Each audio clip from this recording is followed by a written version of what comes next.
Dr. Omolo has overseen the transition to the new PBO regulatory framework journey, including presiding over a consultative meeting at Elementaita, which brought together government officials, the PBO sector, and development partners like the UNDP, Amkeni wa Kenya, to discuss the way forward. As a matter of fact, the PBO Regulatory Authority has involved various stakeholders in the development of the draft regulations, as the chair of the authority's board puts it. We are here for such a great milestone that we've achieved for the last close to 1 year. The president took a bold step to consent the act, the PPO Act. During the campaigns, His Excellency the President, William Samuel Ruto, made a commitment. And being a man of his word, he went ahead to cassette the act. Sometimes last year, we realized that we had two drafts.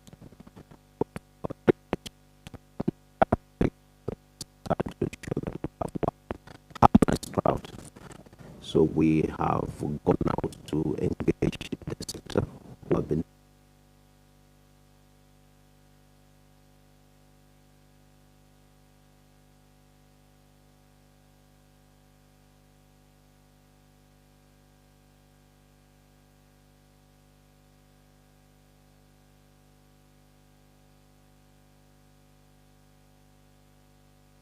very supportive.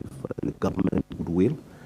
We've walked this journey together as a board and with the management. We have very effective management led by my good friend, Dr. Kipto.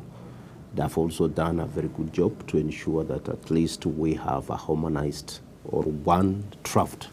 Now we are here because we want to launch this draft so that we go out and subject it, because it's a requirement in the law. We subject it to the public participation.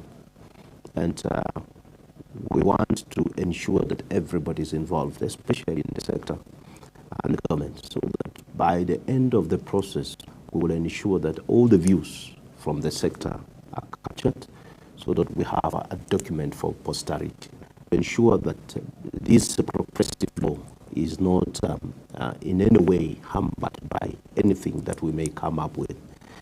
To the Honorable Chief Justice Martha Koome has already established the tribunal as required by the PBO Act. We are therefore today launching a product that has emanated from wide consultation and involvement of many stakeholders.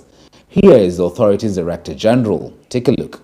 Today we gather to reflect on the journey we are working towards a more accountable, impactful, and inclusive PBO sector in Kenya. At the heart of our work at the authority is a simple but powerful belief that the strength of the sector lies not in the uniformity, but in the unity of purpose. It lies in the collaboration, in shared responsibility, and in the deliberate inclusion of every voice from international, national BBOs to the community-based organizations in the grassroots. The role of the authority is to enable the sector. We have a responsibility of facilitating a fair, transparent, and conducive environment within which organizations can operate, grow, thrive, and deliver on their missions. Through the support of our various stakeholders, the PBO regulation will be subjected to public participation countrywide to ensure meaningful input. The public participation process isn't just about ticking boxes. It's about staying true to our constitutional values and participation, transparency, inclusivity, and ensuring the final regulations truly reflect the voices of all our stakeholders. We stand ready to support, guide,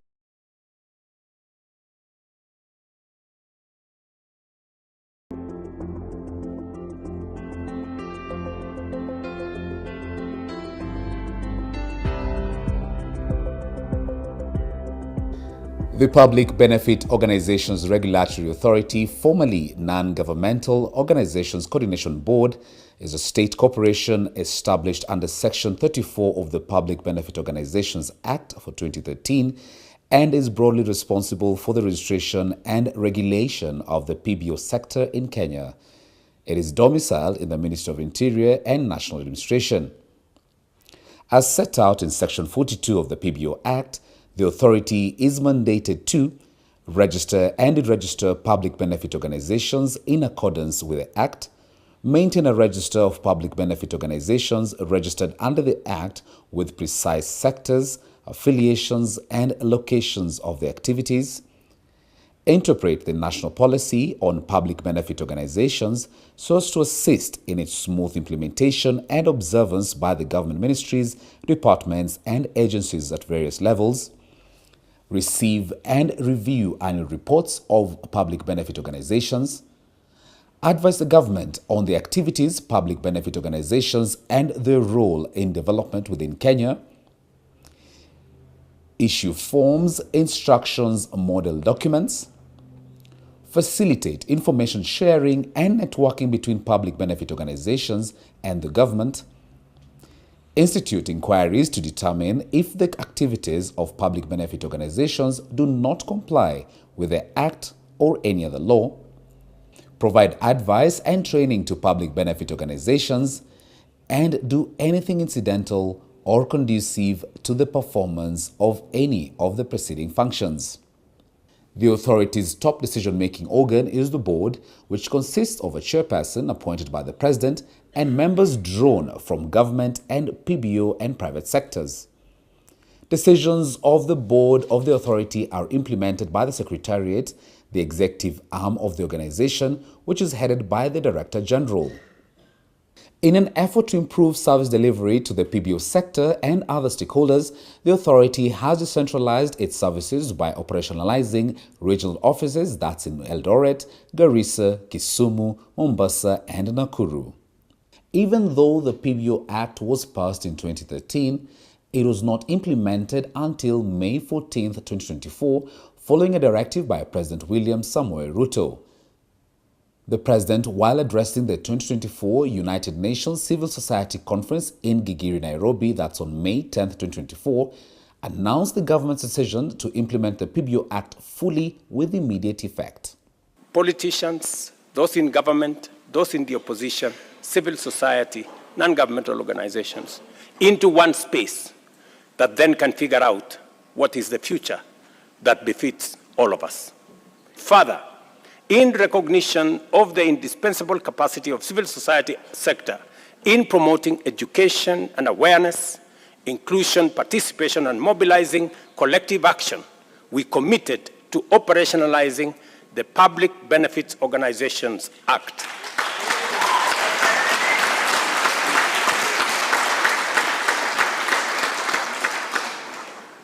I made that commitment, and maybe civil society have been wondering what's happening.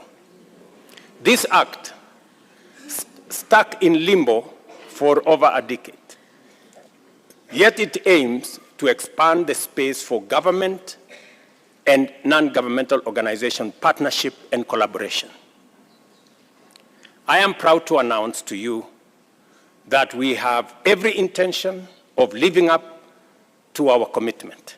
That is why yesterday we executed the legal instruments to give the PBO Act effect as law in Kenya.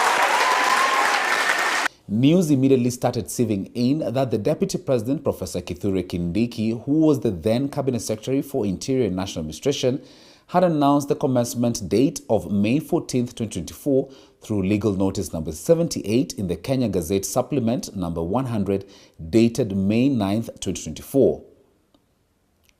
To fully operationalize the Act, there was a need to develop the PBO regulations, which are being launched today.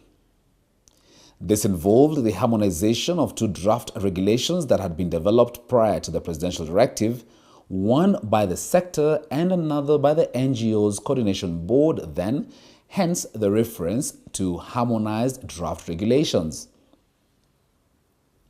The harmonized draft regulations have been developed under the guidance of the Cabinet Secretary for Interior and National Administration, Honorable Kipchumba Murkomen, and the Principal Secretary, State Department of Internal Security and National Administration, Dr. Raymond Omolo, in consultation with stakeholders, especially the PBO sector.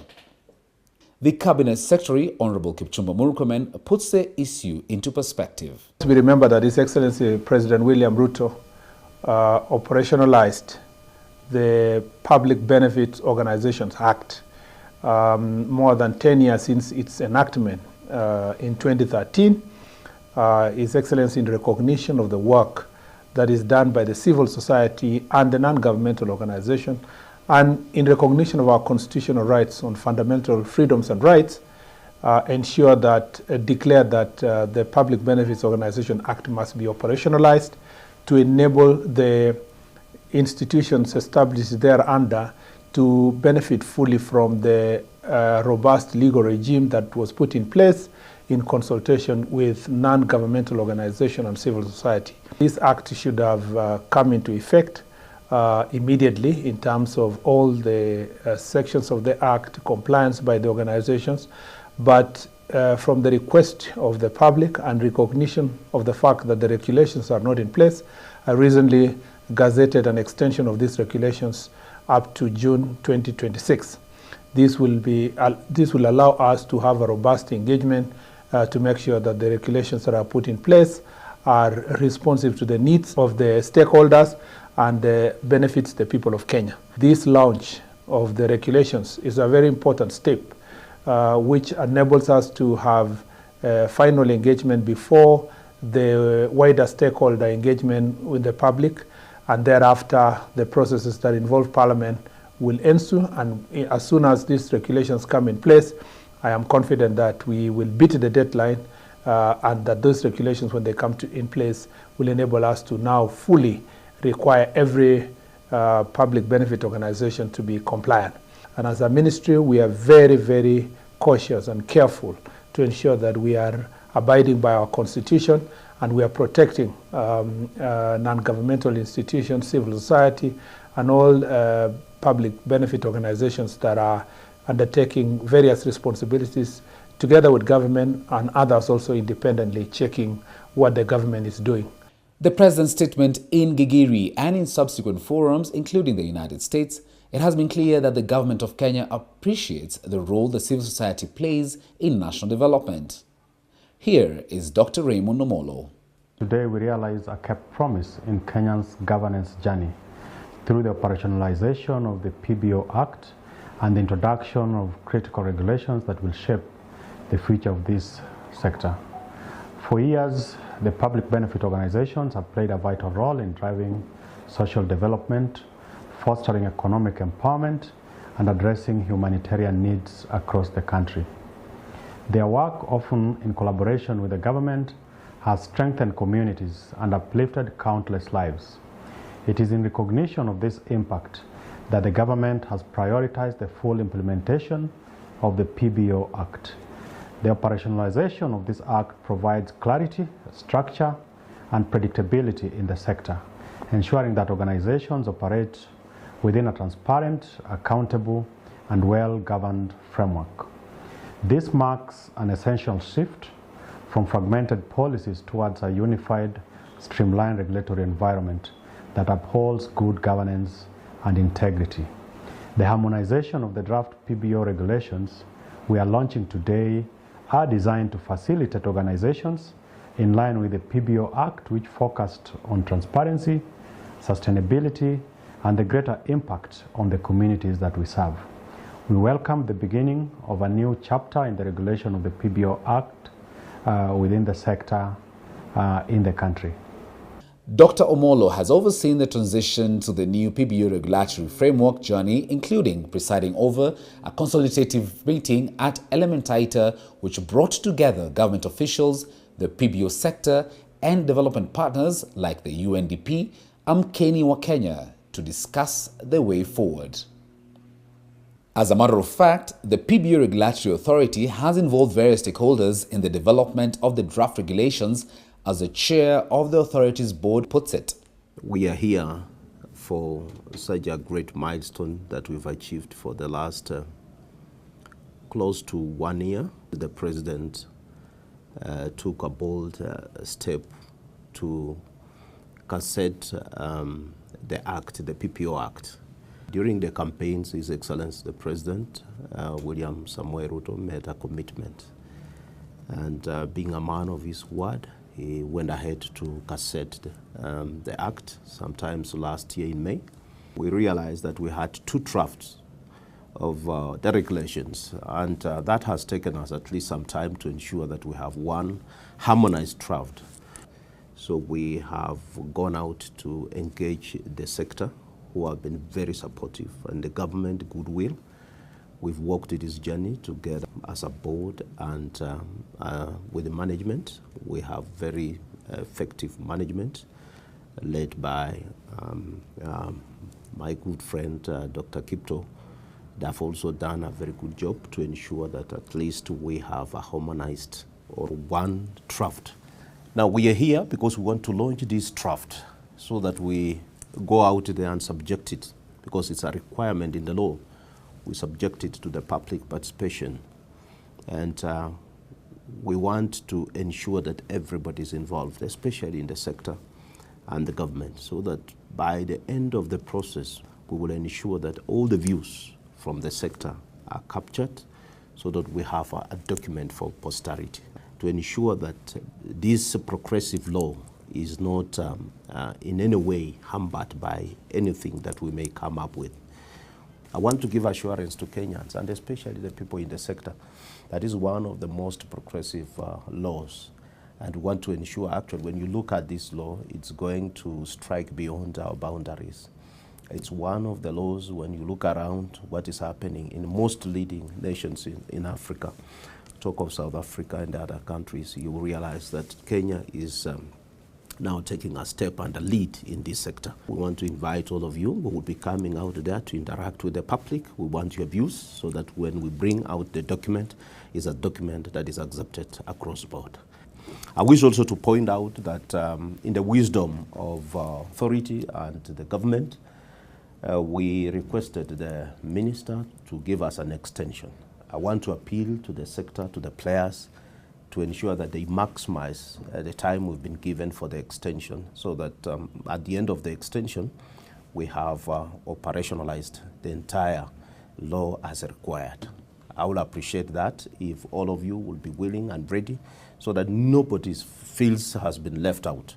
The development of the harmonized draft regulations started in April this year, when a consultant was hired to harmonize the two drafts. The authority's staff have also participated in this process. For instance, they recently had an opportunity at a workshop in Nakuru County to give their input, particularly on the harmonized draft regulations. The judiciary, through the Honorable Chief Justice Martha Koome, has already established the tribunal as required by the PBO Act. We are therefore today launching a product that has emanated from wide consultation and involvement of many stakeholders. Here is the authority's Director General. Take a look. Today we gather to reflect on the journey we have worked towards a more accountable, impactful, and inclusive PBO sector in Kenya. At the heart of our work at the authority is a simple but powerful belief that the strength of the sector lies not in the uniformity, but in the unity of purpose. It lies in the collaboration, in shared responsibility, and in the deliberate inclusion of every voice, from international, national BBOs to the community-based organizations in the grassroots. The role of the authority is to enable the sector.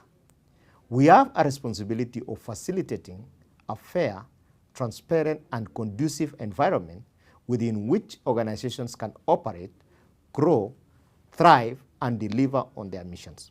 Through the support of our various stakeholders, the PBO regulations will be subjected to public participation countrywide to ensure meaningful input. The public participation process isn't just about ticking boxes. It's about staying true to our constitutional values and participation, transparency, inclusivity, and ensuring the final regulations truly reflect the voices of all our stakeholders. We stand ready to support, guide, and partner with all BBOs to ensure a seamless transition and a stronger future for the PBO sector. I urge all stakeholders within the sector to take full advantage of this time to align their operations, enhance coordination, improve compliance, and build sustainable partnerships. Collaboration and inclusivity are not just principles. They are the foundations upon which lasting change is built. Thank you, and let's embrace this new chapter with dedication and optimism. God bless you. From here, the harmonized draft regulations will be subjected to public participation in line with the Constitution of Kenya, and then a validation process before being taken to Parliament for processing and consideration. All stakeholders are urged to actively participate in the public participation exercise starting later this month. We shall be announcing shortly the dates and venues for this exercise. My name is Dr. Margaret Lubale, the Executive Director, and I'm so glad that we are now at the point where the PBO regulations are about to be launched. We have been following closely. On behalf of the HENET board, staff and membership, we wish to congratulate the PBO Regulatory Authority for the strides they have made this far, and we know that our partnership with them will help us to achieve a healthier Kenyan society. The journey for commencement of the PBO Act has been a very long one that took almost a decade and a few more months. And the civil society sector has been at the heart of it. There has been a lot of efforts by the civil society organizations, specifically members of CFF, together with others that have been a part of the process to push for commencement. This is the third regime since the commencement of this law, and we are very happy that last year we got the commencement date. We know that the transition at PBO's regulatory authority slowed the process, but we are very happy now that we have fully constituted a secretariat to oversee the process of implementation. We, as the civil society organizations, will continue working together with the PBO's regulatory authority, together with other sector brothers and sisters, to ensure that we have a very smooth process of transition. We are very happy that the two sets of regulations have now been harmonized, and that we have a draft that we can look at together and subject to a robust public participation exercise. Going into that process, we hope to continue working with the relevant stakeholders to support the civil society organizations in different areas and corners of the country. Number one, to be aware of the Act and the draft regulations. Number two, to help them identify any gaps that may be there in the draft regulation so that they can engage in meaningful public participation processes when the regional forums will be held in their counties. We will also work with the regulatory authority to ensure that the feedback from those corners of this country are considered in the final document, so that we have a document that speaks the mind of the civil society organizations. See you at the public participation forums. Thank you and God bless you.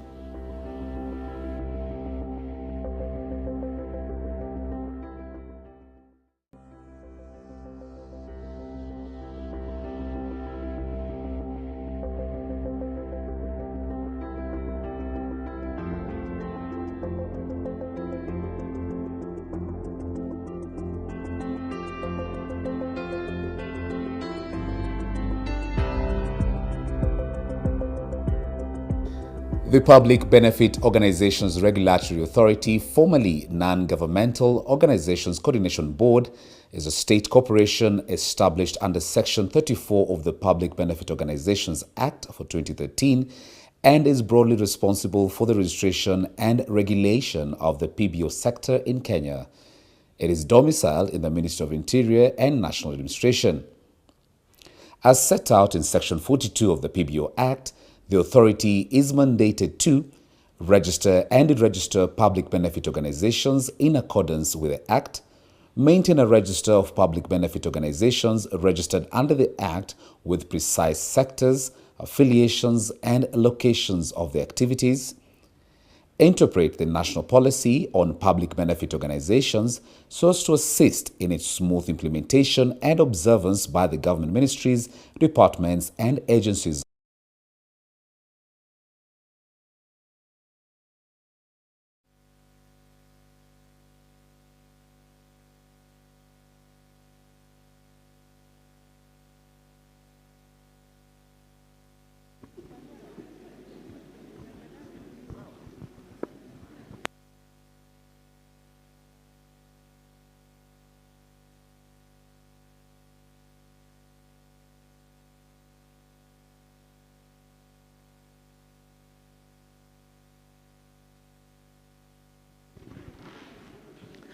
Good morning once more. As I was speaking, wakati nilianza kuzungumza, I forgot that we also have a team that is on the second decker up. So that's why there's a change of bit circumstances that I have to address from here, and we'll run it from here for the purposes of our brothers and sisters that are on the upstairs section. So I want to welcome every single individual here to this important occasion. And as always our tradition, we always, we are a nation that even in our national anthem, decided to commence it with the form of a prayer. And it would only be then fair we continue the same tradition. By now, I'll ask for a volunteer to open for us this session with a word of prayer. Any volunteer, kindly, before we go to our national anthem. Anyone to volunteer to pray for us? Anyone who feel inspired, woke up really inspired today, for whatever religion, who seeks to pray for us, please welcome. Karibu. And I want my team with the microphones. Okay, let us bow for prayer.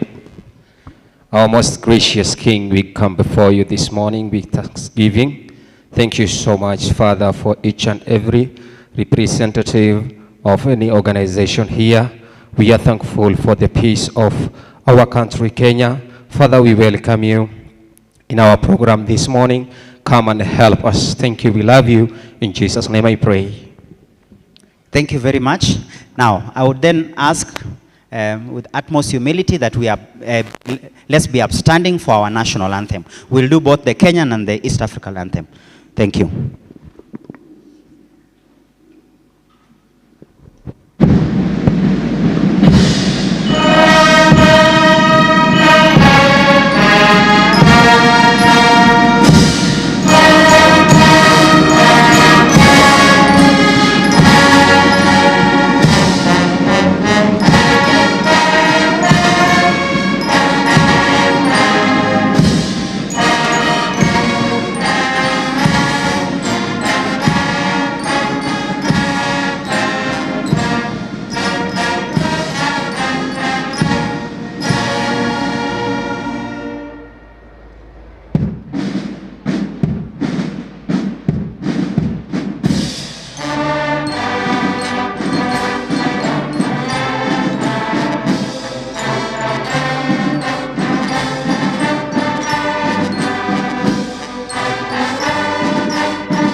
Thank you very much. Let's take our seats. So thank you very much. So welcome to today's session. As I had introduced earlier, my name is Joshua Kipto, the lead consultant and facilitator for this auspicious occasion of the day. This marks the last of our town hall public participation engagements, a journey that began 2.5 weeks ago, right from Garissa, and we traversed the entire breadth of the country. Not a single, yes, there's a hands up. Yes.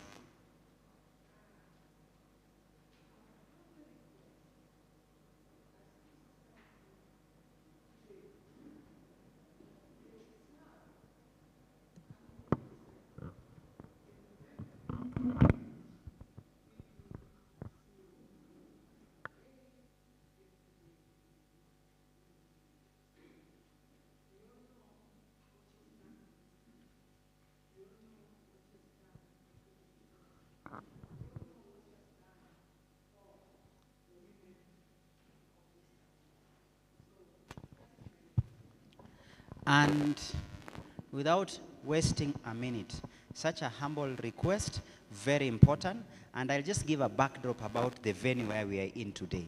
And in agreement with such a good gesture and request, in remembrance of Phoebe Asio, don't know if we remember our history books, being among the first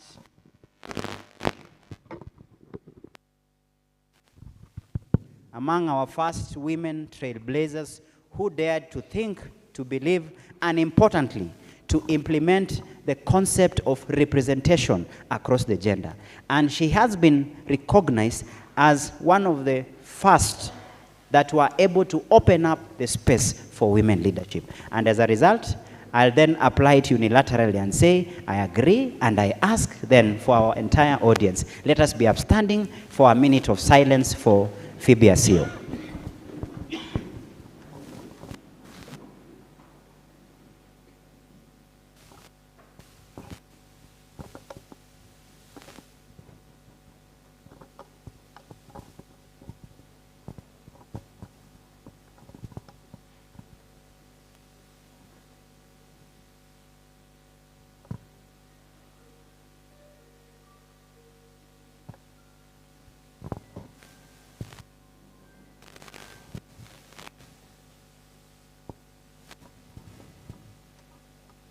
We can take our seats. A round of applause, at least for that request. As I was saying, we have traversed the entire country. But what is the most important bit is that finally we've landed in Nairobi, but not just in Nairobi. We've landed at Ufungamano Hall. And anyone with a bit of history about these hallowed grounds that we are in here today would know where, as a country, this particular hall holds a very special place. The civil society, the public benefit organization, the entire non-governmental space know very well how this important space here can be accredited to be among, if we were to place areas that can be our local or national scenes of heritage, Ufungamano would be one of them. Because it is on this hall that we were able to achieve all the constitutional reforms that we see today started from such important halls like ours. So as we are coming here today, the history, the symbolism, and the importance of this place could not be lost upon us. As we went around trying to engage and get the views of the people, to try get it right and ensure at the end of the day, whatever legislation, whatever policy that we adopt, it be people-led, citizen-led, but importantly, with a buy-in of the people. So I want to sincerely appreciate the organizers for even choosing to have this last session of the town hall meetings for public participation, to have it here. However, this is not the only venue or how we are expected to give our views as we try to contribute towards the regulations on the PBO Act or the PBO Act regulations that are now currently under consideration. There are several models that we've given. For example, as we speak at the moment, this session is being live streamed, and we ensure and we want to ask even for those part of the audience that are not physically with us here, but following us online, to also contribute and be free to participate in this. This has been the models for us right from the first public participation to ensure that all our sessions were recorded, but importantly live streamed. Because as we know our current timings or happenings, you may have a smaller crowd here, but a bigger crowd out there. And that's why we are live streaming this. Number two, we will be running from this stage here just for the purposes of our team that is in the upstairs. But at the same time, when we'll be contributing, we'll just climb down so that we can also run, because we are supposed to engage interactively so that it's not a must to come all the way here. But that's this brief session that I'm just about to quickly run through, and our program will be very simplistic. First thing first, I'll start with introductions. Number two, we'll do a very small presentation, because remember, and I think the audience here has played a critical role in trying to ensure that public participation becomes meaningful. If you look at court pronouncements on matters public participation, there's two aspects of public participation. There is a sensitization bit, but importantly, there is also now the views and hearing the feedback of the people. So we always start with a small presentation about what regulations we are referring to, what are the bit of our content, just to bring up to speed, ensure that every member of the audience has been furnished with the documents. If you could see, as you are coming in, we ensure that there are a few pieces of documents you could have, so that as we engage, we wish to have it meaningful. Importantly, we will also be taking petitions, memorandums, and not forgetting the fact that 25th, being our deadline, there is still a period of which we can still take in comments. So without wasting time, I'll just have 2 rounds of introduction. There are 2 teams that have collaborated to be able to bring together this process and to get it here. And I'll spend not more than 2 or 3 minutes. I'll first introduce our team of consultants that were given the humble duty of undertaking this exercise, led by myself. So my name is Joshua Kipto. I wish to bring the rest of the members of the team, the consulting team. Please come to the stage quickly. We do an introduction. Then Lyndon, I don't know where you are. You'll be the one to introduce the team from Pibora. So this particular exercise, we were given as a very challenging but exciting undertaking, whereby this particular set of regulations is not a new thing. It has been a long journey for more than 10, 12, 13 years. You are part and parcel of this journey. If not for the civil society, if not for the public benefit organizations, in the first instance, we wouldn't have had the act in place. But the act was adopted in 2013. It has been more than 12 years before the same could be operationalized. There has been so much litigation in this space. There has been so much agitation. There has been back and forth. So when the new team came in under the Public Benefit Regulatory Authority, under the leadership of Dr. Laxmana Kipto, the assignment was clear. How do we bring this matter to a successful conclusion that can open up paths for us to even engage further? Because adoption of the regulation is not the closed chapter. It's just a beginning to others. If you look at what this space means and what the expectations are, it is a question of us just unlocking and opening up the space, but not rather to feel we have finished. And we are learning the lessons of our constitution. Remember when we adopted our constitution in 2010, the feeling was that we've got it, we are there.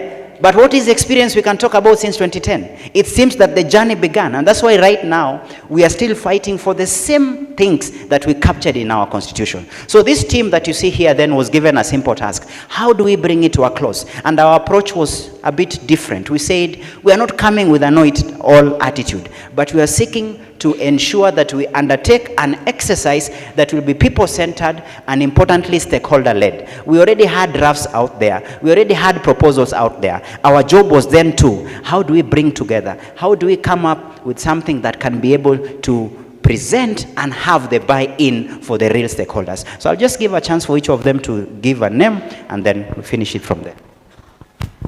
Good morning. Karibuni sana to this important occasion. My name is Sheila Cherono. I am part of this team. Good morning. I am Shali Mayaka. I'm also part of the team. Good morning, everyone. My name is Abigail Manuti. I'm part of the team. Good morning. I'm Irene Sikuku. I'm part of the team. Good morning. My name is Charles Mwangi. I'm part of the consultant team. Good morning. My name is Victor Umbongi. I'm part of the consultants at C&K Advocates LLP. It's a privilege to have been called upon to be part of this important process, and we welcome you to today's engagements. We hope that we'll get good feedback from you. A round of applause for our team as they take their seat.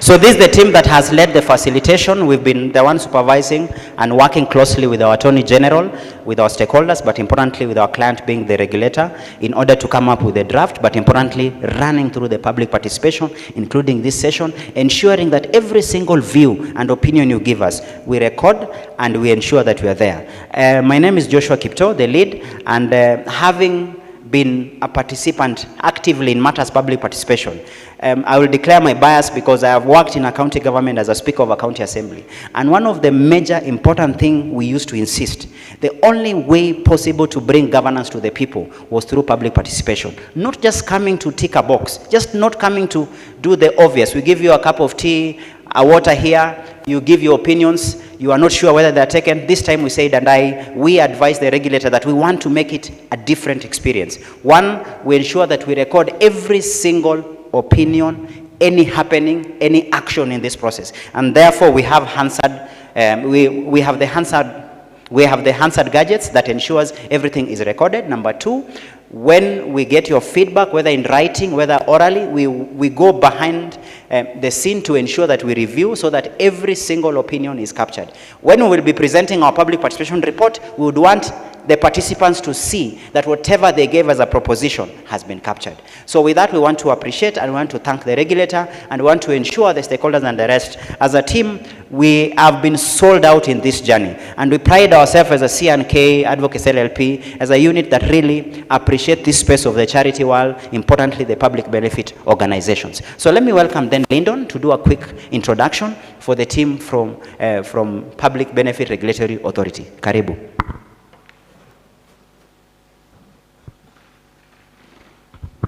Good morning. Good morning once more.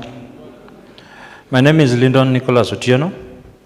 I work for the Public Benefit Regulatory Authority as head of legal.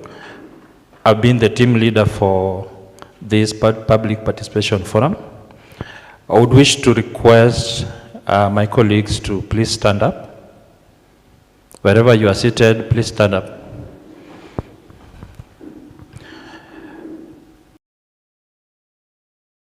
I will introduce everyone very quickly.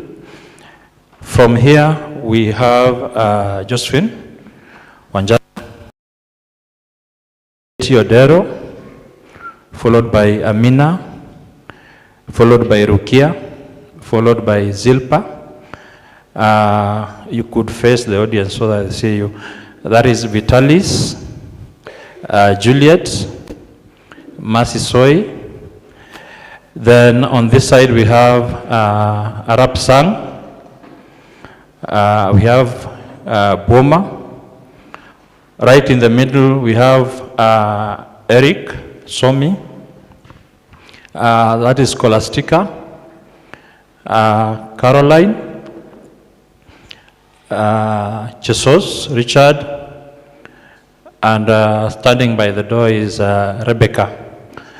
The rest of us are doing certain things outside, so when they come in, we'll be able to introduce them when they come in, whenever we see them. So it has been a roller coaster of a ride for us.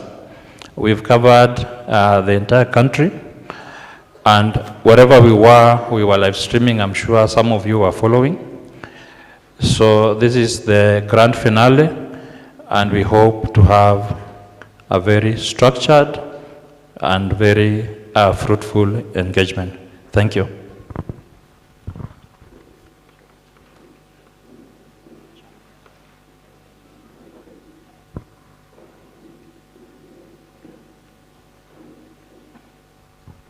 A round of applause for the team from the regulator and the consultants. Importantly, can you also give a round of applause to our principal clients and the stakeholders yourselves? And you clap for yourselves also. Without your input, without your participation, the PBO Act itself is a product of the civil society, so we want to appreciate that. So without wasting time, allow me then to welcome the Director General to be able to open the session for us and also introduce the directors, and then we go straight to our presentation and we start our session. Karibu.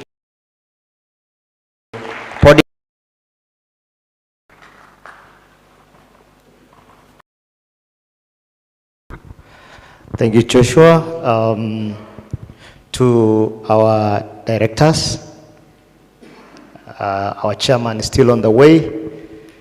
The team from CK Advocates, our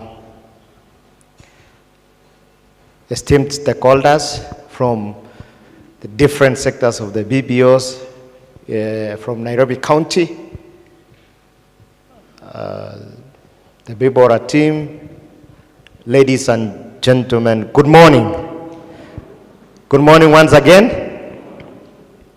I'm excited to be here this morning for this important forum for us.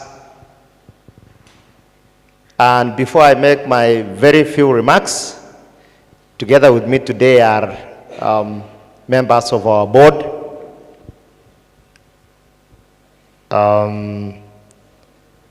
I can see that the members we have here, just come directors so that you can be able to introduce yourself.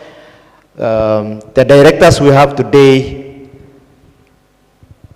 part of the team are from the federation, from the PBO Federation, and the alternate board members from the ministry.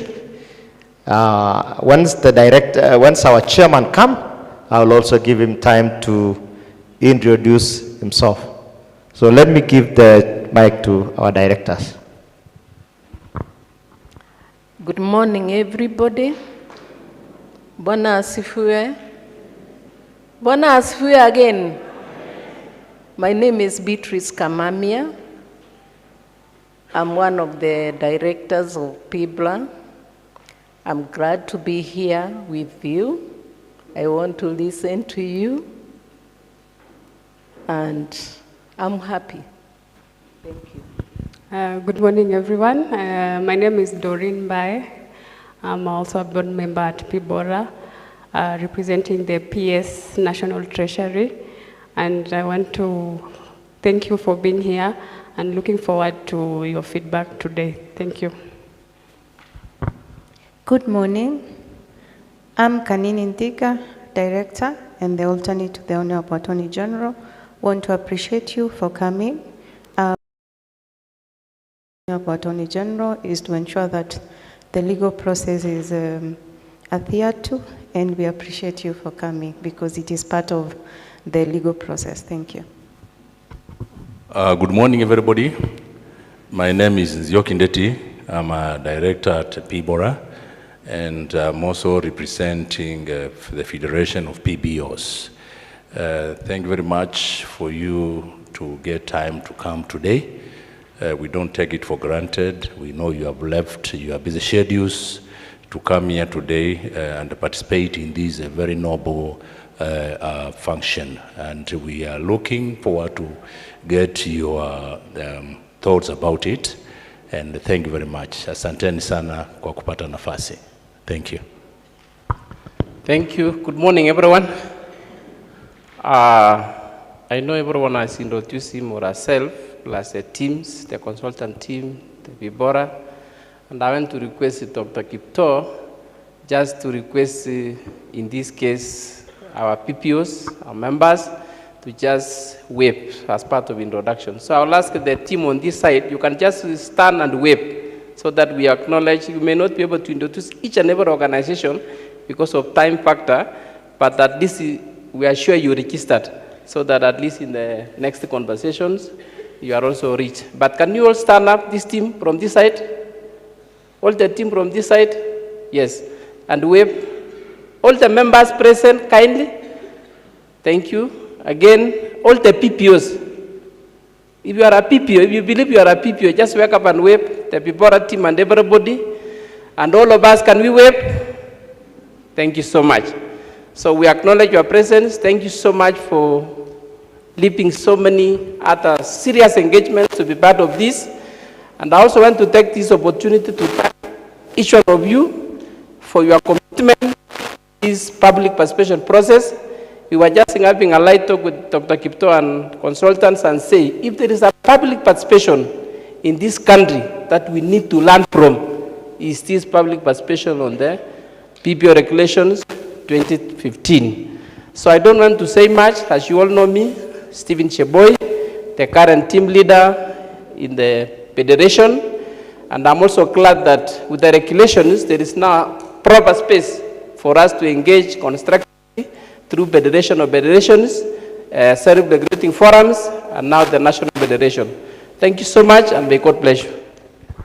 Thank you, directors. You can now take your seats. Thank you. Let's give them a round of applause as they sit down. Thank you. Why are we here today? The reason why we are here today is because of the regulations that is required to operationalize the PBO Act of 2013. It's important to understand the history and the journey that we've been through. This journey started a long time ago. The NGO sector was previously governed by the NGO Act of 1990. In 2006, a sessional paper was developed and a conversation started of having the BBO Act. The BBO Act then went through a journey, went through Parliament until it was enacted in 2013. Hence, the existence of the PBO Act of 2013. In 2014, the government intended to amend the sections of the Act that they saw that it was unconstitutional. But the civil societies and the BBOs, the NGOs then, went to court and made an argument that it is not proper to amend an act before it is implemented. And the courts of law were convinced and directed that let the act be implemented as it is before amendment. Are we together up to that point? So the task force that had been formulated to amend the act was put aside. And there, there was a stalemate.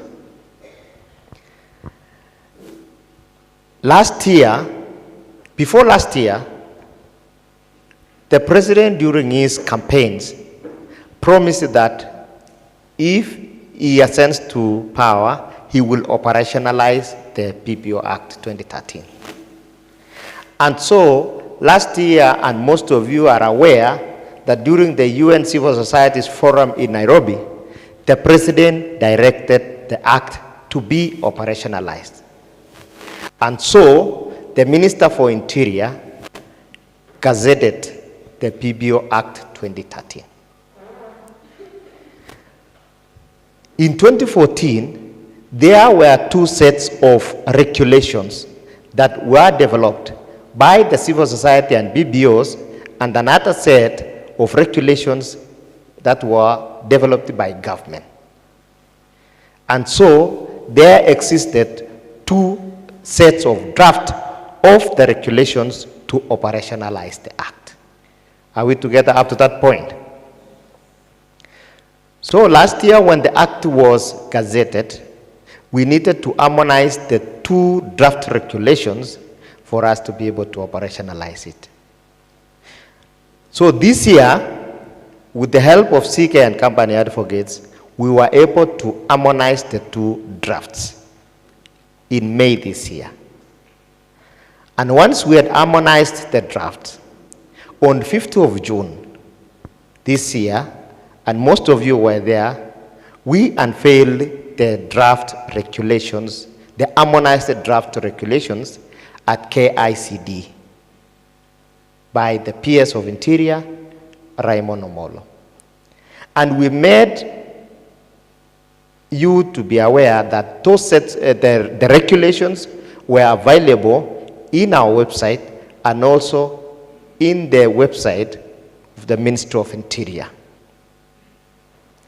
On June 12, we publicized in 2 national newspapers, The Nation and The Star, that we were going to carry out public participation for those regulations across the country in accordance with our constitution. And we indicated that we were going to have those sessions in several parts of the country. To be specific, 12 sessions. And we said we will begin the public participations from 19th of June to 25th of July. So on 19th of June, we began conducting our public participation in Garissa.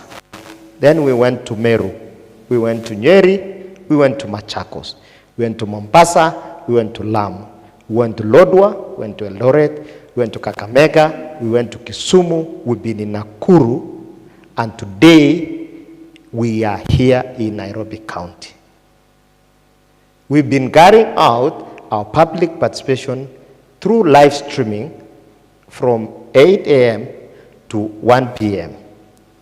And so we are here today to collect your views and to hear from you, having read through those regulations. We are here today to receive your inputs. We will receive memoranda, we will receive your petitions, what you have written to us.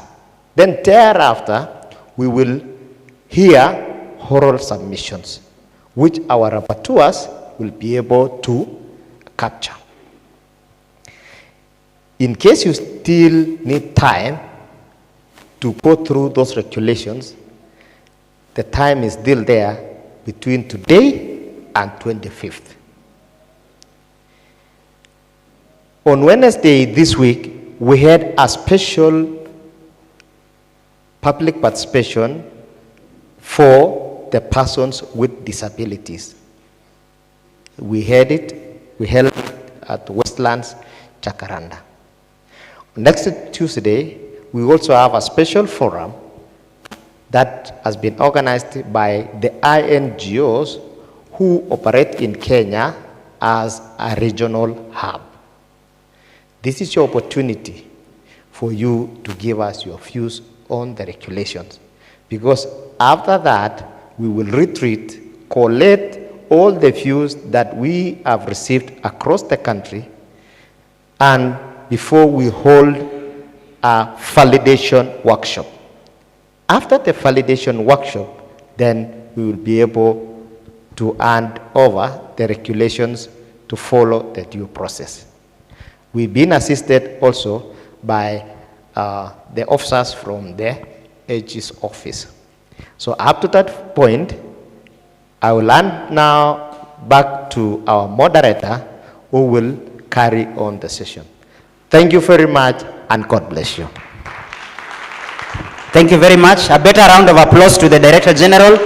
He's done the first bit that I was to do, basically to take the journey, and he's done it in a very good way. I forgot to introduce, which has been an important player in this case, where are officers from the Attorney General's office?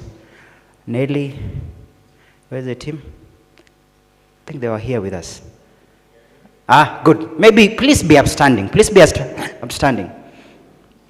So let's appreciate them and give them a round of applause. Thank you very much. So they have been very critical. As you know, every single piece of regulations or legislation policy, before it goes to Parliament, the Attorney General's office are the ones that give. And if they don't give a go-ahead, that's why when you go to Parliament, they can disown. But they have been with us, and we insisted that from the word go, they must be with us. Parliament will be another venue or an avenue, and we would want to do it in a bit creative way. We would also wish to engage the parliamentarians, not just for the sake of approval, but also for their consideration. As the Director General was saying, before we do validation, as soon as we finish our public participation and we've try to collect our public participation report, we feel that it will be important to first engage the committees. One, we have the Delegated Legislation Committee, and we also have the Interior or the National Security Committee. We would also want to hear from them. As we go to validate, we also get their views, because they have been in this space before, and several proposals have been shared with the legislators before. This is not the first time. So we wouldn't wish to have a false start. We hear their concerns, their comments, we show them what we have undertaken up to where we are, so that as we go to validate, as we go to try, collect, and come up with now a draft that can be presented, we would have already done that for them. I've also been told to acknowledge the media team. Please let them be upstanding, the media team that have been in support for us. All of them, they are the ones who've made it possible for us to have the live stream. A round of applause for them. Thank you very much. So quickly, then, I just want to run a small brief presentation. When you walked into the room, we gave an abridged version of the Act. We also gave a copy of the regulations.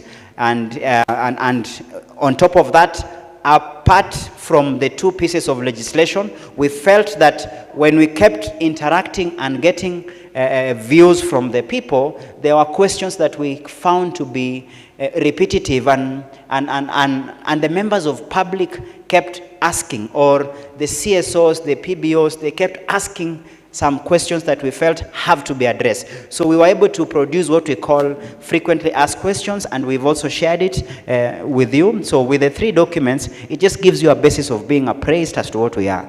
Now, for these particular forums, what we have been seeking to achieve, some of them you've seen already in action here. For example, we've wanted to highlight the salient features of the draft. Number 2, we wanted to sensitize the public and the stakeholders on the provisions of the draft. That's why we start with the sensitization. We give the materials. We share the materials in advance, as expected of us. As soon as the advert was out, it went concurrently with the draft. We want to appreciate the Nairobi team, or more or less the capital, because on 5th of June, when we launched the draft, most of the stakeholders, and I would then believe most of the members of the stakeholders who are in this room were also in that day when we launched. And that is the first day that we went live with the draft. The idea was to ensure that we are properly sensitized and have the material. Number 3 and 4, importantly, to receive the public feedback, suggestions, and concerns, and then importantly, identify areas for further improvement. So that what we have here is just a raw draft. But over and above these forums, we are able to know how do we then get to our destination. And the journey has been, you've seen here, and the Director General has said it, I don't need to start from there. We have enactment of the Act in 2013. We had the presidential promise to the UN Civil Society. Of course, he was ambitious in giving a smaller period of time, but it was within 1 year. We've already passed that period of time. Legislations are not done just by a snap of a finger. So you would understand the process that goes into it. Worst of it, when you have a space like this where this matter has been litigated over and over again. Look at the current impasse about the public participation bill. That piece of legislation has been a serious issue for even parliamentarians, because their work and the kind of legislation they have been producing over the years, quite a number of them have been falling on the hammer of the judicial process. Why? Because of the public participation component. And that's why when you do a legislation, even if it's a regulation, even if it's a policy, you can't just take it for granted and assume that all will be held. That is the chair of the authority that has joined us. I'll give him a chance just to address us briefly, but let me first finish with the presentation. So subsequently, just go back a bit, I finish on the last bit. So now the commencement of the Act was expected to be in May 2024, but it is what we are currently undertaking, hoping to conclude within reasonable time. Next. So the need for the reforms for the charity sector, then this one again is a bit historical, but we just wanted to give a perspective so that there's clear understanding between the regulator, between the government, between the sector, and above all the members of the public. What are the specifics that has led to this? One, we've said we need to give effect to the freedom of association and conscience. When you say freedom of association, you will find the concept of self-regulation coming in very strongly. This is a sector that is not funded by government. So there's always that argument. What then is the role of the government? Can government dictate how this sector runs if it does not provide the funding? That's why you now see when you're doing regulations, there's a fine thin line you're walking. Yes, you can be regulated, but it does not come with an with an expectation of absolute control. Rather, you find the regulations being clear and creative in its proposition for what we call self-regulation, and we look at propositions or provisions that try to entrench this particular right as envisioned in our constitution. Number two, to better facilitate the activities of the charity sector in Kenya, facilitative. So these regulations primarily have to be facilitative. How do we make it easy? How do we make it easy for the organizations to be able to get funding? How do we make it easy for registration processes? How do we make it easy for members of public if they have complaints? How do we make it easy for the PBOs themselves if they seek to access government services? For example, tax exemption, because it is a right that accrues to them upon registration. How do we get all that together? That's why we are doing the regulations, basically to play a primary role of facilitative. Number three, we have streamlined the registration and reporting, which is just a carry forward of number two. Entrenched self-regulation in administration, that speaks to the first objective. Self-regulation means this is a sector that has been in existence for more than 50, 60 years. Even if you look back at the pre-colonial,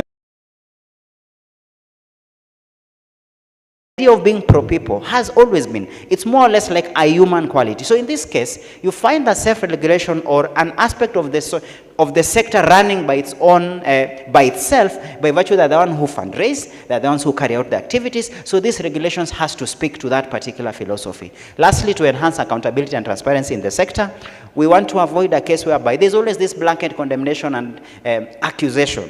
Every time there's something about civil society, there's always a blanket condemnation. How do we then get it clear?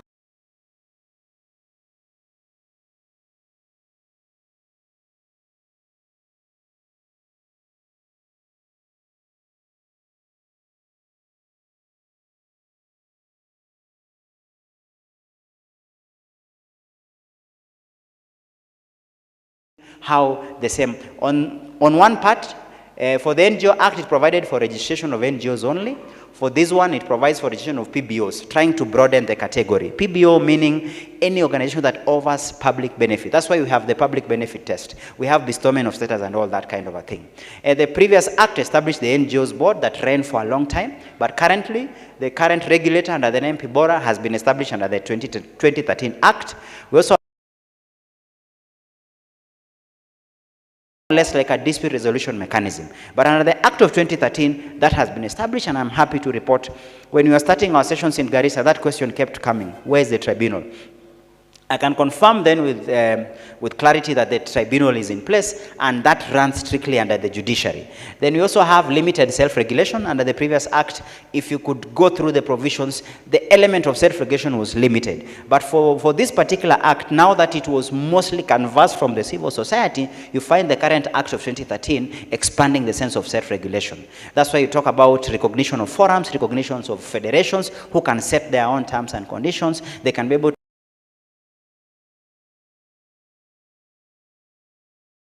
administration among themselves. Then the previous one, you had a long registration procedures which were a bit tedious. Under the current act, we find that the registration procedure are a bit shortened, and with the regulations, we want even to make it better.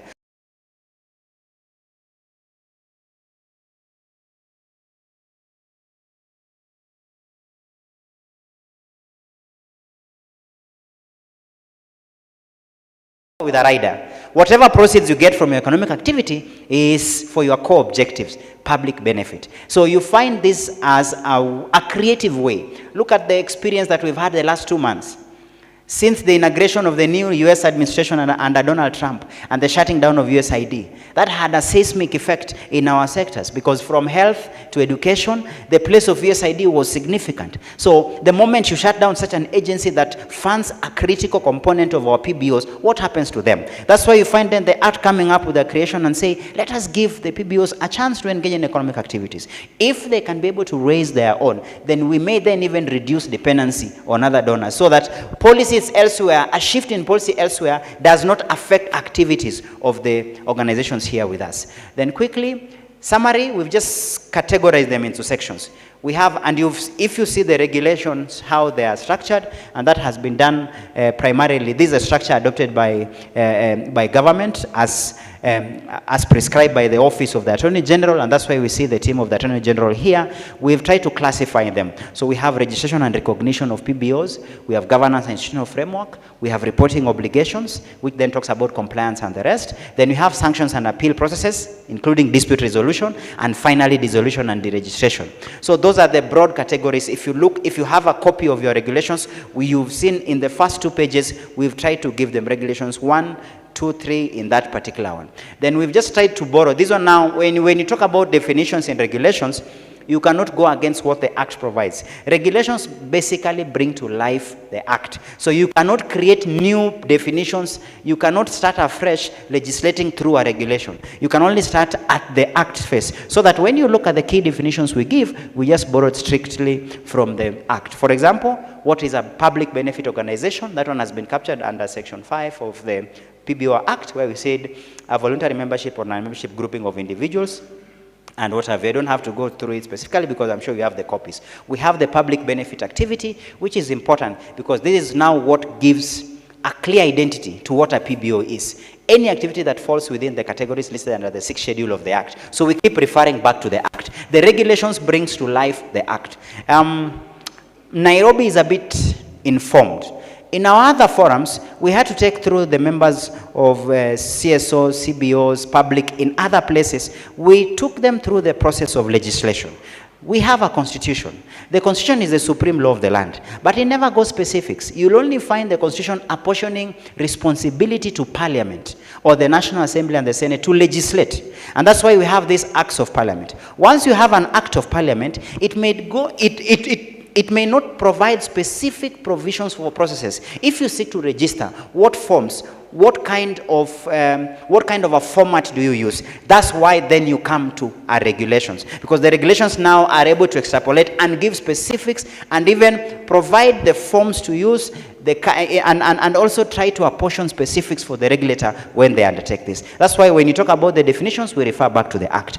Then the next quickly, we've tried to also capture the types of PBOs just from the Act, but as well as what is given in the regulations. We have the national PBOs, which mostly are stationed within Nairobi because they are national in nature. Then we have bestowed PBOs. Bestowment, these are specific provision that has had significant interest from the stakeholders because you have an organization, possibly you're a foundation. You are a company registered or company limited by guarantee. You're a foundation, you've been registered under Societies Act, you've been registered under the Companies Act. We have several forms of registration for different organizations within the civil society. Does it mean then they have to start afresh and be registered? No. We bring that concept of bestowment, where there's a process given for what can make your organization to be bestowed a PBO status. Then you qualify to be under these regulations and you can enjoy the benefits of being under these regulations. Then we have international PBOs, what we call INGOs, and then exempt international. Exempt meaning possibly you do not undertake activities physically and you've not set structures to undertake them here, because if you show up as an international NGO to execute and carry out your objectives at the national level, at the regional level, within the republic, then you fall back under the international PBOs. How about if you just come as a funder? If you just seek to come support other existing PBOs, then you may qualify to what we call exempt international. So those are the 4 types. Quickly, the registration, I'll not go through them. We've just tried to give a summary. Under part 2, if you look at the regulations, you have them. It is the usual requirements from name reservation to the physical and postal address. Then we have, next slide quickly, we have effect of registration. What happens? 1, it means then you have to comply with the obligations of the PBO specified under the Act and any other written law. And secondly, eligibility to assess any rights or benefits. Once you've been registered, then you have identity. Then you enjoy both rights, but it also comes with the responsibilities. You have to adhere to the expectation. First thing first, you are allegiant to your own set of constitution. Because as you register as an organization, you have your constitution that that gives specifics or gives the manner of administration of your own organization. That's why we say one of the effects is that then you will be abiding by your own constitution, but importantly, the provisions of the Act, which is the PBO Act, and the regulations that then we are seeking to have adopted. But on top of that, of course, you have now benefits, things like tax exemptions and the rest comes to play. Quickly, we have cancellation and suspension of registration, what that can lead to. We've referred to the Act, that is section 18 and 19 of the Act, and just a summary of the few things to do, like failure to comply with the constituting documents, your own documents that you use in registering. If you don't comply, then that becomes a ground for cancellation. You have failure to comply with the law. We have the Act and any other law that appertains organizations within, but primarily the law we refer to is the PBO Act. Then the other bits are the usual ones, like making false representation to the authority or the regulator, like when you make declarations and your declarations are found to be false. And lastly, ceasing to undertake, that word should be undertake, to undertake public benefit activity. The moment you switch, for example, you are a public benefit organization, but in the spirit of our political freedom and the way Kenya is a very political country and how we are a woke generation, then you choose to be a political party. You are PBO with several members across the republic. Then from the request of your own members decide to switch and say, let us just transition to a political party. Then you cease being under the regulator. You cease being a PBO. You may be doing a public benefit in form of politics, but then that goes to a different ambit. Then you take you to the Political Parties Act. We tell you now, proceed to the political parties team. They are in Lions Place in Westlands. They are in, for example, in next to IBC. Please proceed. You are no longer under this. That then means your particular registration is cancelled. You are no longer PBO, but you are a political party, for example. I was just giving an example. So those are the grounds that we've provided, but we borrow it strictly from the Act. Then we have recognitions on forum. These are very important provision because this one now goes to the heart of self-regulations. It was an ask, it was captured in the Act, and the regulations has just acknowledged that one, the PBOs are at liberty to form forums. But now we give, now as I have said, regulations just brings to life the Act. How? It says at least membership of 10 PBOs can make a forum. And that would mean that's a form of self-regulation, because once you come to a forum, then you set your own terms and conditions, you set your own code of conduct that applies within the forum. You're a forum of 10 PBOs, then it becomes easier. The reporting to the regulator becomes simpler because you just report as a forum and says these are our rules, this is how we seek to engage, and this is how we seek to self-regulate our own members. So 10 PBOs can make one forum. Over and above that, we insist on you having to engage in related activities or similar objectives, possibly within the same sector. You may be an advocacy unit of forum where the members within the forum are advocacy-based PBOs. You may be within the health sector, but in different components. For example, some are dealing with, for example, issue to do with specific diseases, one on malaria, another one on typhoid, just like the way we see our health sector is segmented. You may be an education-based forum whereby in different categories, some purely deal with the policy aspects, others deal with the curriculum aspect, others deal with the schooling aspect, but 10 of you can make one forum. On top of that, the requirements are just as the way you register your PBO. This one is about recognition of a forum. Then we also have the requirements, which we've just captured there. I don't have to go through the same because they are repetitive in nature. Then we have the second layer, which in this case is the federation. Forums are made of 10 PBOs, one forum. But how comes when it comes to more than one forum, and we seek to be a national in identity. So the regulations have acknowledged that 5 forums can come up with one federation. So that if you have, for example, this would mean this is up to 50 PBOs, because if one forum had 10 PBOs, then we want to make a federation. That would mean a total of 50, because that would mean at least 5 forums coming together, they form what we call a federation. As to the requirements, again, similar to the recognition for a forum.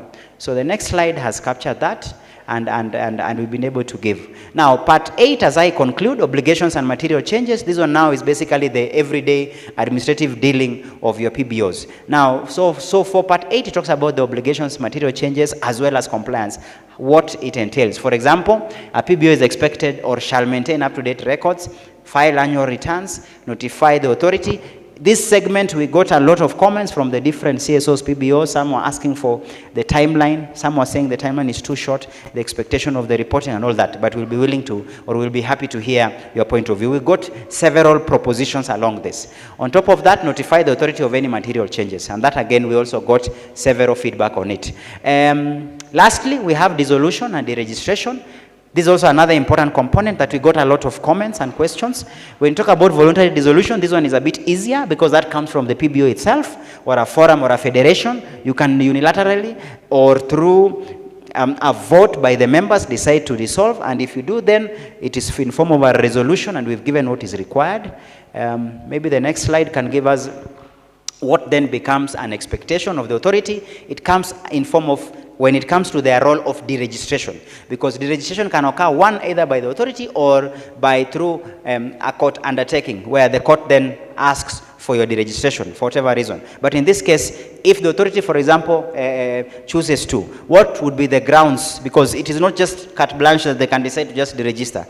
And this was one area we also got quite a bit of concerns and comments from the members of the different stakeholders we were able to engage. So we just gave a bit of a summary grounds that the regulations consider: failure to comply, involvement in illegal activities, contravening any other law in Kenya, failure to undertake public benefit purpose within 1 year. That was one of the area we got quite a significant number of comments around. Is that time period too long? Is it too short? Is it reasonable? We'll hear from you. Then we also have safeguarding of assets. This one applies where there's a dissolution or deregistration. It is always expected that the authority has a responsibility under the law to ensure that nothing is lost and there's securing of assets of any PBO upon dissolution or deregistration. And the regulation has been able to provide what it entails. So this one was important to bring to your attention, so that as you give us your comments, you should also consider this. What are the expectations? Notify the authority, identify the PBO to which assets should be transferred to, because that has to come to the PBO. If you're dissolving this, if we seek to open another one, if we seek to join another bigger PBO, then the regulations has been able to capture that, as long as we're able to show a trail of where the assets, because this one now avoids a case whereby your primary reason and objective was to undertake public benefit. We don't want to lose that. That's why there's that trail of saying your assets cannot be lost and you're at liberty. The other bit, provide the authority with a list of all assets and liabilities, just for the sake of accountability. This one applies mostly when it comes to dissolution or deregistration. Now, engaging in economic activities, as we say, this is a new creation compared to the defunct Act of the 90s and the current Act of 2013. The regulations then brings to life this particular provision that PBO can engage in economic activities. Just a few riders. One, you have to be licensed or authorized by the relevant regulatory authority, depending on your area of economic activity. Let me give, for example, I was giving simple examples. If you are seeking to engage in an economic activity within the pharmaceutical industry, then you have the Pharmaceutical and Poisons Board. They are the ones who give licenses. If you want to open a pharmacy, they are the ones to give a pharmacy. So the regulator here, as PBORA, cannot dictate what and when, cannot go into the detail and say, oh, okay, you want to do a pharmacy, okay, these are, no. It's up to you then to comply with the different regulators. If you seek to open a business in Nairobi here, you know the requirement. You have to get license from the county government. Then it is up to you to comply with them. That's why we say, as long as you're licensed or authorized by the relevant regulatory authority, depending on the economic activity that you're engaging in. If you seek, for example, to engage in economic activity that are financial in nature, then you have the CBK as a regulator. So this one is always directed to the particular regulator that applies to your economic activity that you seek to undertake. On top of that, it must be in the best interest of the organization. That is always just, I don't think it's more or less like a forceful provision, but it just appreciates the fact that one of the reasons we are allowing, or it is important for the PBOs to be given that freedom, is because when it comes to raising funds, whatever means that makes sense as long as it is legal, so be it. Then you have, it applies prudent financial and business practices. This one is on matters compliance. And finally, the proceeds are applied to the public benefit activity which it was registered. Super important, because you have tax exemption. You are engaging in an economic activity. KRA is always waiting on the wings. If you can prove that whatever economic activity we are doing as a PBO is to fund our activities for the benefit of public, as per our registration, KRA has no business taxing you. But if we draw a nexus whereby, yes, you are engaging in an economic activity, a thriving one for that matter, then the proceeds, you choose, for example, to apply 20% to your activity. 80% for your sole benefit, whether as a member, whether as a director, or quietly as an organization. Then the regulator cannot protect you. And when KRA shows up, they'll say you are engaging in a legitimate business for profit.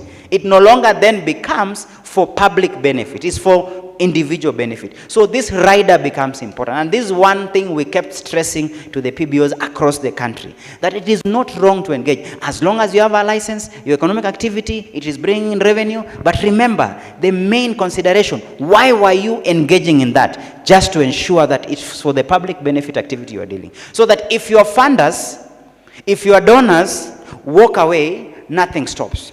The beat continues. So these are just a bit of few. It was a very common question we kept getting, and we felt it is important we bring it here.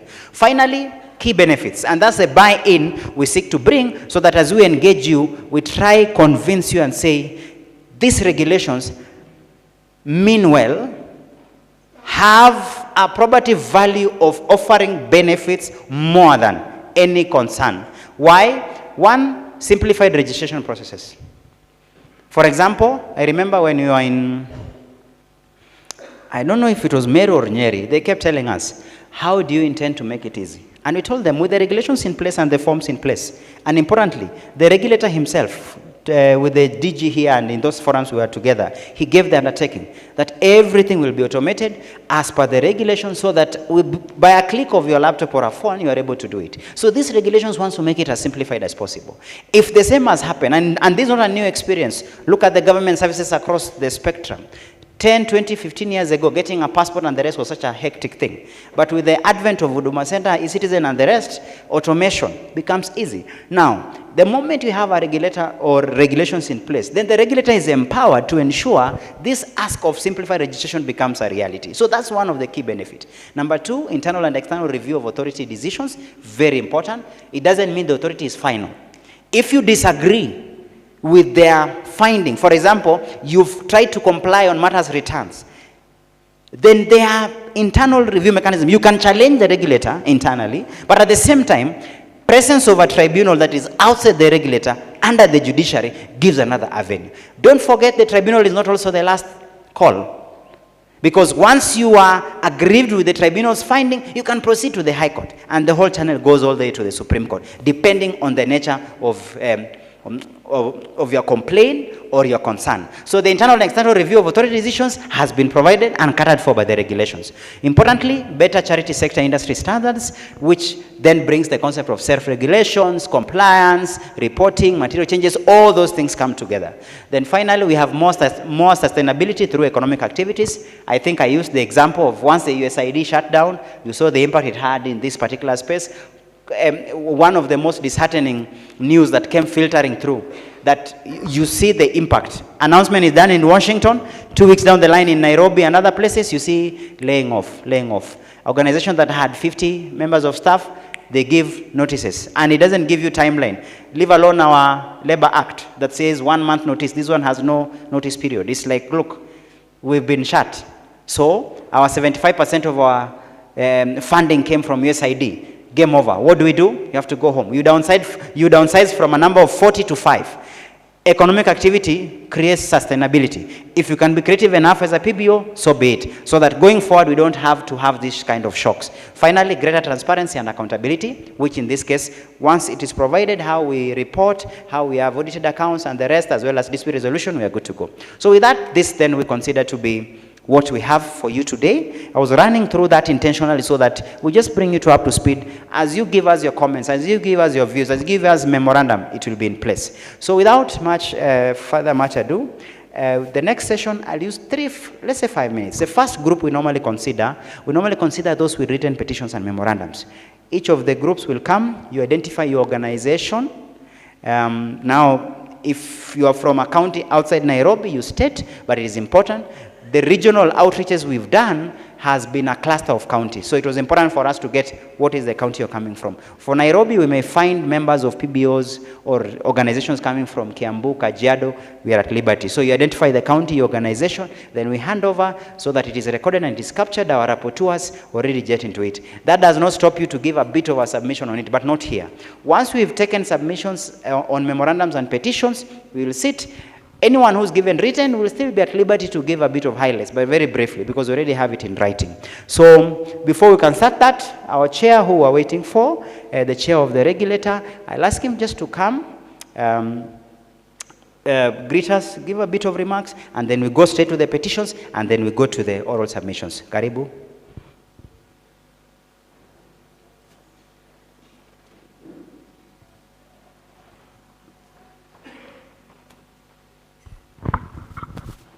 Asante sana Bwana Wakili, our CEO, directors, the participants in the house today. Good morning. Good morning.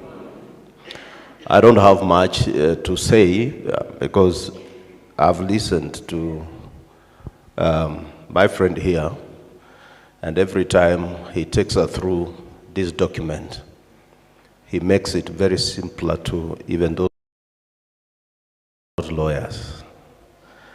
And I'm sure the CEO and those who have been here, who have spoken ahead of me, can confirm that we've been in every region, and it has been extremely a very successful exercise.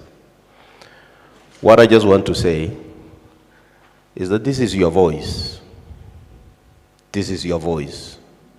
And I keep on reminding the stakeholders that this is your baby. They say people who do not understand the seasons are likely to miss opportunity. They are likely to misuse their moments and hours, and they miss the target. For the sector, this is your opportunity. This is your season. This is the time you can lay a foundation for the sector that definitely will shine beyond the boundaries of our region and even the continent. Your voice into these regulations. We are not a sector that is faceless. It's a sector that is so responsible because you are touching lives. So when we submit to you these draft regulations and come to you, that means that we need your voice in this. So don't waste any single moment, because you need to ask yourself every time you gather a space, in such a space, and ask yourself why this progressive law has been shelved for over a decade, and which is now before you. Do you still want to slow it down, or you want to capitalize on the goodwill of the government and ensure that we have the law in place? For those who are old enough, who were there in 80s, 90s, I mean those who were during Nyayo era, those who were during the Kibaki era. Of course, this law was passed during the 10th Parliament when the late Mzee Kibaki was the president. His Excellency the President made a commitment during the campaigns that if he's elected as the President of this country, he will operationalize this act. And true to that, last year, he fulfilled the promise that he gave to the sector. I repeat again, this is your baby. This is your voice. Don't lose it. We are here to capture your views. You've been told the good that it has. You've been given the comparison of the old law and the current one. The benefits you are going to have.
to implement the same is a problem. Can you take the lead? We humbly submit to you. We are here with a lot of humility to receive your views, and we'll bring them back to you. You have a look at it, and then we roll out so that we move forward the sector. Let me not take much more time because today is your day. My name is Mwambu Mabonga. I'm the chair of the board. God bless you. Thank you very much, Chair. Now, so for that, then I want to welcome the organizations and the institutions that are seeking to present memorandums and petitions. Any that we have here, written submissions, please, let's just line up there so that one at a time. The Director General, please welcome, and the Chair so that you can receive. Director General, please come. Let the organizations come. We just line them up one at a time. You give a name of your organization, as well as then the rapporteurs will take quickly. For the camera, is it okay, or they can come? Please come up here, Director General. Just becomes a bit tidy and easier here. Also for the benefit of our esteemed members of stakeholders up there. Good. So name of the organization, county, and then you hand over. Let's start here. God is good, and all the time. Ladies and gentlemen, I'm the Secretary General of Mau Mau, an organization that was bequeathed this public benefit by the late Mwai Kibaki. It is I, without any undue influence, who wrote Kindiki then, when he was the Minister for Internal, to organize this institution. And that was in May 2024. On 4th May 2024, Minister, now Vice President, put it in the official Gazette notice. Before then, Kibaki also bequeathed us a department, a Charities Act, where most of this public benefit is borrowed from the British Charities Act of 2011. Is anchored on that. But that is beside the point. My point here, you will be nothing so long as you don't observe the Kenya Constitution, Act number 1, the power of the people. If you are not within the people, then you are merely nothing other than a chattel. And a chattel cannot talk, cannot behave, cannot regulate. And because you are a human, you go to submit to regulations. And regulations are the cornerstones and actually are the roadmap of making a proper decision. However, as I conclude, ours was not to make noise, but to keep on remembered that I as my father was in the freedom fighting. I was in the second liberation. So I owe a lot about that constitution. And my number was 420 at Bomas of Kenya. However, I did not come here to praise Caesar, nor to criticize Caesar, but to state a statement of fact that unless and until you institute Act number 1 of the people, that they are the sovereign of the people, you are nothing. Thank you very much. So, proceed. No, you've not handed over. I just needed you to hand over the petition memorandum. Please get instruction clear. So let's give them a round of applause, and they can wasonge mbele kidogo. Director General, let's move forward a bit for the cameras. Chair, let us move just a bit. Yeah. Let's just move ahead hivi. Tusonge mbele hapa kidogo. Tusonge mbele hivi kidogo. Just ahead. Okay. Let's give them a round of applause. Good. And one of the uniqueness about the Mau Mau team, every single forum I've been encountering the same team. Let's clap for them. They have been dedicated and all over. Thank you very much. I'll give them a chance. Anyone who presents a memorandum or a petition will still get a chance to address from the plenary. Because now we want to go to the plenary now. Thank you very much. The next organization. Thank you very much. Okay, the next organization, quickly. Our organization name is Kangemi Human Rights Movement. My name is Faith Mwangi. I would wish to put it in context that we are aware there is a court case, and literally it declared the public benefits, PBORA, illegal. In fact, I would say that what we are doing today is constitutionally not right.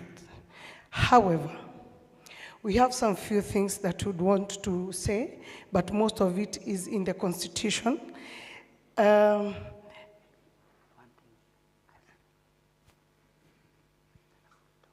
problem.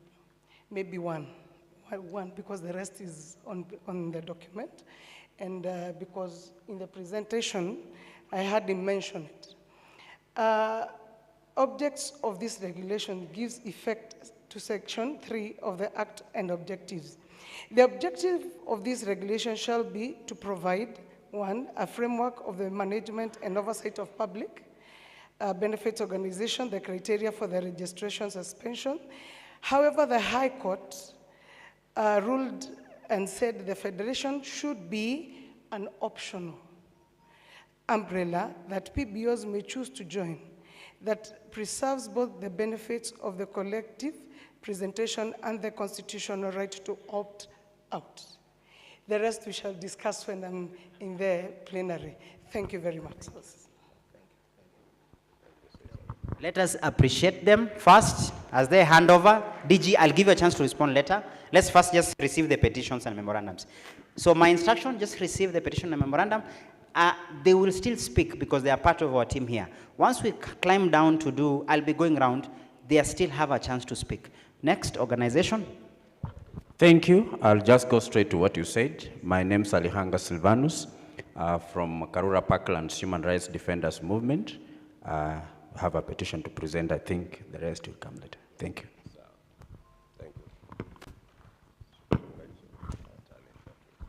Thank you very much. Let's appreciate them. Next, organization. Good morning, everyone. My name is Lisa Mushaga from HENET, Health NGOs Network, and we would really love to take this opportunity to appreciate PBORA. We've been working hand in hand with them since started, and since the new regulatory authority took over with the guidance of Dr. Laxman Kipto. And I know you've been hearing about HENET even in the regional public participation, those who are through our members. And the memo that we're submitting today is a conclusive, consultative memo that was done by the members of HENET. Thank you. Thank you very much. Let's appreciate them as they give their petition. Next organization. Thank you. My name is Kimari. I'm from the Kenya Nonprofit Organizations Working Group on the Financial Action Task Force. We work to promote a risk-based approach to monitoring and oversight of anti-money laundering obligations for the NPO sector. Our petition will speak to that much. I also opted for a more digital format, so you won't be receiving it physically today. But the main thing I want to insist on is that the objectives of the PBO Act were really to promote the growth of the civil society sector. The regulations that we have in place need to be in line with that object and purpose of the Act. So there are several provisions that we are challenging and that we hope will be amended, particularly on the issues of suspension, cancellation, and deregistration. Thank you very much. Just greet them because they are now handing over through a soft copy, through the online methodology. A round of applause for them. So he's just a representation of presenting the petition. Thank you. Good morning.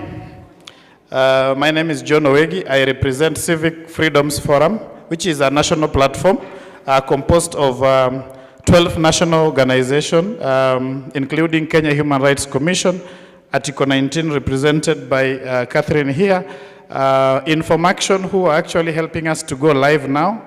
We also have PEN Kenya, we have Initiative for Inclusive Empowerment, we also have Defenders Coalition, we have Muhuri, we have Creco, amongst others. So we'll be making our presentation a little bit later, but I think we must appreciate something that this process represents. I think it's one of those public participation processes that we also have a huge turnout, number one. It's also one of those public participation processes probably that goes live. So I think we just need to also appreciate every good, the advantages, I mean, and of course the opportunities that we're having. Today what I want to request the organizers is to give us time so that we have dialogue that is organized, and I hope all of us will be sober and objective enough. We talk to each other. I think the door is open. Initially when we were, when we were having this conversation before the launch of the regulations, we had agreed that Nairobi was going to have a 3-day feedback session because of the obvious reason is the capital city. It has so many organizations. So we are going to probably have so many people that would want to make presentations orally. So I'm not sure how we, Joshua, we manage that so that people don't feel left out, but also so that we, even as we are having the hard copies and the soft copies coming in later, we probably can also just have a conversation about some of the areas that need to be relooked at, so that you don't give someone 2 minutes to summarize their probably 20 pages. I think it won't be practical. So thank you so much. I will be doing a double, it's one, but we'll have a double handshake so that I have my friend here. But then before that, just she can also say her name so that then we have 2 handshakes for CFF. Thank you. Good morning. As mentioned, my name is Catherine Bui from Article 19. We are partners with the National Working Group and also with CFF. I think also as a legal officer in the law profession, we really want the team to address the issue of the law court and the court orders that was given and what would be the directions moving forward so that we know as a team what comes next. Thank you. Thank you very much. A round of applause as they hand over. So we'll do the double handshake now. Good. Thank you very much. Now, let me just say something. I know my DG, Dr. Kipto, may say something, and next to us is our legal manager. One thing I've always been warned, Wakili Joshua, my Wakili here is also director on the board, and she's actually the representative of the AG, so that is the government. My lawyer always warns me never to disobey a court order. Never. Because if I do that, he will not even represent me in court, and that is Elisha Ngoya. That's my lawyer. So if we had no stay order, we could not be here. And we cannot be here to do any illegality. So until the stay order has been vacated, we will be here to receive your views until the court says otherwise. Kindly. Thank you, Chair. I think we need to be very careful when we are dealing matters with the law. And I want to be very clear. No any court of law in the Republic of Kenya has declared public participation of the regulations illegal. Even when we were when that case was in the court of law, we were ongoing. So you've got to be very careful when you are making declarations of illegality and yet you do not have that authority. The case that is in the court is on 4 things that our colleagues know and we know. which the court gave a stay. And it has given another stay until August. And the judge was gracious enough to give all of us, them and us, opportunity to say, if you have any issue, come to the court of law. And our friends have not gone. Instead, what they are doing around is declaring illegalities where there are no illegalities. We've got to be very careful. Because I know they sent someone in Kisumu to go and declare our public participation illegal. And there is someone here also declaring the same. This forum, and I said when I was opening, is legally constituted under the law of Kenya, which serves everyone. The stay orders are from the court. And the court said, continue. And for the information and for clarity, the government of Kenya is actually implementing what Justice Onguto said, that implement this law without any amendments. Are we together? And what we are doing are regulations to operationalize the act as it is. When it shall come for the time for the amendments, we will consult widely enough. So we should be careful not to be displaying our ignorance about the law as it is. So we are very well constituted, and let us continue with the work. We are here as the authority. And I want to repeat what my chairman said. This act was not government sponsored. It was by the NGOs, isn't it? Yes. And it is the NGOs that said we want this act to be operationalized. And the President of the Republic of Kenya gave a directive, and we are here implementing that directive. As a matter of fact, Kangemi Human Rights Group and the rest would want us to amend before. In fact, they are the ones who are contravening the law. So we got to be very careful. Let us receive all what you have. And we even continue to say all PBOs in the country have enough time until 25th to give us your views on these regulations. And the regulations are, and our consultant said, the regulations we are dealing are supposed to be in line with the act as it is without amendment. Are we together?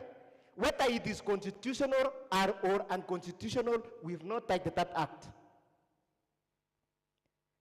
So I want to end there to say, ours today is to receive your participation, your inputs on the regulations to the act as it is, as it was, the court said implement this act as it is. Are we together? Yes, any other person, if you have your issues of declaring this meeting illegal, you could have gone to court and brought us a court order to declare it. But this pedestrian standing and declaring my meeting illegal, I cannot accept it. Thank you very much. Now I seek to just. You know, it's good to, having served in Parliament, I just want to make it very clear, and that is why we are operationalizing the law. You can't amend the law that has not been operationalized.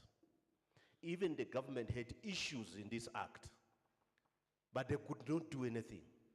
So even if you have issues to be amended, even from the government side, until the law has been fully operationalized, no amendments are going to be done. So let's move with speed, operationalize the law, deal with the amendments when they come. And they will be subjected still back to you. Thank you. God bless. Thank you very much.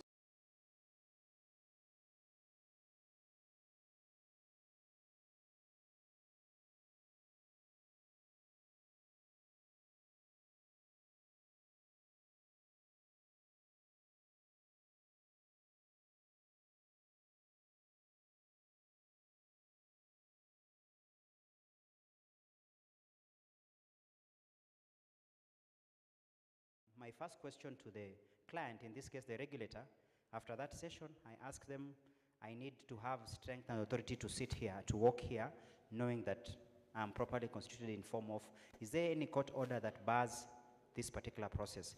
And I asked specifically for evidence to show that we have a stay order because the matter is active in court, and indeed there was there.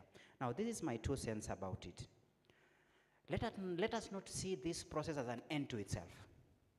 There's a long journey that follows this, and that is our advice we gave even to the regulator. Public participation is collection of views. We are yet to validate. We are yet to come up with the public participation report. We are yet to face two committees of parliament, Committee of Delegated Legislations, Committee on Internal Security. We'll still come back again before the 2 committees. The Attorney General's team will not give us a leeway to proceed unless and when. So one of the tick boxes we had as we were coming to this session today on Friday was to ensure that we are properly compliant in the sense that if there is anything that stops this process.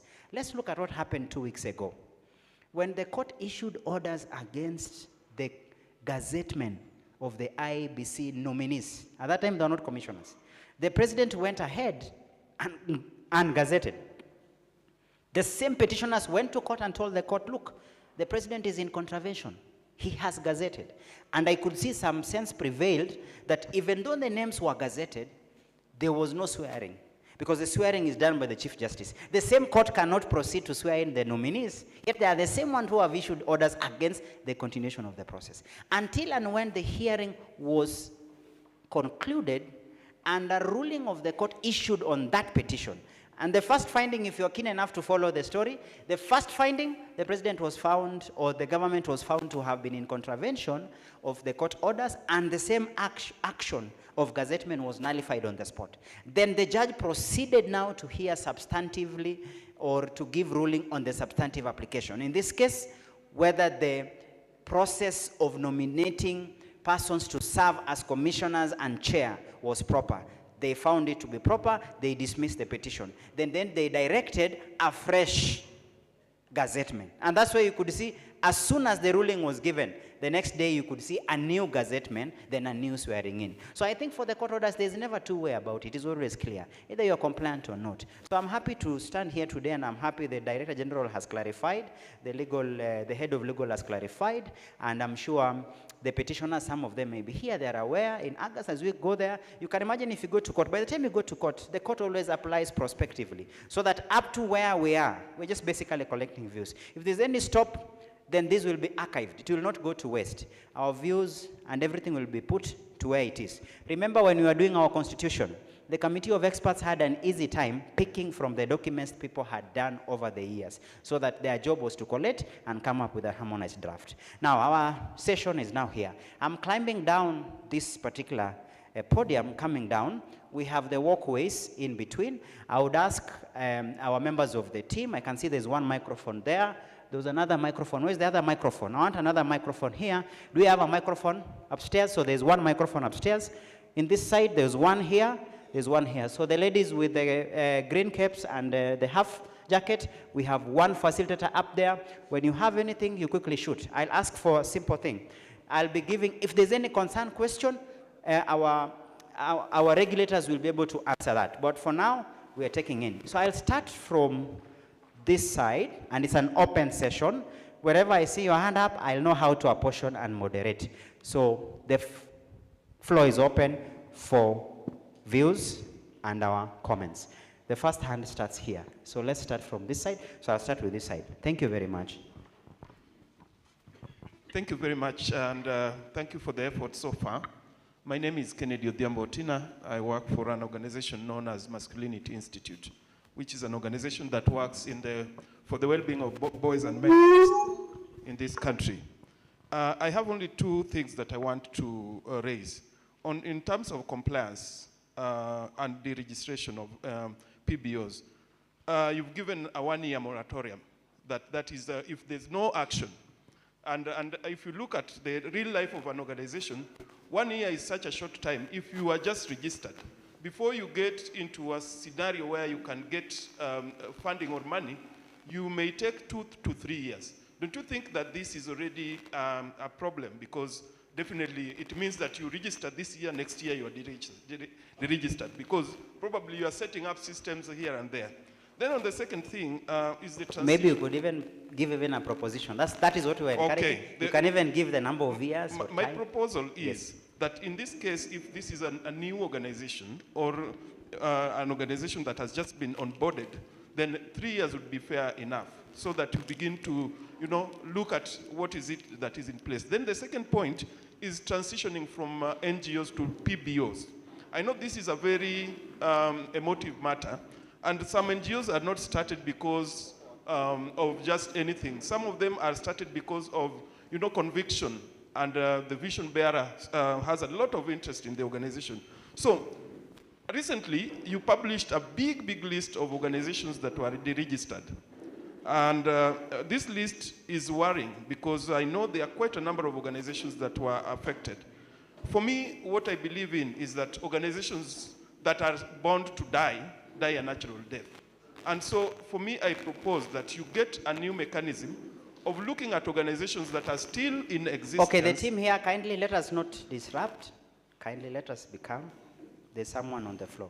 To look at the organizations, the NGOs that are still in existence, and look for a process of onboarding them into PBO. Some of the challenges that they've been facing probably are issues to do with funding, and it's the vision bearer who is still pushing the agenda. So those were my two concerns. Thank you, and thank you for the opportunity. Thank you very much. And some of the concerns, I think I will give a chance at some point.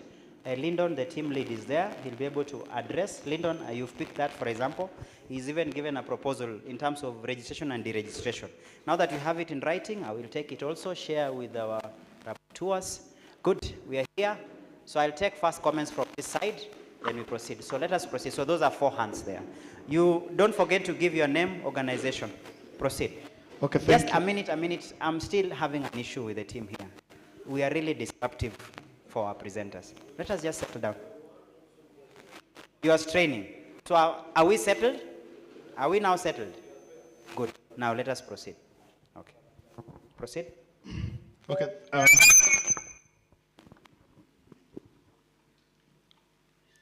Okay. Good morning once again. I'm John Owegi. I'm just going to do a summary of what we have presented to PBRA. But then I'll just start with a few laundry or just areas probably that will need cleaning up. I know there was not so much time during the harmonization, but there are just some quick tidying or laundry that needs to be done. Number one,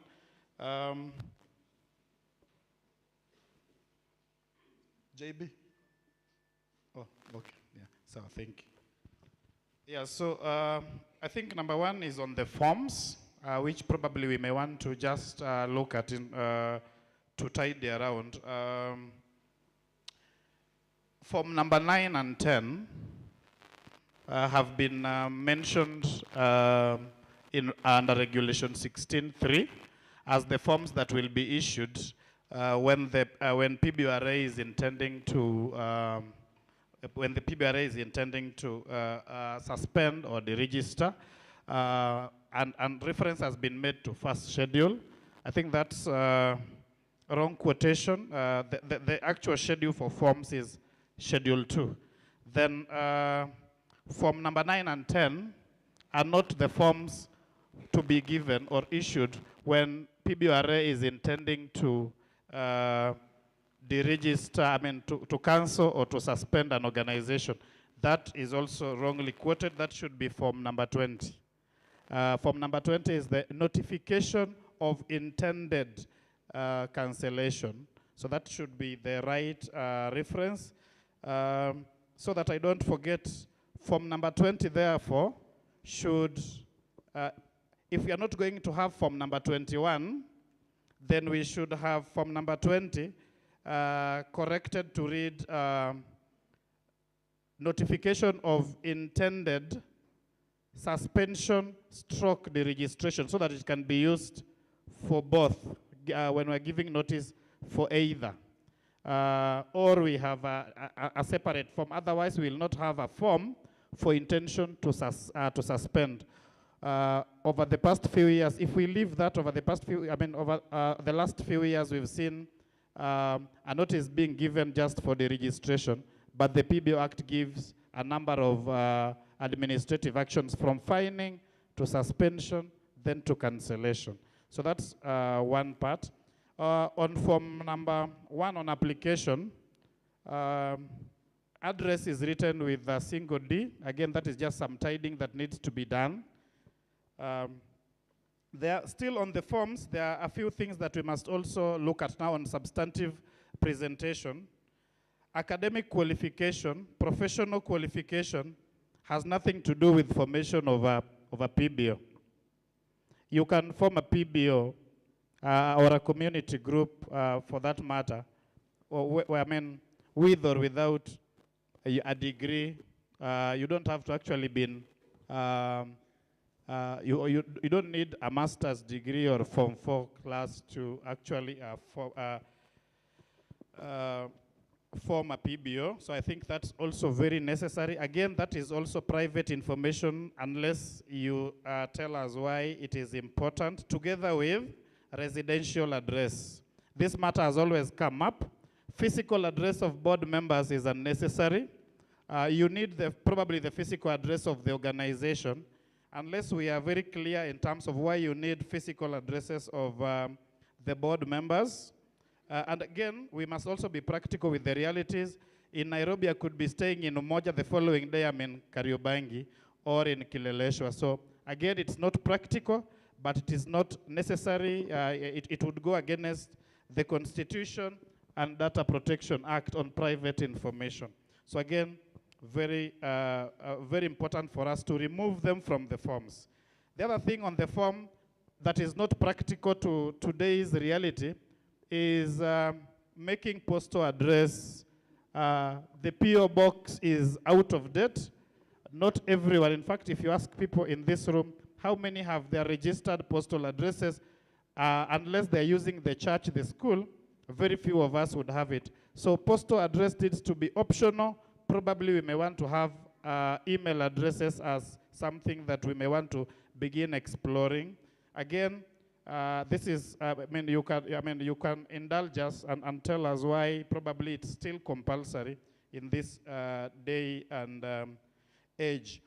The last thing on the forms that I would want to bring out is most of the forms for applications, Form 1, 2, 3, and several others for application, whether for bestowment, for registration, have some instructions that probably would go against the PBO Act and would also go against the Constitution. There is a list of 26 benefits which are in the 6th schedule of the PBO Act, that the instruction is choose only one because you are supposed to do only one thing. Practically, that is not true.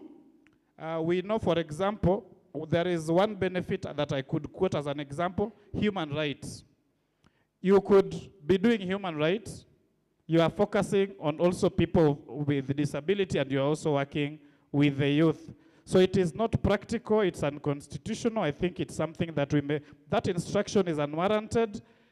Under Schedule 6, it has not indicated that you must only do one. It's actually saying that the following, but not limited to, which also means the list of 26 is not exhaustive. So we may not limit an organization to only one. We must be practical. Whether you are doing humanitarian work, whether you are doing governance work or service, we need to be practical. Some of our work cut across. So I think that's with the forms. As I said, we really need to have some time to summarize. Quickly. Just allow me to make reference. There is one area where everyone has been eyeing, and I'm starting from the back, coming towards the first ends. The benefits for registration is something that has attracted conversations, and everyone wants to know, how can I enjoy the benefits?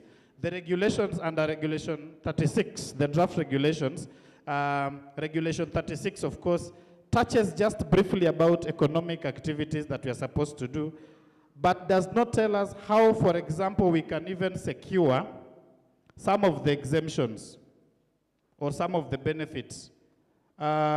When we were looking at this, we were asking ourselves, even though KRA already has a way of giving us tax exemptions, is there a way in which, for example, we can have an application or a letter by PIBORA, probably added as one of the other forms, where we get some commitment, a commitment from PIBORA that they've done due diligence on us, we actually delivering public benefit, so that that is submitted to KRA to reduce the number of days from 2 years to probably even 3 months for us to access our tax exemption certificates. Otherwise, the exemption, the benefits will remain on paper. So we were requesting that probably a form be added that is filled in by PIBORA as a guarantee that they've done due diligence on the PBO that is requesting tax exemption.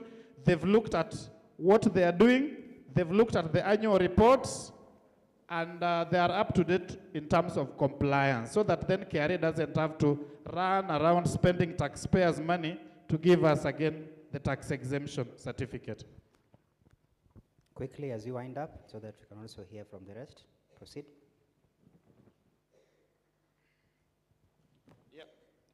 So again, on dissolution and the registration, I think there has been a mix-up, probably some confusion from the board. Regulation 32 and 33. I think what the confusion came out when the word deregistration was used. Remember, there is a substantive part for deregistration. Reference is made to Regulation 16. So Regulation 32 and 33 are actually wrongly placed. We already have grounds for deregistration under Regulation 16. So we cannot be repeating grounds for deregistration under Regulation 32. 32 is actually corresponding to section, if I'm not wrong, 61 of the PBO Act under voluntary dissolution. So it is voluntary deregistration.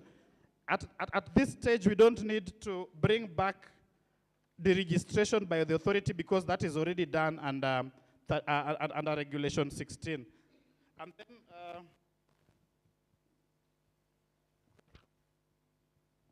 I know you want me to wind up. Yes, at least now that we have it in writing, just a bit of highlights would be enough, so that, because we really need to hear as many as possible.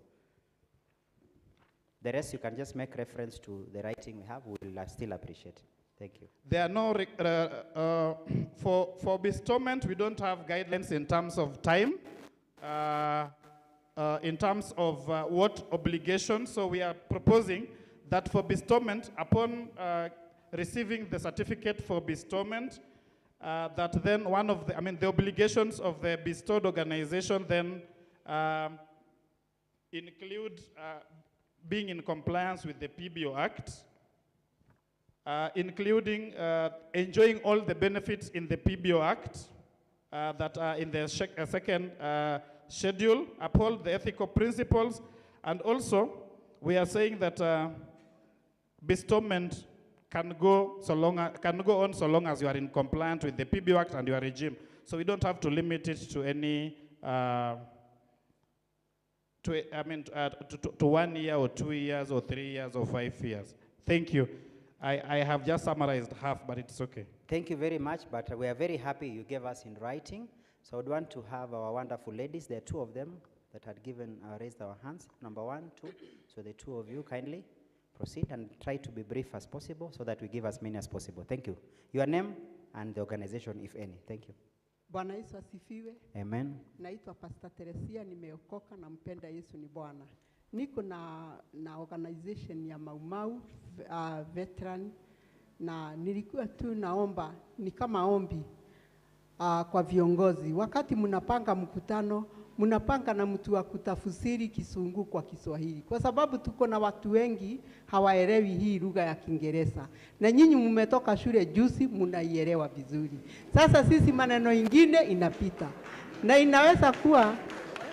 inaweza kuwa ni ngumu. Umetoka mbali, umekuja mkutano, na ukienda kuulizwa ilienda namna gani, huwezi kusema kwa sababu hukuelewa.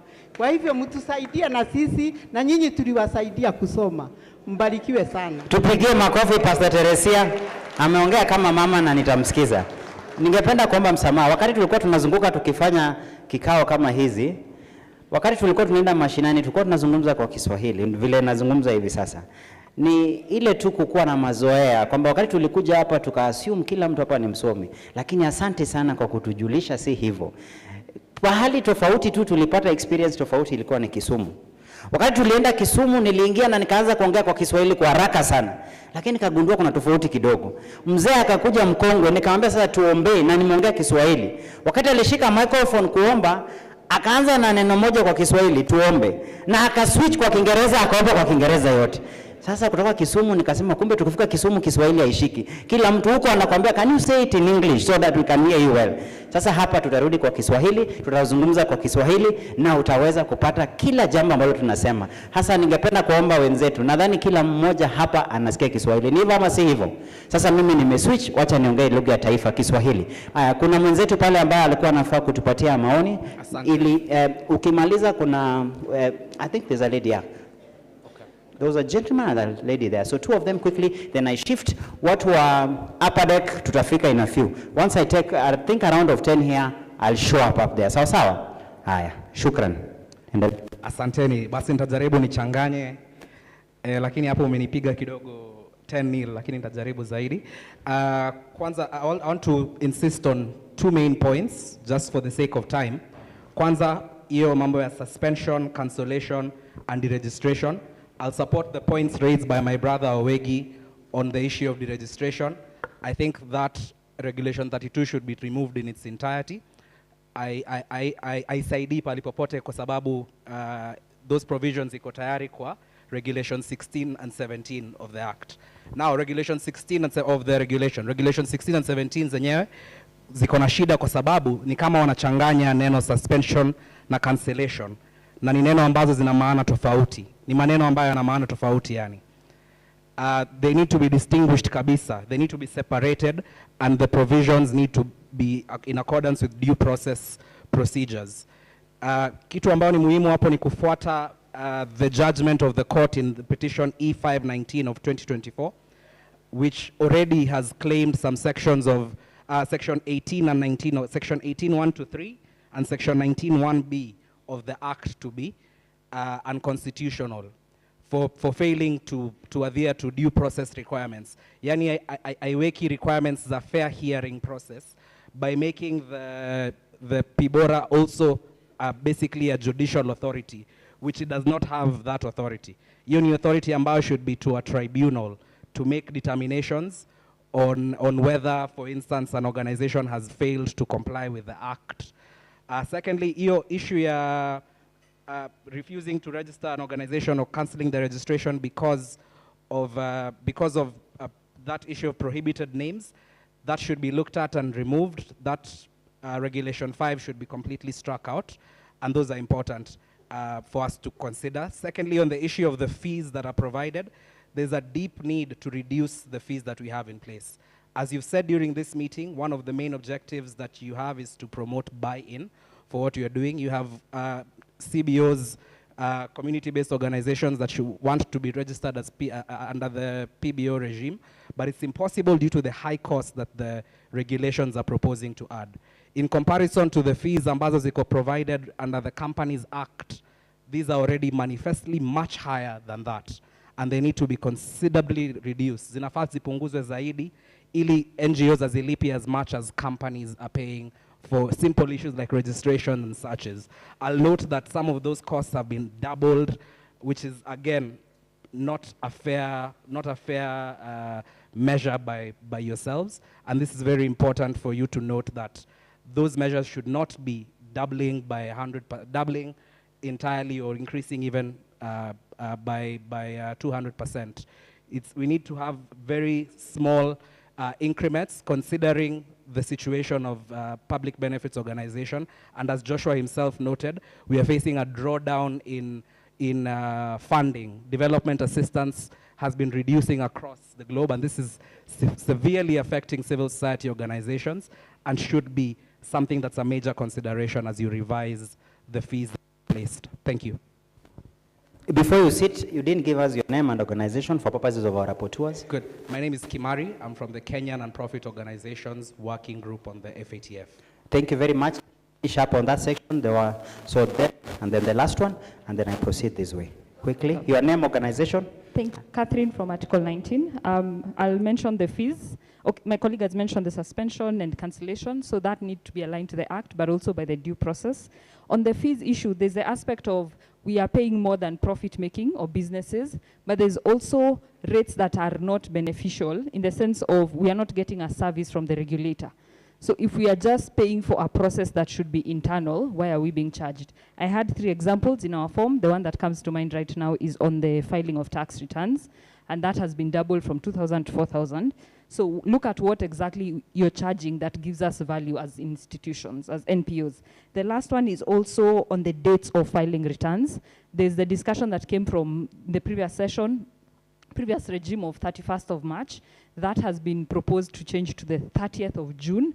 But when you look at Form 16 of the regulations, in the preamble version of it, it mentions on the dates of the filing financial years of the institution. So we're not basing it on the government financial year or the calendar year. Meaning if my financial year starts katikati ya mwaka, I will count 12 months and then count 6 months for filing of those returns. So please align those across. Asante sana kwa kuwa brief. Lastly, from that section. Good morning, everyone. Oh, afternoon. My name is Hassan Abdullah. I work for an organization called Islamic Relief. Islamic Relief is an organization that operates in 40 countries, an international organization. I know we have an international NGOs meeting on Tuesday, but basically I came here just to give a few of the views. Mine is really concerned with the registration, particularly. Under Section 7A, the PBO Act does not permit an organization that's not registered under the PBO Act to claim it is a PBO. So I think there is need for maybe more clarification on this. What we really want is organizations that are already registered as NGOs in the previous act, of 1990. There is need basically maybe the PBO regulatory authority to just move us to a new registration rather than asking for a new registration. You know, transitioning us basically is what we need to do, and emphasis on that. And I know the government is very keen on revenue collection. I think it's important that you just transition us and maybe ask for the fee rather than asking us to fill in more forms and other things. It will be a bit inconveniencing for all the organizations. I think there's need for you to do that. I think there's also a lot of ambiguity around the registration. Is there a way, we can clarify some of these registration issues in terms of how regional offices register within the country, if they are not implementing in the country? I think those are some of the things maybe will be clarified on Tuesday, but basically our emphasis is basically please transition us to the PBO rather than make us register a new registration. Thank you. Asante sana, na ningependa kukujulisha kwamba hilo jambo, can you just take a seat? Hilo jambo, the thing you've raised kuhusu kujiandikisha, bestowment of status, it has been a question we have grappled with. You are not among the first, and I'm happy when you'll have your session as NGOs.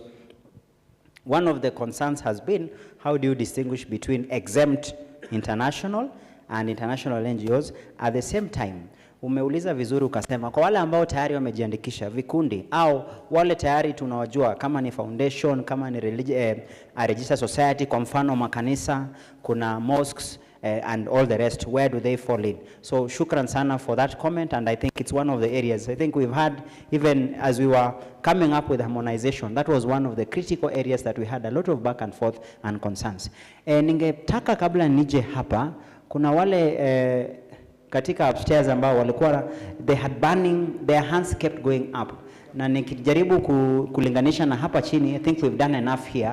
Ningetaka sasa tuanzie wenzetu pale juu. We'll take at least 5 comments or 3 to 5 comments from up there.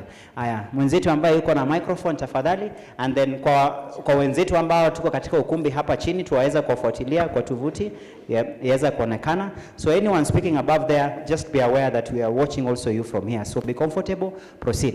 Lazima utuelezee jina lako, kikundi au organization ambao unawakilisha, na kwa zaidi hata ukisema county kama si Nairobi County, kwa sababu tusiassume kwamba kila mtu hapa wote ni kutoka Nairobi County. Karibu. Thank you very much. My name is Malim Sud Ahmed Mohamed. I have an organization known as CK Society of Kenya, based in Nairobi County, Kamkunji sub-county. My concern is on the groups which was started by the government. Mine originated from the government policy during the 2004, known as community policing. Then we had a plan of being registered within the government. But as time went by, the government shifted, left the community policing on its own. And we who were anxious of helping the government in terms of morals and character and behaviors, we found that it was better to go and register. We registered as a society, as I've named. But the problem we are facing now in this regularization, we are the people of Kenya helping ourselves from our own pocket. When it comes now to the issue of bringing returns, bringing so whatever has to do with taxation, how are you going to consider our organization which originated from the government perspective with the aim of assisting the government? Because down there at the ground, we have been in the conflict with the administration. Some program comes straight from the government, which are supposed to come to us as an organization, but the government administrative takes over. Now start picking their own ransman people who are doing the awkward thing to our people and letting the people on the ground see us as irrelevant. That is our main concern. And second thing, the formation of this public benefit organization now council.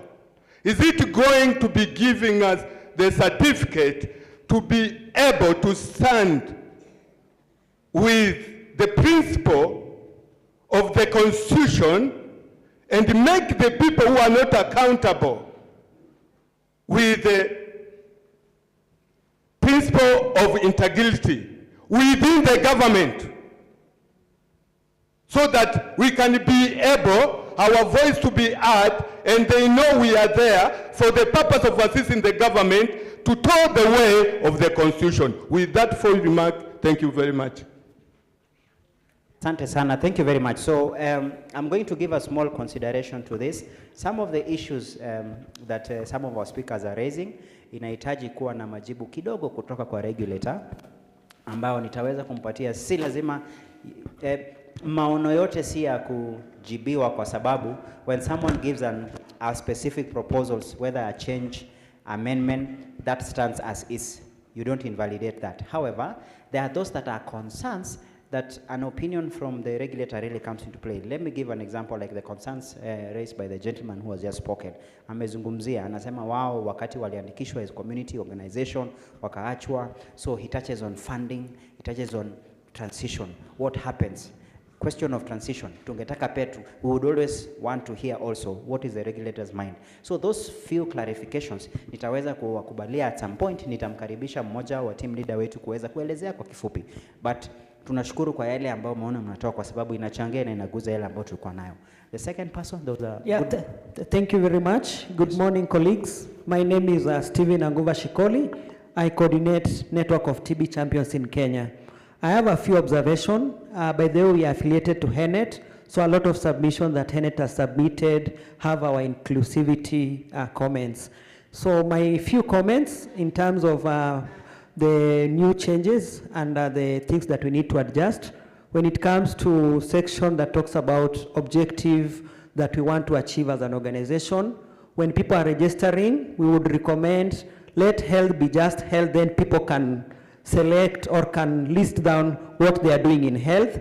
Same to legal, education as others, because when you are limiting it to health right, then there are other aspects of health that people are implementing that are not listed. When it comes to constitution, we had challenges when we were registering as NGO some years back because we were recommended to use the prototype constitution. So what is going to change in this new act? I think organizations should be given leeway to come up with their own constitution without being mandated to follow the constitution that is being given by the regulator. Number 3 is about fees. I think my other colleagues have spoken more about these fees. Keeping in mind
I've seen you. So let me invite Lyndon first to answer a bit of those concerns. Then I'll come down now. I'll be starting from this middle, then come to this section. Lyndon, just a few concerns. Would you want to take around? Thank you, Joshua.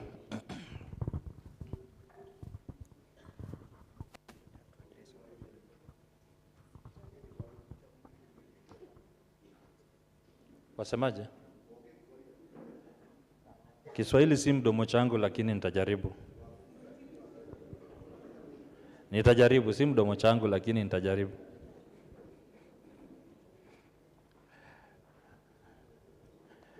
Mimi natoka huko Kisumu mahali walisema tuombe.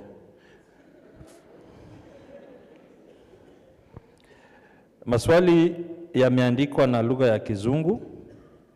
So nitasoma then nitajaribu kujibu na Kiswahili. Nikimix them, gather them, tutaelewana. Compliance, Kennedy Odhiambo, you wanted to know about compliance, deregistration, and the period of 1 operation. Kwetu, ili ni pendekezo lenye tumeweka. Kama kuna pendekezo ingine yenye mnahitaji, mnaona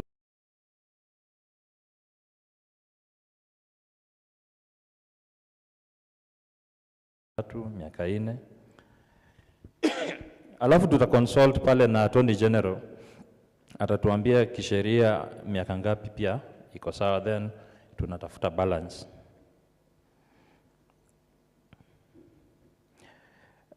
Swali lingine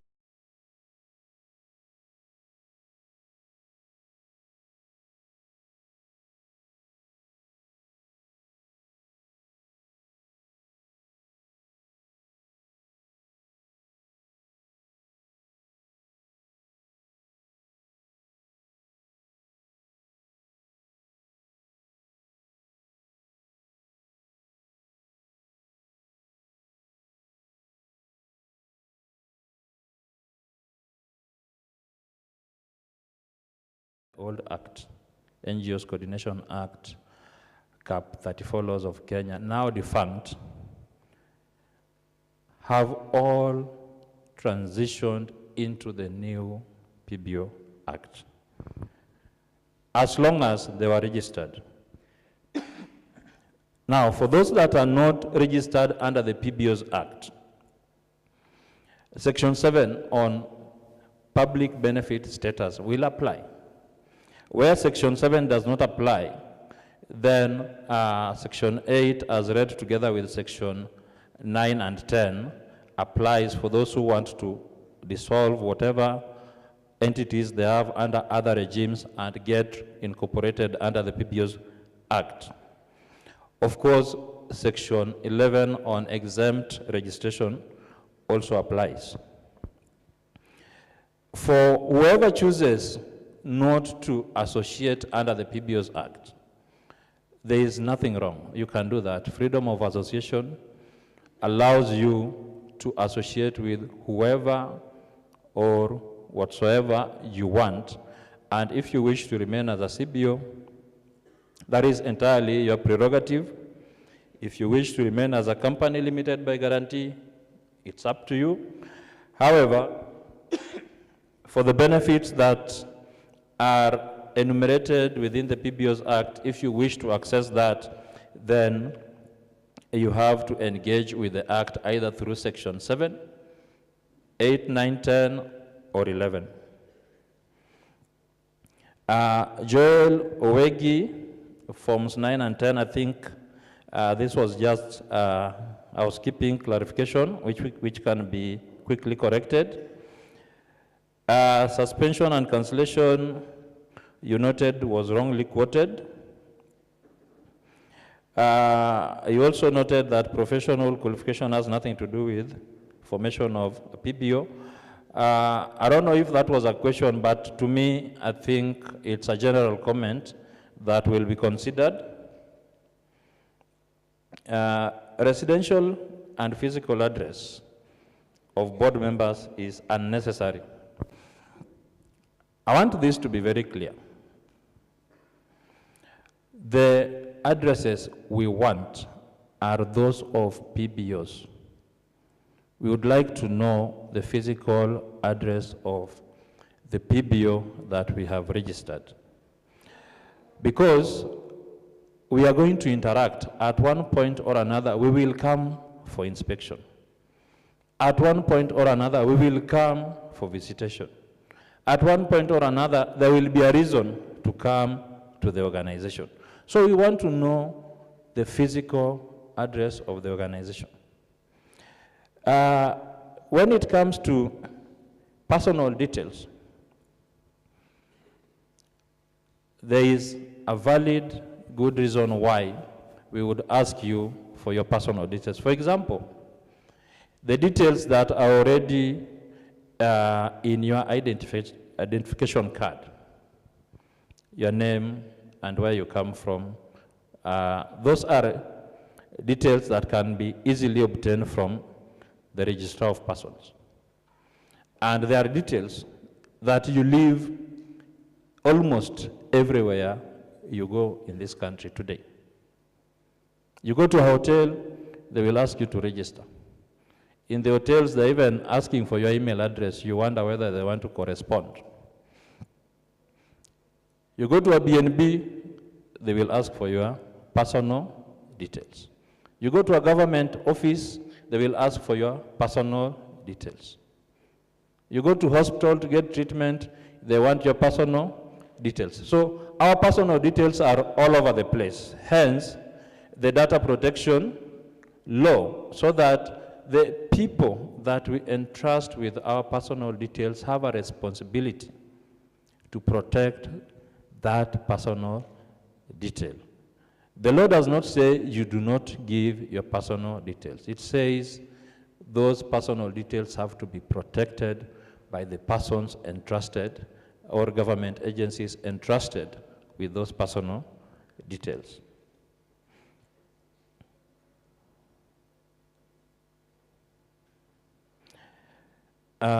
There's a question here on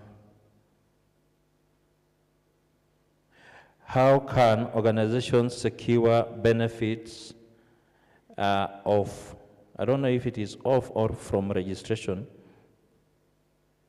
Then there is how can a PBO fast-track tax exemption process by KRA, where due diligence is not audited,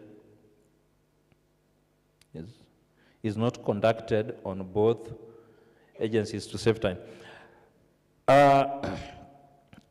Any organization that wishes to benefit from whatever benefits that the PBO Act gives must interact with the PBO Act. There's no two ways about it, because you cannot want those benefits and you don't want to associate. You will have to associate in order to get those benefits. And remember, freedom of association is not absolute. It can be limited by a dint of law. So whoever wants to secure these benefits has to register. After registration, then, for those of you who follow information or news in this sector, you will notice that KRA has put in place income tax rules on charitable organizations. So as the authority, we are working very closely with KRA on formulating our own set of rules to be in congruence with that of KRA, so that when the time for accessing these benefits come, it becomes easier. And KRA have also worked on cutting down the time for accessing these benefits. The big thing is that the threshold that has been put in place has to be met, because back in the day, tax exemption for this sector was blanket. A lot of people back in the day misused that blanket tax exemption status, which led to the same now being regulated and is issued on application and upon meeting the thresholds that have been set. We have Kimani from NPO Working Group. I think he's recommending that Regulation 32 should be removed in its entirety. Now, on the mix-up, you will see there is a place of dissolution, voluntary deregistration, and winding up. There's a mix-up, definitely, on those. That mix-up is emanating from the Act itself. There's no way the regulation can attempt to correct that mix-up. One of the reasons why we wanted to amend the Act before implementation was because of the mix-ups. We had noticed that there are certain conflicting clauses, conflicting sections, and we thought that it would be best to amend before implementation, but the courts disagreed with us.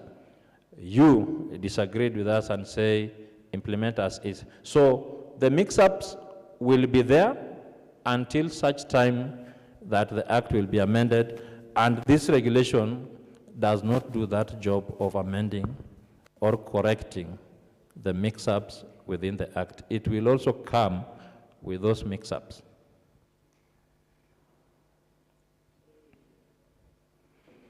Where there is a mixed up, the regulation will proceed.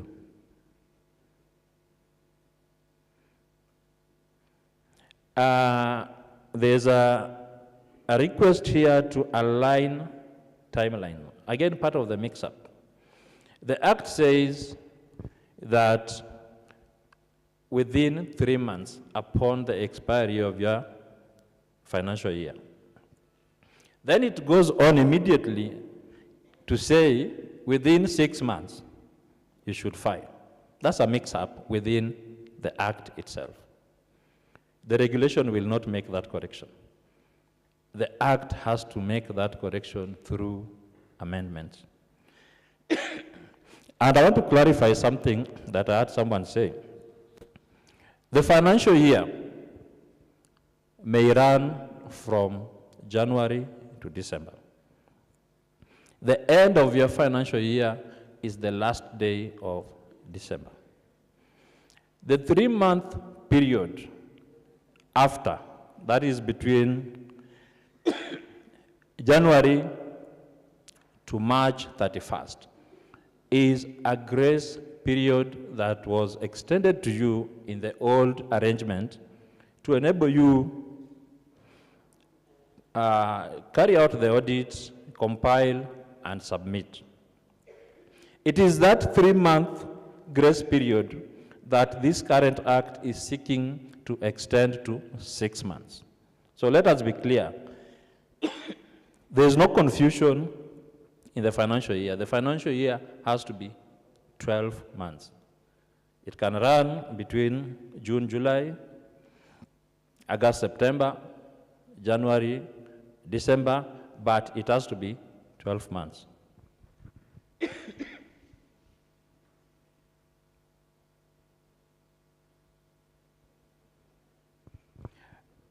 There's section 7 on definition and what qualifies to be a PBO. In every law, all definitions are done under section 2. So PBO has been defined under section 2 of the PBO's Act.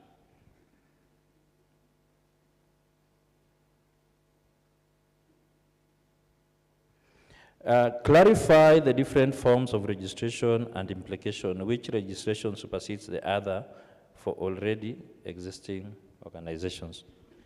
The registrations are not competing. The forms of registration are not competing. If you come in under section 7, you get public benefit status while you continue holding your previous registration. If you come in under 8, 9, 10, you get incorporated, you get your perpetual certificate, and you move on with your objectives. If you come in under section 11, the same applies. There is none which is superior to another. They are not competing, and they do not supersede each other. Mr. Mohammed, you wanted to know groups which were formed by the government, that is community policy groups in 204. How can these groups be considered by the PBO Act? This question is good, but it has nothing to do with the regulations that are before us that we are giving suggestions on. So I will leave it to Kipto. He is my senior. He will handle it.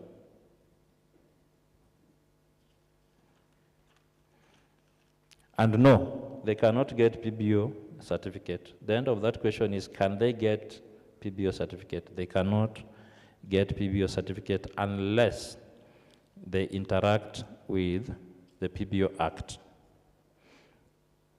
Expound on different health facets that PBOs can operate in the health sector. When you mention the word health, it connotes so many things that you cannot list all of them in the schedule of the Act. So when you deal in health, you have a free hand to deal in any section of that health, but you just have to define it clearly in the objective that you will be dealing with this facet of health.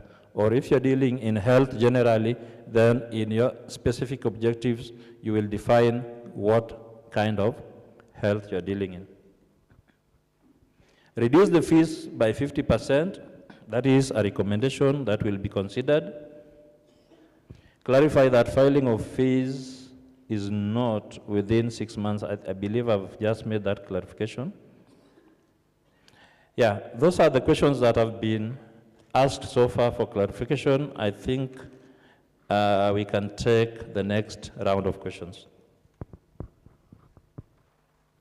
So yale maswali ambao wanauliza ndio tutajibu, lakini maoni hayajibiwi. Maoni tu ni kuclarify kwa nini tunafanya hivyo, kwa sababu tungetaka kuwa na what we call interactive session so that you also have a bit, and wakati tutatoka hapa bado utakuwa na nafasi, kama lolote utataka utaweza kutupatia wazo zaidi ya yale ambao wamesema.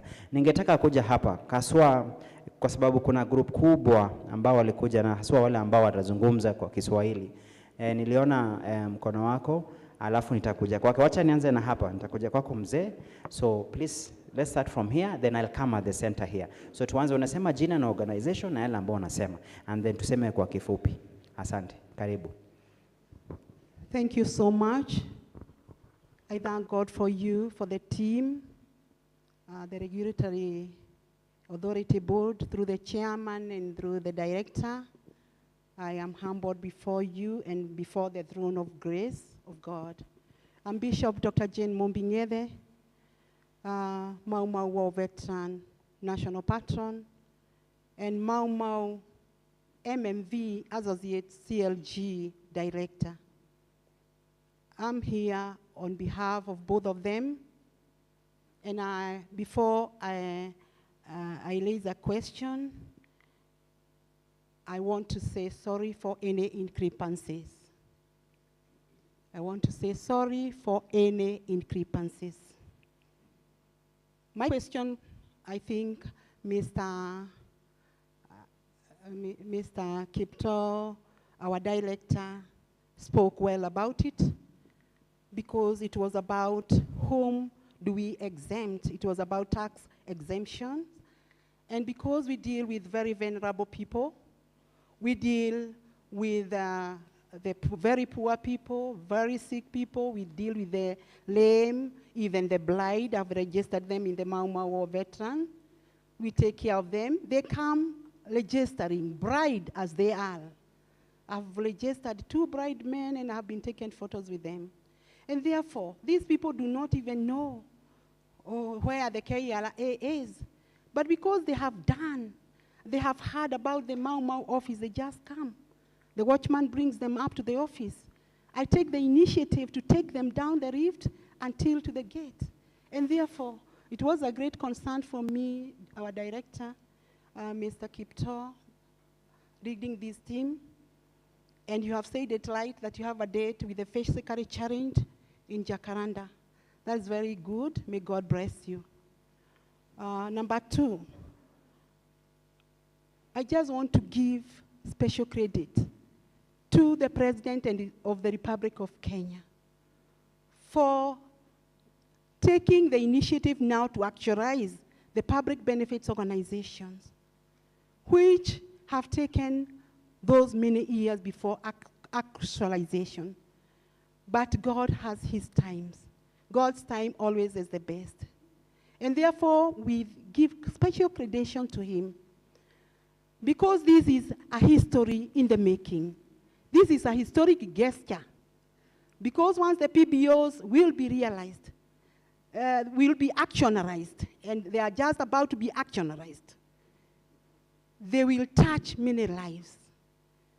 The NGOs, the PBOs, now PBOs, you have dealing with people's lives. Some people have been very committed. They have been very credible. They have been working with integrity and transparency. But some have been seeking self. And that's why we are dealing with the public benefits. How do we benefit the public? How do we benefit the civil society? How do we benefit that secret, that poor man there, to uplift the standard of his living or her living? How do we help that child out there? It is a call to all of us as a servant of God to be credible, to work to the core, to work to your core values. Take an oath with God to be transparency, accountable, and all that.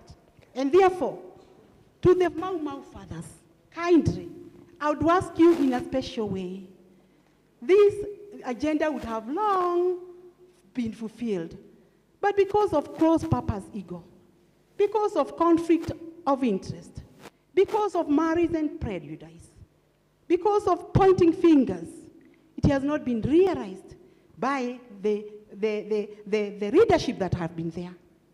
But they have tried all through, because the motion that was tabled in Parliament, it was during the tenure of President Uhuru Kenyatta. And Wangamati tabled the motion on your behalf about compensation. And when the king came in this country last year, he said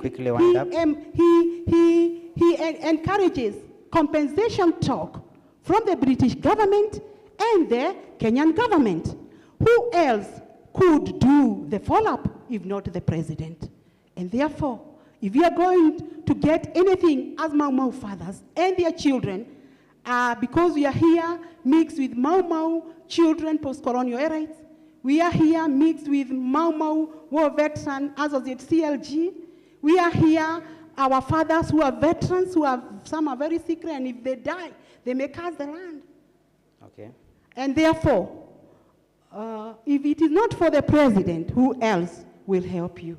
Okay. So you have a special prayer to do even for him.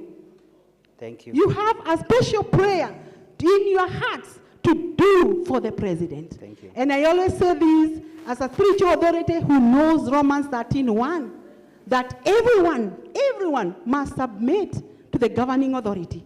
For there is no authority without what God has instituted. Thank you very much. Thank you very much, and may God bless you. Thank you. Let's give the person Paleju, and let us try to be within the topic, which is the context is the act. Sawa. You can give one or two remarks, but be very brief. Let's go straight. I'm coming there. Thank you. So quickly. Good afternoon, everybody. Na hata ukiweza kuzungumza kwa Kiswahili pia itakuwa vizuri, kuna wenzetu, but endelea. Good afternoon, everybody. Good afternoon. It is my fundamental right to use any language. Now, having greeted you, I am specifically having two concerns. Sorry, my name is Joshua Mutua Waema, a civil rights activist running a CBO called Social Conscious Initiative in Nairobi. Okay, slowly, what is the name of the CBO so that we don't lose it? Once again, my name is Joshua Waema. Thank you. A civil rights activist running a CBO called Social Conscious Initiative.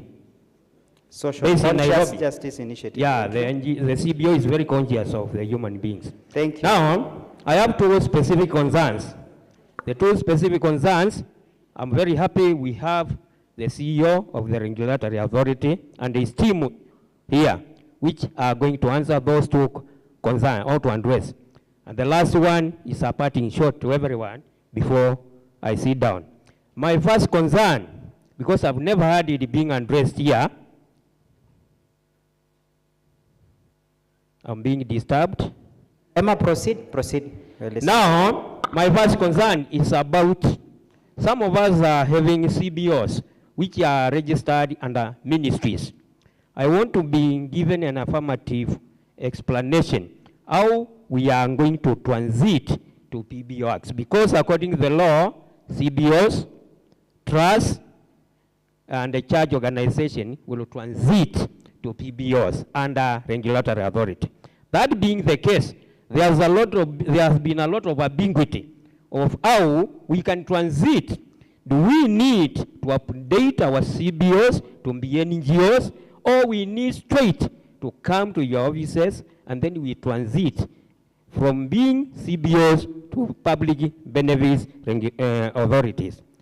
My second concern is about movements. You know, the regulator is like a politician. A politician has to embrace people of all walks. But the regulator is not specifically associated with the, addressing the issues of international NGOs, local NGOs, CBOs, or trusts. Everybody knows that we have movements. I'm addressing myself to a movement. How will the regulator address movements, especially one of the senior movements in Kenya called Mbunge la Mwananchi Social Movement? Where will it lie? When because it is also, it does civic activities. Then in my parting short, I'm very happy we have former member of parliament who has talked about any law. Now, the law is going to be passed the way it is without amendments according to the executive director. But I want to bring to the attention of every Kenyan here, any act of parliament which is unconstitutional can be challenged in a court of law. So after May next year, prepare to get people going to court to challenge some of the draconian acts, some of the one passed in the law, which is allowed. Thank you. Thank you very much. Just a small clarification. What we are doing here is on draft regulations. It will not pass without amendments. The main reason we are here is because we want to do the amendments. And that's why you've seen me asking a contributor, if, for example, you say the fees are high, I say, could you give a proposal? And I'll share with you. Every forum we've gone, we give, whatever, we get different figures. Some will say make it free, some will say 500, some will say 1,000. So the purpose of validation that I've referred to is how do we harmonize 7 proposals over the same fee? At least we agree on one. All of them ask for reduction. As to the amounts, we try fight. Someone mentioned 200 shillings, someone mentioned 2,000, someone mentioned 1,000. Tutafikiana aje kwa pamoja tuseme, kwa kauli moja, wote wamesisitiza kwamba kukuwe na kupunguza kwa fees ambayo tunalipa. Kwa mfano kama unajiandikisha. In fact, there was even a proposal I'll give. We were, I think, in Mombasa, and they raised, wakasema, kama mimi tayari nishajiandikisha, kama ni bestowment of status, si kama, yani, haiwezi semekana mimi naanza kujiandikisha kwa upya, where lazima nipeane every little detail KRP naanza. Hapana. Kwa sababu sianzi kujiandikisha, kwa nini niulipe same fees na yule ambaye anaanza kujiandikisha? That, for example, was a proposal. So I wanted to assure Mr. Waema, the draft regulations is as raw as it comes. It is not even a regulation. It is as draft. That's why we always imprint draft. When you go to parliament, you know, this is just one stage. When you go to the 2 committees, did you notice 3 months ago, there was a policy that was completely thrown out by the parliamentary committee? Completely. In total, they returned it and say they don't think it complies and all that. So we are still at the face of, if it was in reference to no amendment, it was in reference to the court case of the Act, PBO Act 2013, where the court pronounced itself through the late Justice Onguto that the government has a responsibility to implement the Act, operationalize the Act before it can consider any amendment. But it is not a question of this draft not being subject to amendment. If not that, atungekuja public participation. So I wanted to give you that assurance, but your parting shot is good. Now, tuje hapa sasa. The central group, I haven't given you a chance. So I've seen almost 5 hands. That hand has been there the most.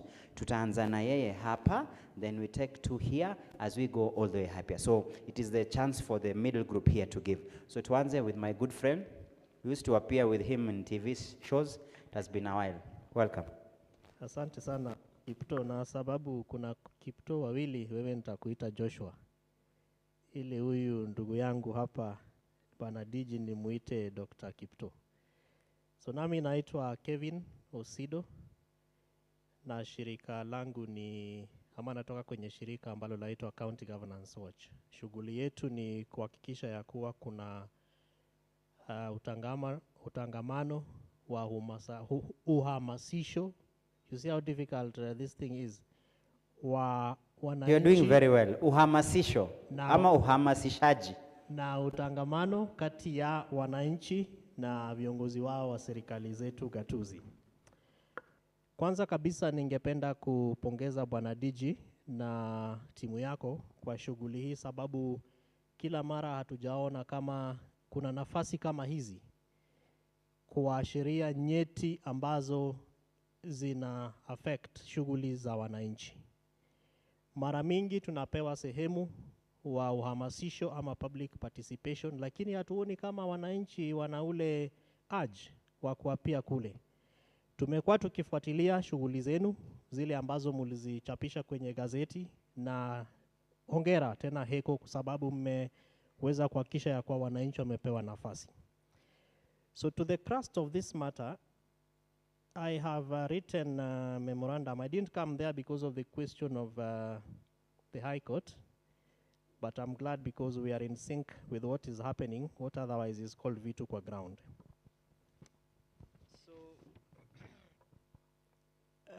First and foremost, we wish to acknowledge the importance of this engagement and move first to look at some of the historical challenges that we have had as NGOs, now PBOs.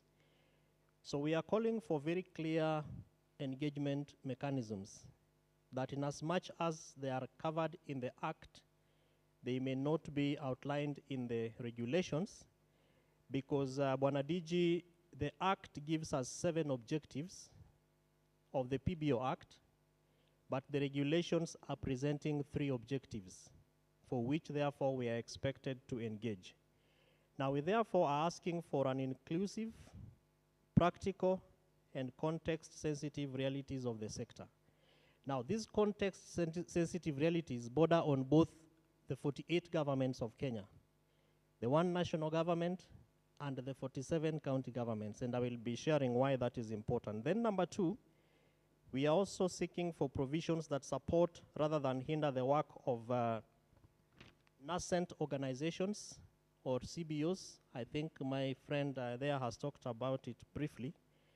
And then the third thing is safeguards, that these regulations, and that's why I brought in the introductory phase of the objectives of both the Act and the regulations, that there are safeguards that will be inbuilt to therefore protect the freedom of association, civic space, and public interest. And so I ask myself, as a regulator who is regulating lots of organizations, I don't know how many we are in Kenya today, where is your voice when people who probably bring in revenue to the country are being abducted, or they are being shot, or we have organizations that stand for this kind of agencies being either mishandled or subjected to inhumane situations? The last one on the objectives of both the regulations and the Act is mechanisms for county level coordination and engagement that need to be clearly defined, because those have not been clarified either within the Act, neither within the Act nor within the regulation. So as I finish, as County Governance Watch, our position is this, that we fully support the operationalization of the PBO Act and recognize these draft regulations as an important step in strengthening transparency, accountability, and sustainability within the public benefit sector. Therefore, we call for the following one, that these draft regulations need to be alive to our governance space and the sphere that we are operating in, and take note of the following. One is a devolved frameworks.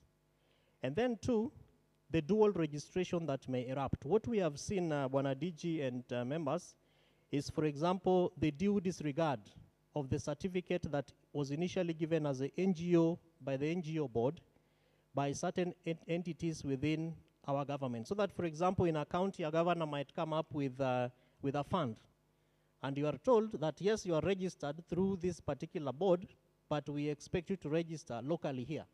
So you either go to the DSDO, now called the County Social Development Office, or ETC, Where is the space for those kind of organizations? Number two is, of course, the provisions that protect and promote youth, women, and persons with disability, or organizations for persons with disabilities, OPDs.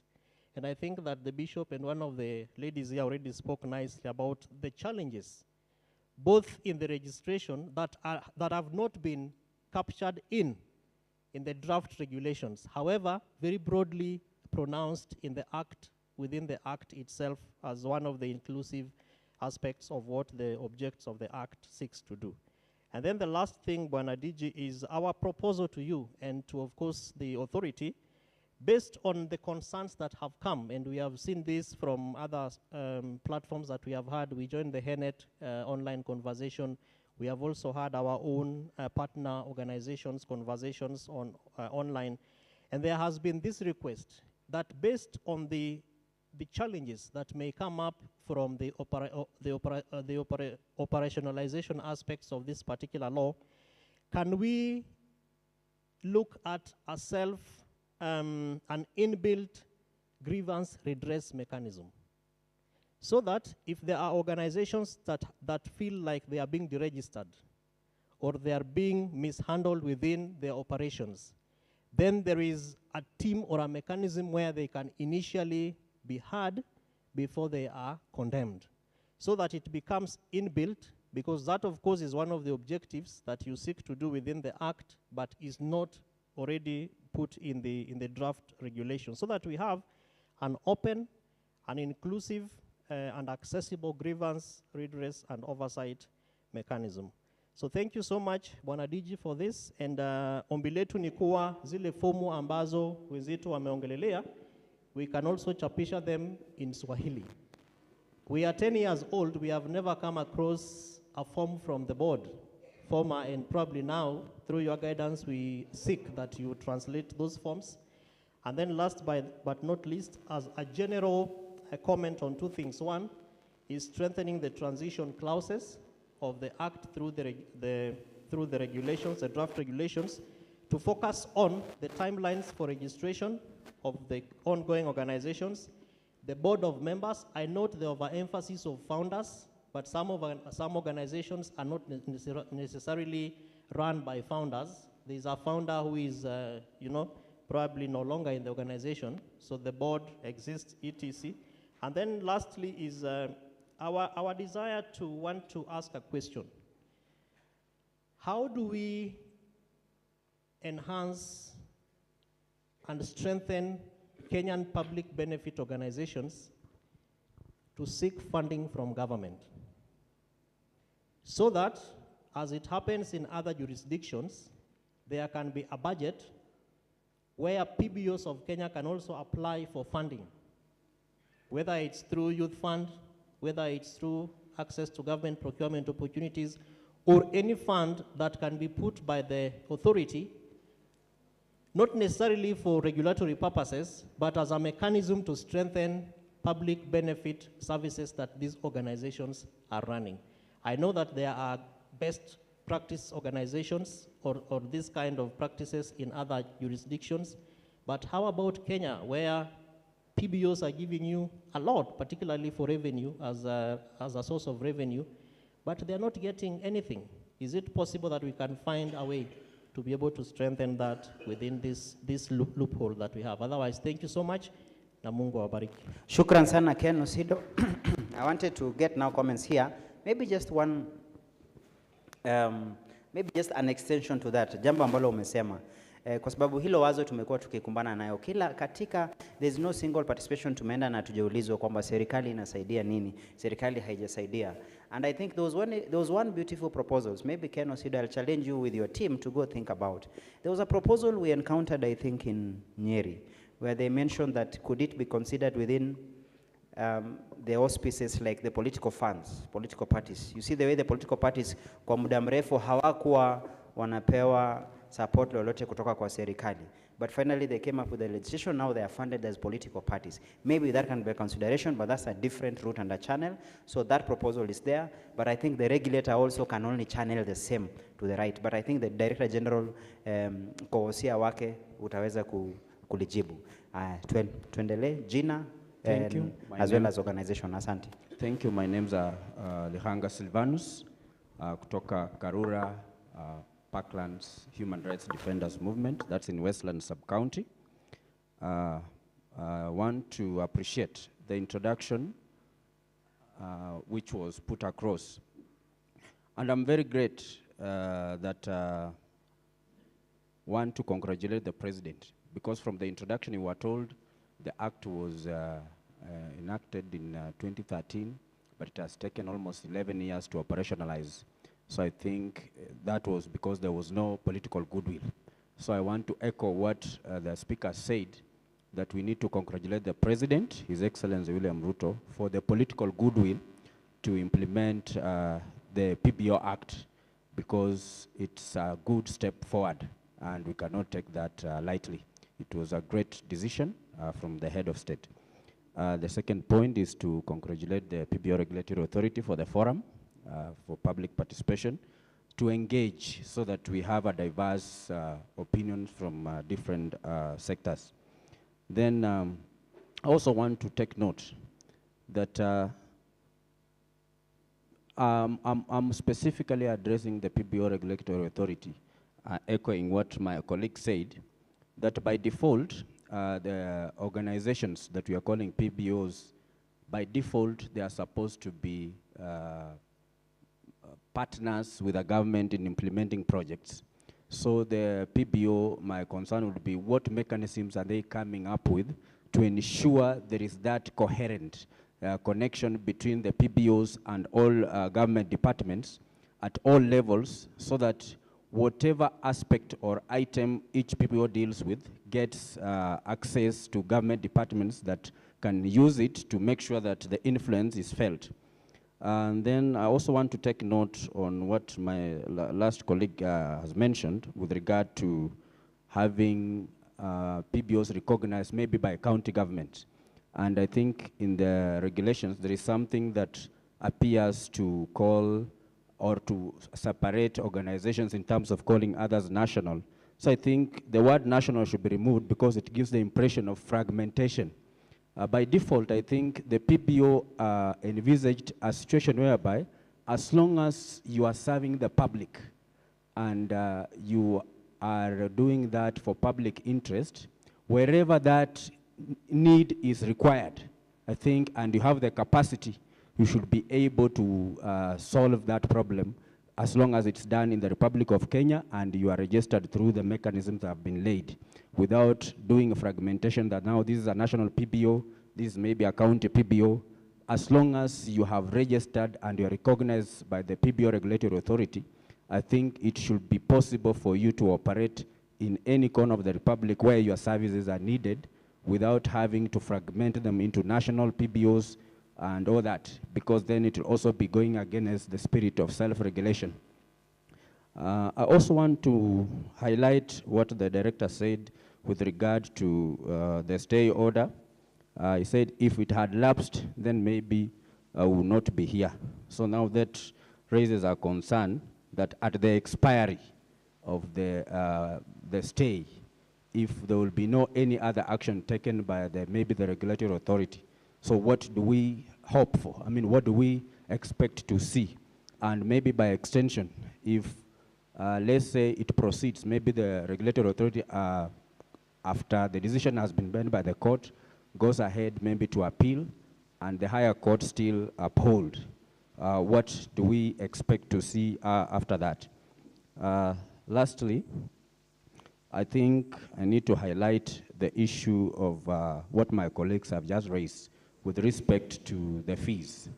If organizations that are small and they are growing and they have the capacity of influencing services at the grassroots that maybe the government could not manage, the stringent measures of registration might hinder them to provide. So I'm just echoing what the others have said, that the fees should be reasonable enough so that as many organizations as possible that can participate in helping shape the country should come on board. Thank you. Shukran. Mwenzako kwa haraka. Then I was to come here and then finally, where's the lady? Nadhani ameondoka kwa kifupi. Oh, ameondoka kwenda? Oh, pole. Sawa, nitakuja hapo. Sawa. Thank you. My name is Stephen Omondi Odhiambo from Karura Parklands Human Rights Defenders. And then don't be repetitive kwa sababu mwenzako amepresent on the same. Definitely. Yeah, just compliment. Thank you. So I only have a simple request to the PBORA, because as we speak, we are currently under the Ministry of Interior and Coordination. We urge you people, if you can allow us to go, and we are not criminals, you are aware. If you can allow us to go under the Ministry of Devolution, I think it would be better on our side. Number two, my issue, I would wish to raise this issue concerning the political goodwill that he has spoken about. I know Mgala Muwe Haki Mpe, Mheshimiwa William Samoei Ruto is doing good, he has a goodwill. But kindly you people consider your leadership structure. If you look at Chiboi, Dr. Kipto, and everyone, it's not the face of the Republic of Kenya. Thank you. Thank you very much. That is now from a civil action and a very good observation. Maybe ningependa tu kutoa comment moja kuhusu Ministry of Devolution. Kulingana na the structure of the government that came from 2022, you realize that devolution was submerged under the office of the Deputy President, so that it is no longer a standalone ministry. So if you prefer to consider, for example, the regulator to be shifted from Interior, it would mean then being shifted towards Office of the Deputy President, because that is where the devolution was submerged. And I think the wisdom of government then, if I'm trying to reason, it was because devolution is primarily under IBEC. IBEC as a function that brings the intergovernmental coordination between national and county is chaired by the Deputy President. So I suspect that is the reason why walileta. So that again, we will have to contextualize. Kwa hilo wazo lingine nadhani kwa sababu tuko live, I hope inafikia yule ambaye anapeana kazi kwa nchi na jambo lolote aweze kuconsider. Si tumesikia hiyo? Aya, thank you very much. Aya, tuendelee. Okay, so to just pick up from where my previous speakers have spoken, I will just present this memo. I will highlight on the most important that I'll see it is very good to maybe just highlight them. Just to say, my name is Lisa Mushaga from HENET, Health NGOs Network. And I will just go straight to the point is when you look at Schedule 6, it does not include climate change and technology, in which I understand maybe by 2013 maybe it was not key, but now it's hot. Those are two very important sectors that we really want for them to be highlighted, even in the forms, because when you look at the schedules, at the forms, it does not highlight climate change or technology, so we really want that to be highlighted. The next one is on new clause to be inserted or maybe reviewed. This is on fees related on the material change.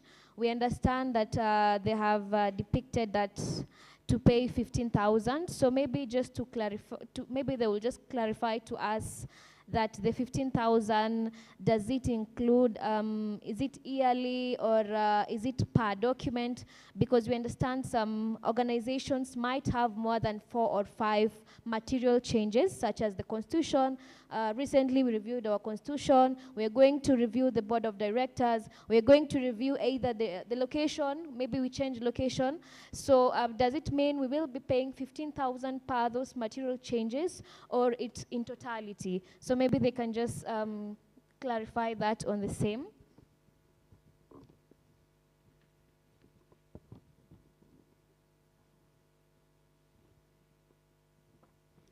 On the reporting and governance and obligation, that is on Regulation 25 on annual reporting, maybe to introduce a proportional reporting based on organizations' size and income, because now we are talking about all PBOs and IPBOs, but we understand different PBOs have different sizes and capabilities. So maybe you can exempt PBOs with annual income below 1 million from full audit, it or just see the way that it can work for full compliance, so that it does not make sense that the big NGO, the big PBOs are audited the same with the small PBOs. And also on maybe include a new clause on establish a framework that tailors governance requirements. I know it's there, such as the numbers of board members, quorum rules, frequency of meeting. This is also based on organizational sizes. On bestowment of PBO status, maybe just to bring in the clarity on the types of legal entities.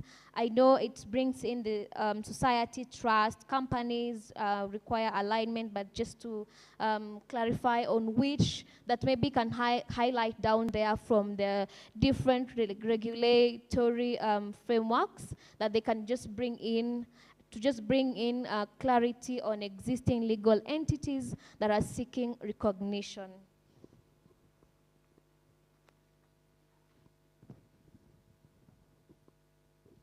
And I appreciate the PBO for giving us the economic activities and income generation. This is a good thing because we know we are in rolling times where the donor funding is a little bit dwindling, so we really want to find a way of doing domestic resource mobilization, in which now the PBO has granted us that leeway. But maybe just to clarify that maybe the surplus revenues generated from the lawful economic activities shall be applied exclusive to the advancement of PBO.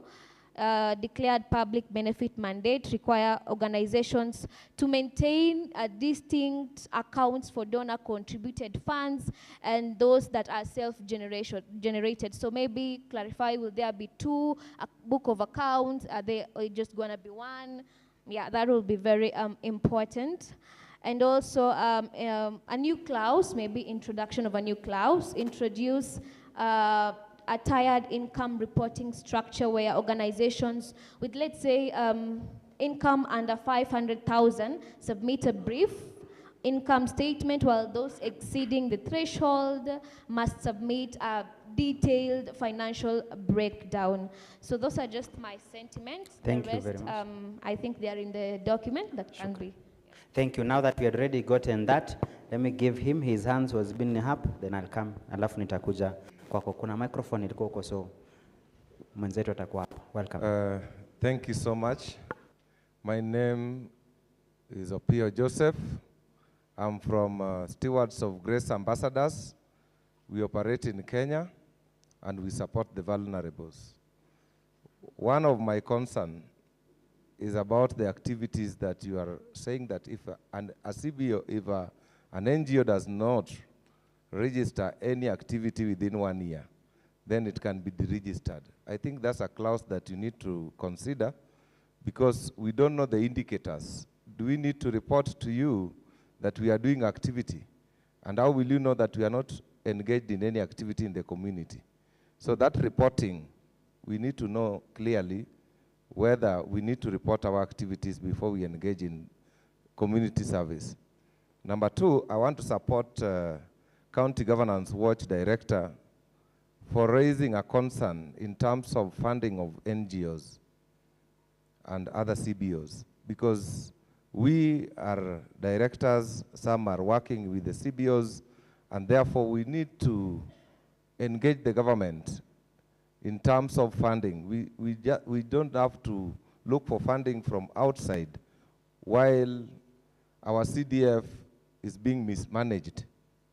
Why don't you people fight for this thing so that we can have some allocation through the Parliament Act so that public benefit organizations, PBOs, can be able to fund NGOs and the CBOs that are benefiting community directly. So those are my concerns.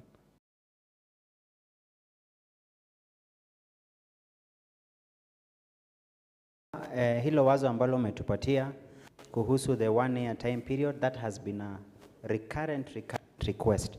Kuna wengine wanaitisha muda zaidi, kuna wengine wanasema iondolewe. We've taken concern and you are certain.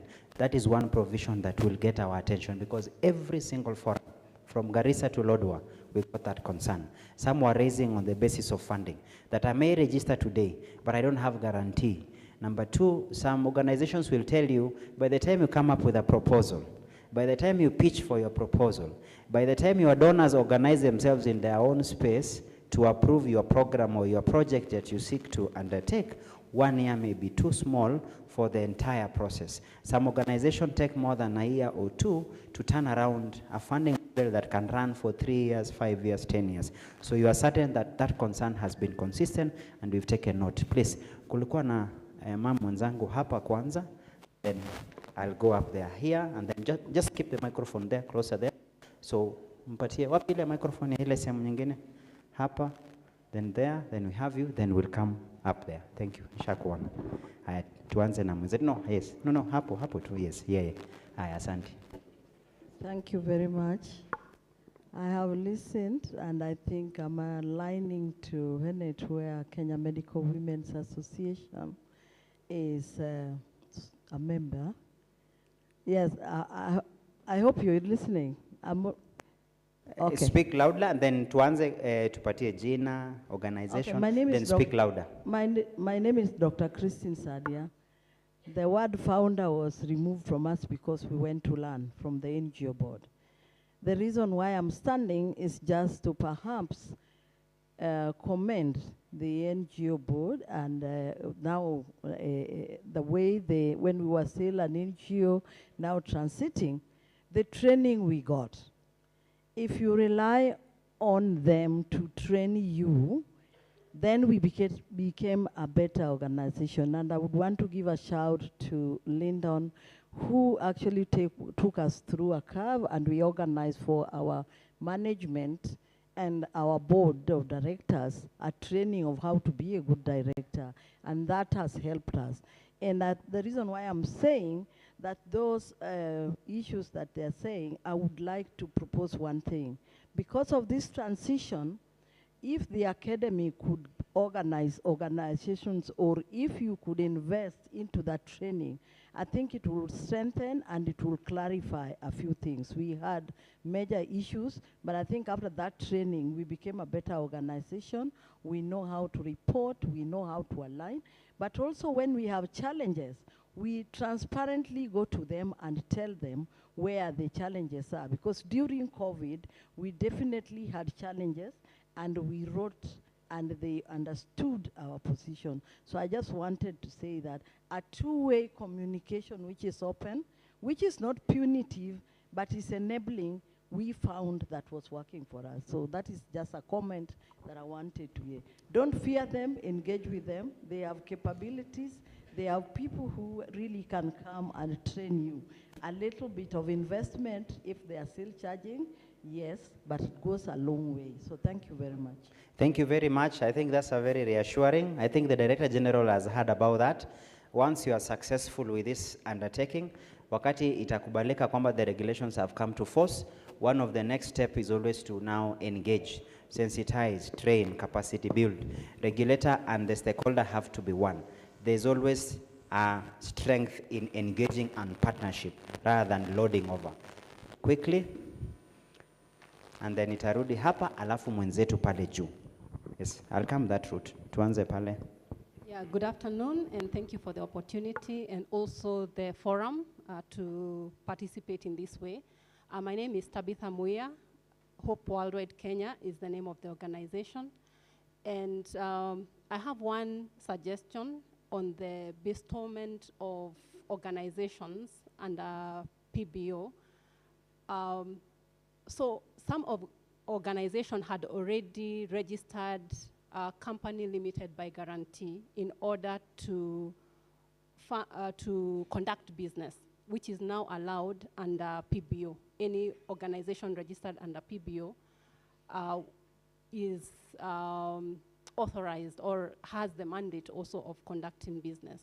So for organizations that are already having two registrations one as an NGO and another as a company limited by guarantee, under bestowment, could that now be merged such that you have, instead of the two entities, you can collapse the one that was operating under company limited by guarantee, all observed under the PBO?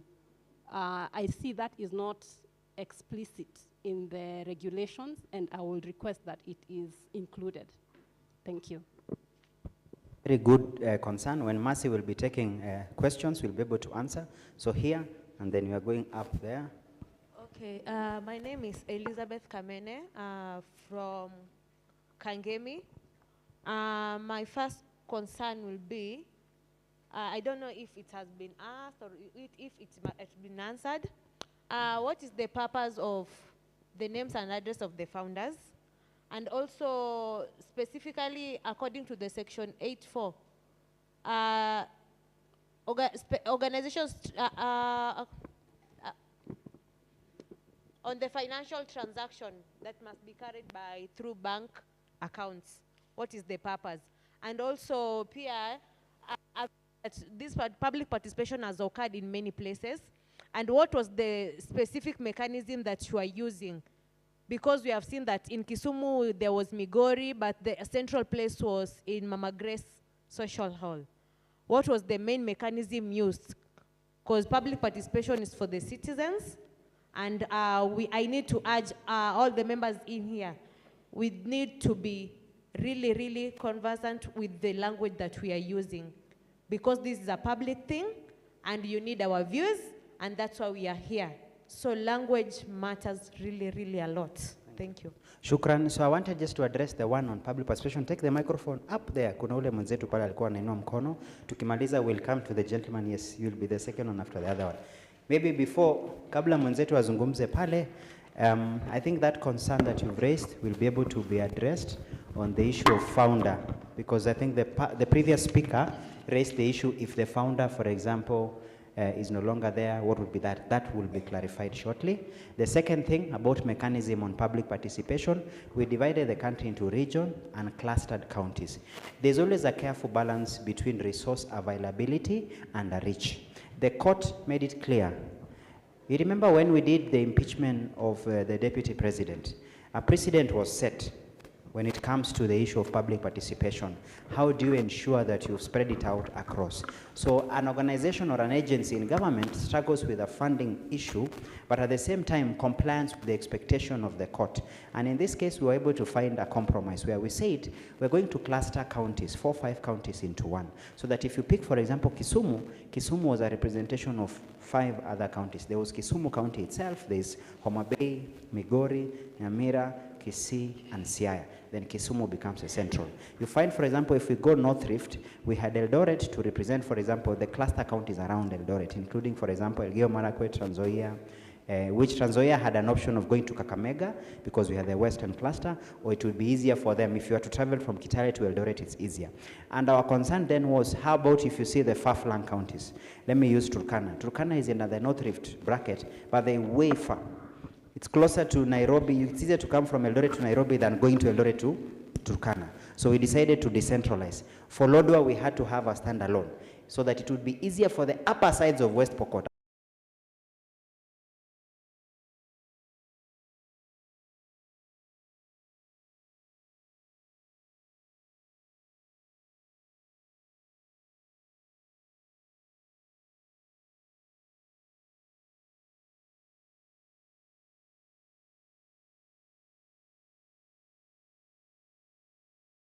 Become a member of Mau Mau. I deliberately do it because I know his core exactly, freedom of, and I think the PBO willingly want to join. Namaliza nikisema hivi, juzi nimekuwa KCC, another function of KDC, Kenya Develop mali mingi sana kila pahali. Wako na mali mingi sana kila pahali. Na nyinyi pia nasikia, how are you going to work with KDC? And this one here, how are we going to harmonize? Because after how wakona for your comments, now bring it. Because after how wakona for your comments, now bring it down here. Mwenzetu down here. Mwenzetu amesimama, and then I want to give Mercy then to respond quickly to some of the concerns. Amesimama, and then I want to give Mercy then to respond quickly to some of the concerns and questions. Gina, organization. Pastor Robert Anzeze, sound so well. Therefore, we can... I think there's a problem with it. Organizations, let us be given slots in government of the government, especially when we have emergency. E.g., anything that was happening in the government, maybe they want to give people at the grassroots. See that anything that's happening at the grassroots level there, so that at least we can also help things. And I built a project, even 1,000 you will find that that organ raised from the government, from the public also. Lastly, as I finish, the vision you wanted to, so they come and spoil your vision. Like the project I'm talking about, you have your vision, you have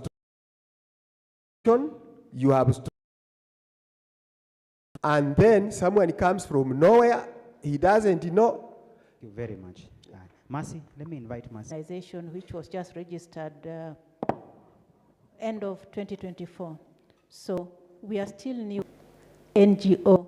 We are still new NGO board. Will that be... Hamjambo tena, na nimefurahia sana kukuwa nanyi siku hii ya leo. Nasema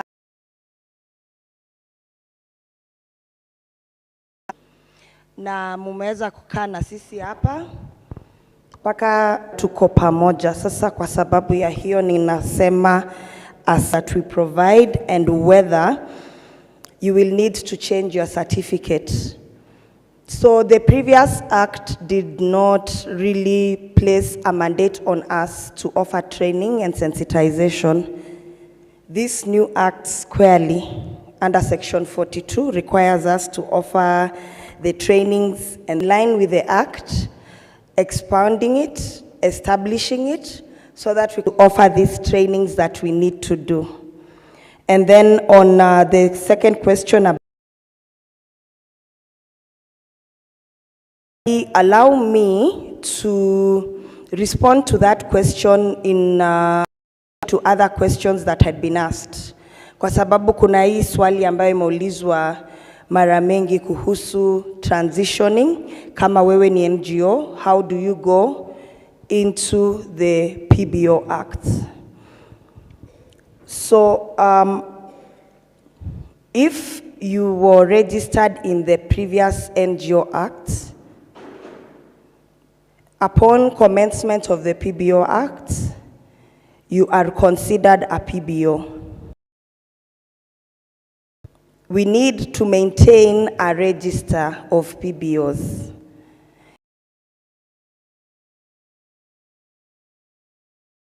Na sasa tunafaa kukuwa na register of public benefit organizations.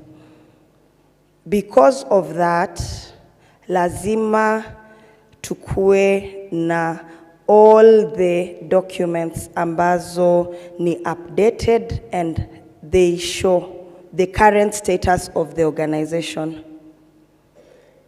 Once we update you into the register of PBOs, then you will be issued with an identifier document. Because this is a compliance process, we will issue you with something similar to a compliance certificate indicating that you exist as a PBO under the PBO Act. So you will not be given another certificate because already you have a certificate of incorporation. Now, in line with that issue of transitioning, it is important for us to understand that the NGO Act provided only two ways of registration, and that was national and international. Now the PBO Act has four ways of registration. That is national, international, exempt, and the PBO status.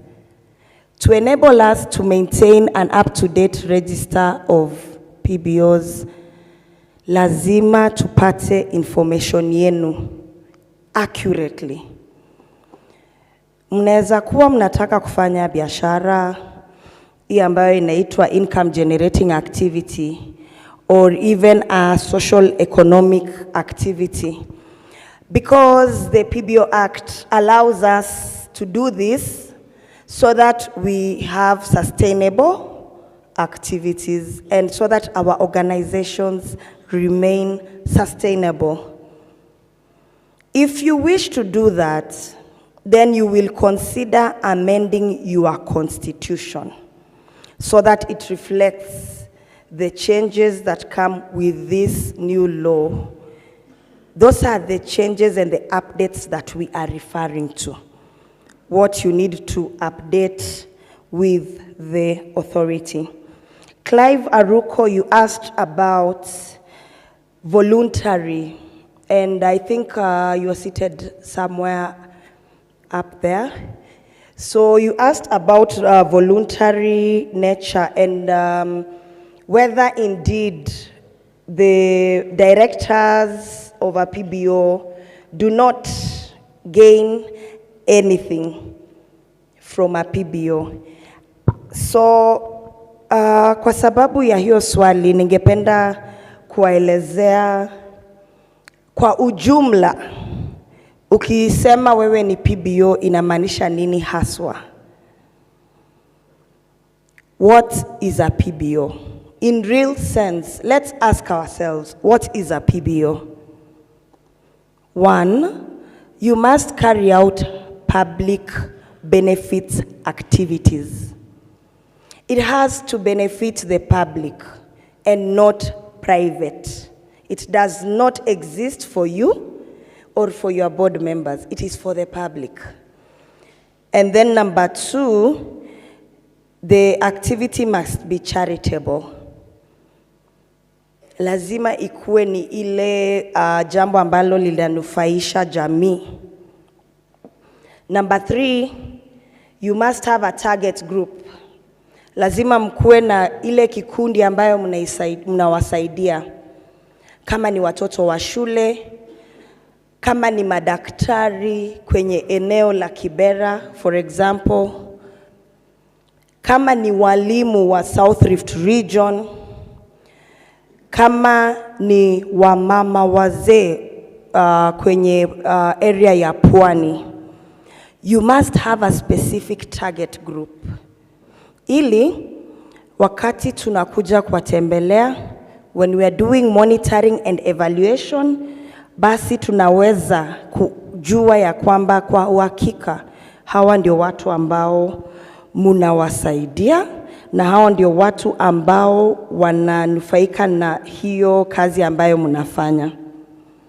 So when you look at the act under section 5, there is a definition of what a PBO is.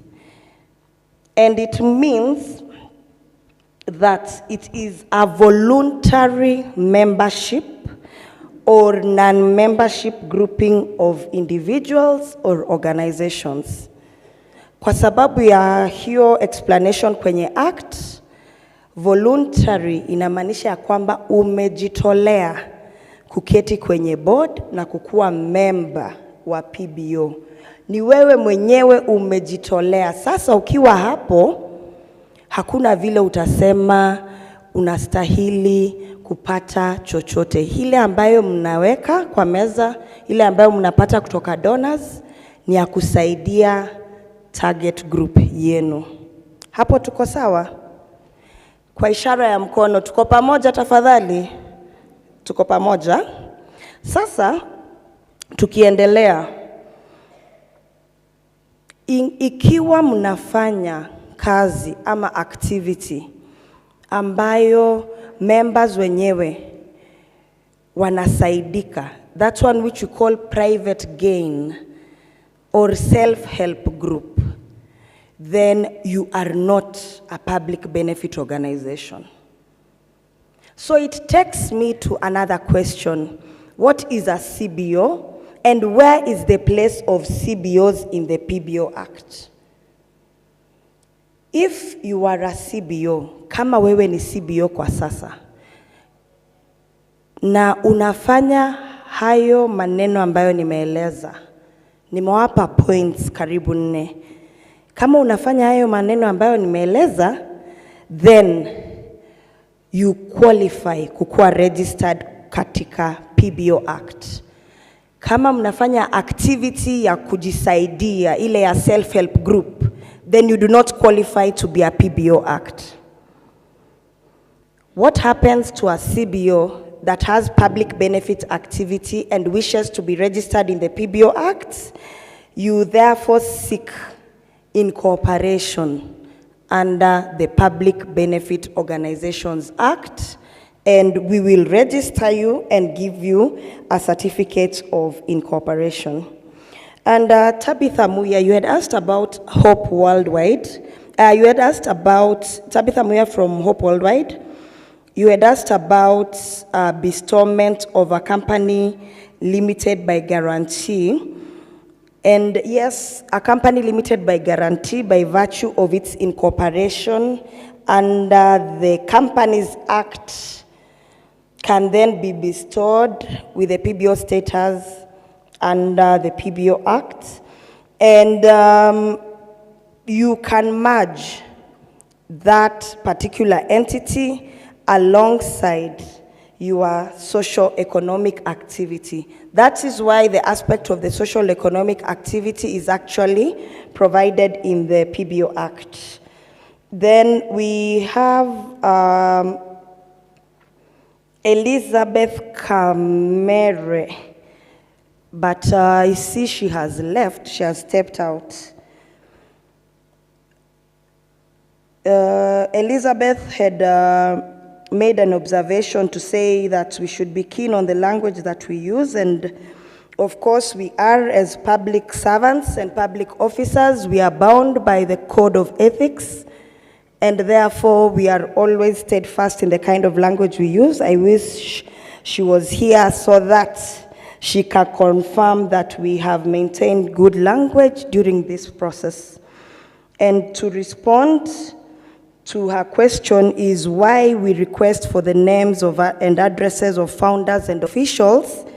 That one is to enable us to regulate. Of course, we cannot register an entity without names. We need to get the names of the founders, of the officials, physical addresses of their operations, and even postal addresses, as had been explained. The issue of postal addresses, we know the challenge that there is. I acknowledge also, Owegi, you had raised that issue. Of course, it is the last point of communication that the authority would use when we eagerly want to reach an organization, but we cannot trace anyone.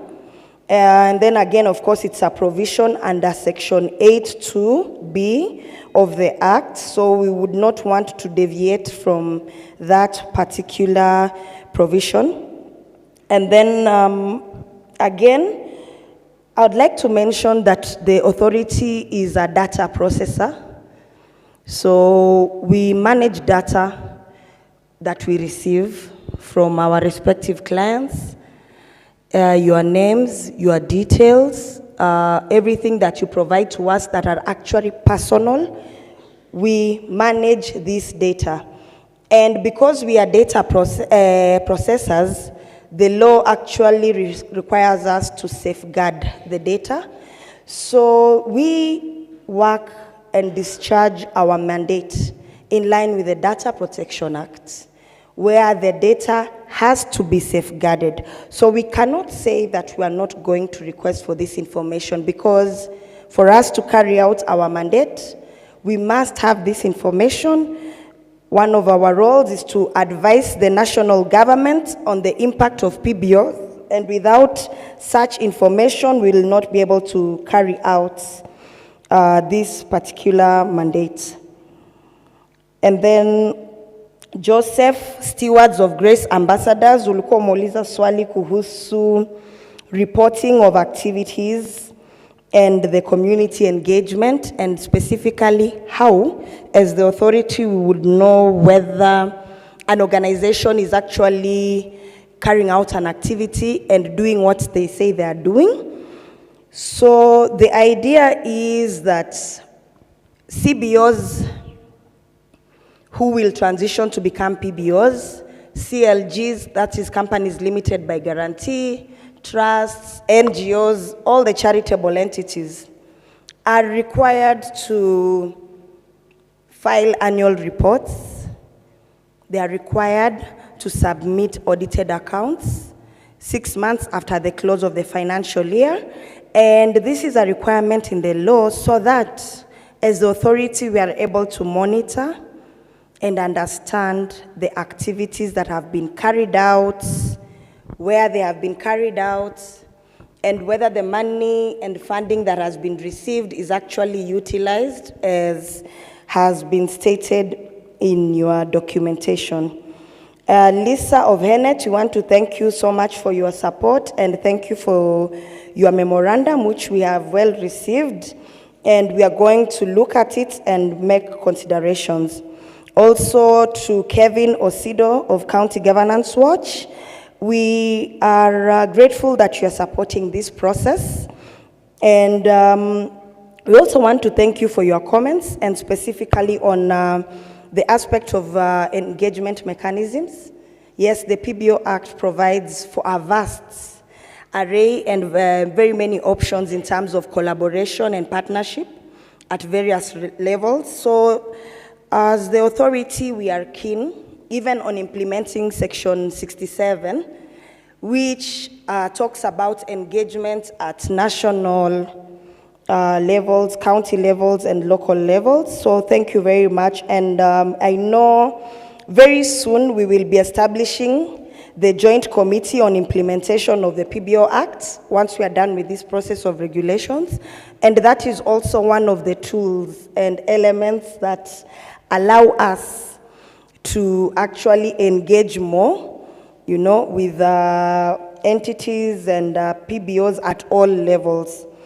So then Sylvanus of Karura Parklands Human Rights Defenders, he has also stepped out, and he had a question regarding the court case, and this is about the stay order and when it lapses, what would happen. So currently, I think we have really expounded on this issue to say that we are presently in court and we have the stay order, which allows us to continue implementing the act and discharging our mandate.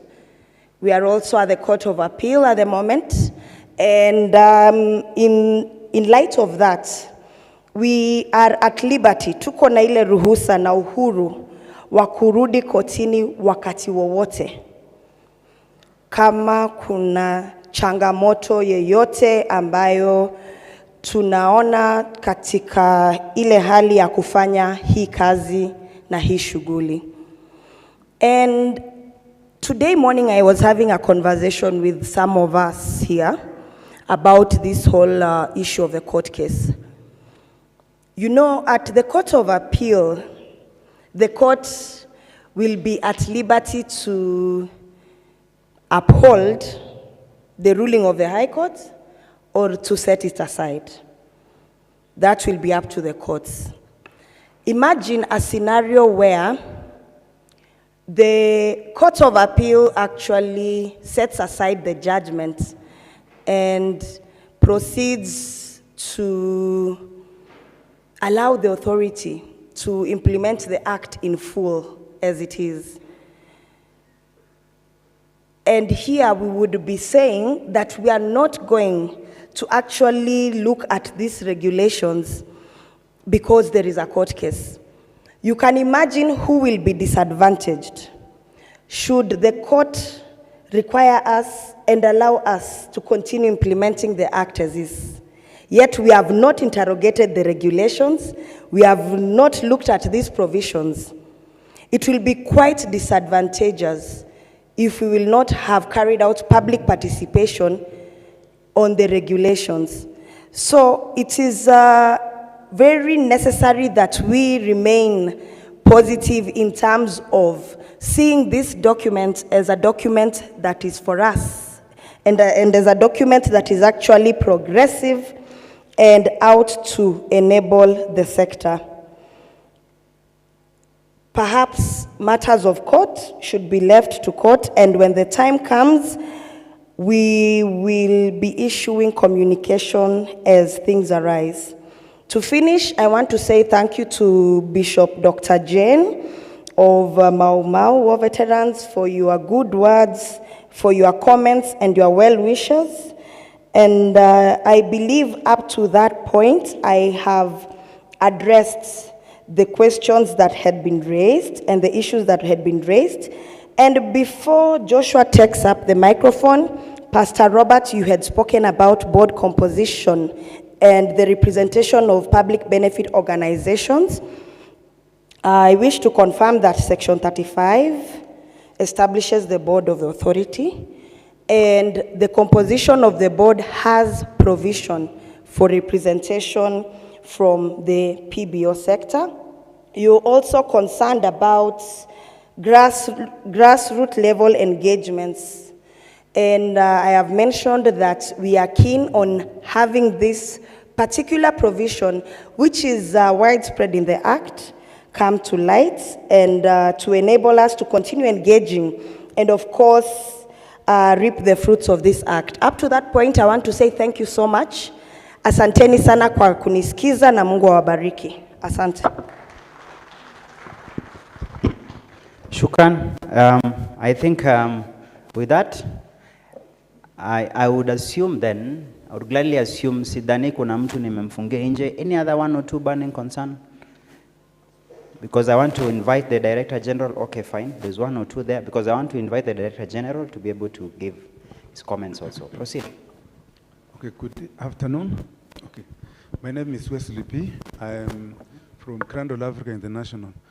My question is, while preparing this regulation, could it be possible that we encourage people dealing with different sectors like education to be grouped together, maybe dealing with food to be on their own, so that they even write proposal together, or look at that sector as a group.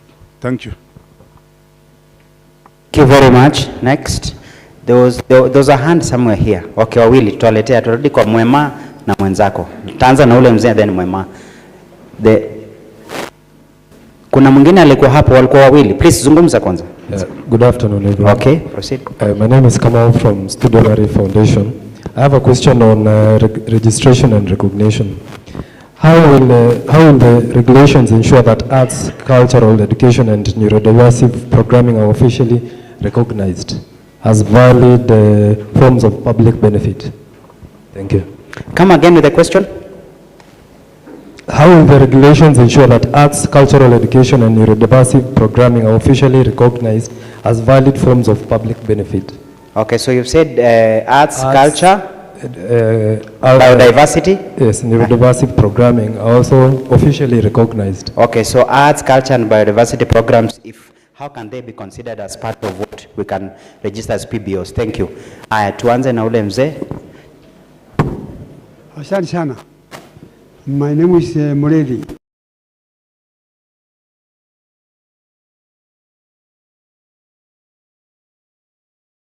Una struggle, una meet the requirements, una register, alafu unatafuta ndona kutoka nje outside Kenya. Ukianza kusaidia ile watoto maskini na watoto wa single parents and so on etc. Alafu somebody comes from the office anaja kukusisi out.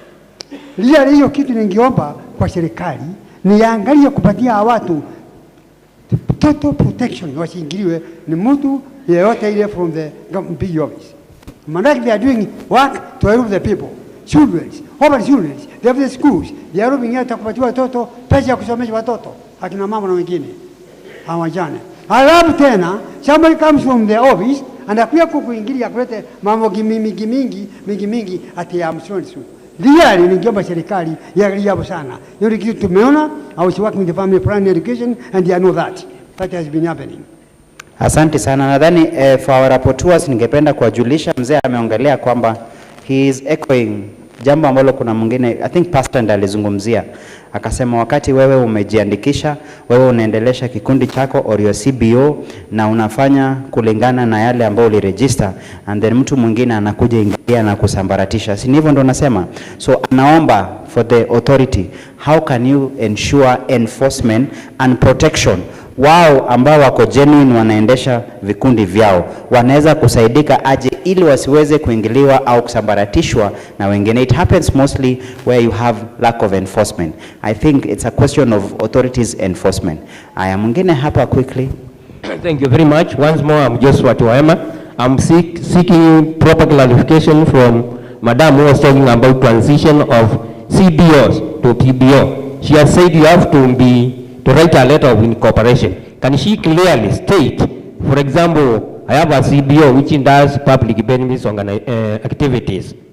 Now, I want to know, because I want to be part and parcel of the regulatory authority, which documents, for example, I have a certificate, I have a constitution, then you have talked about a letter of incorporation. Are those the only three things I need to have to come to your office and then be put there? Two, how much shall I be paying as annual returns that I have been a CBO but not an NGO? The last one, concerning still letter of incorporation, where are few placed social movements? Because that one has never been addressed, and the social movements are organic and they do public benefit activities. Thank you. Social movements, kama Bunge la Mwananchi. Like Bunge la Mwananchi, which is recognized in Kenya. Can you address that one? Okay, so the last two here. We have the old man amevaa kofia, alafu mwenzetu hapa, then we close it at that. We get the concerns here, the answers for that. Our team here, I hope you're listening. Proceed. Thank you, Chair. My name's Jesse Gishini from Kiambu.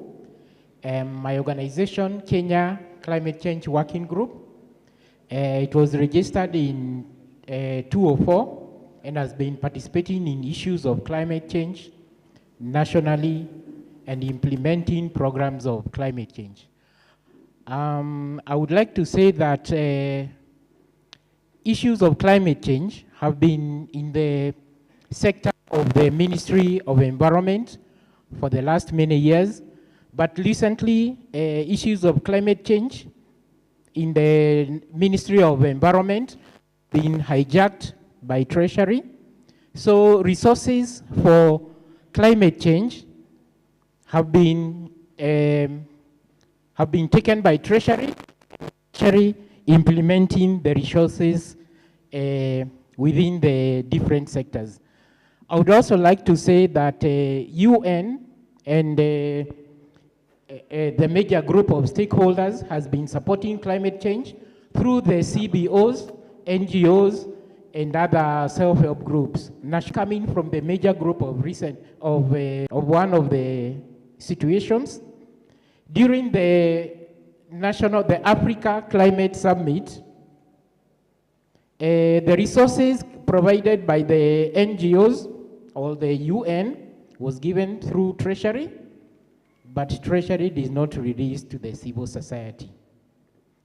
I would like to request Treasury to stop interfering with the resources of the civil society organization and also the public organized sector. The other thing I would like to clarify, when it comes to issues of climate change and the carbon credit, when the UN releases funding for planting trees, it is the responsibility of the CSOs, self-help groups, NGOs, and the private sector to plant trees. It is not the government that plants trees. So the funding for planting trees should be given directly to CBOs, NGOs, private sector, not the government to plant trees. Let us clarify on that.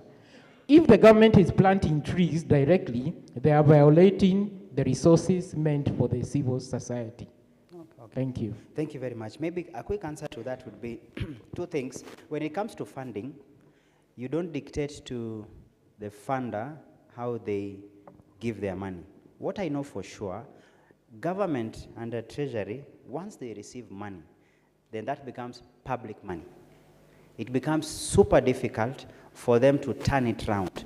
I think the shorter route and the easiest route, as PBOs and CSOs, you are in a better position when you engage directly with your donors and funders and tell them, if you seek to fund our activities, direct funding makes it easy.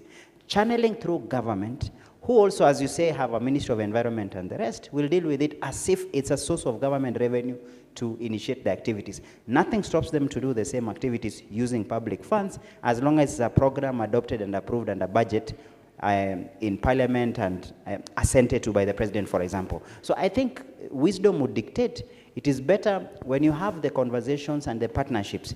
Most CSOs, most CBOs, most PBOs directly deal with their donors. And the donors also know, because they have been in that experience. You've also seen donors funding government.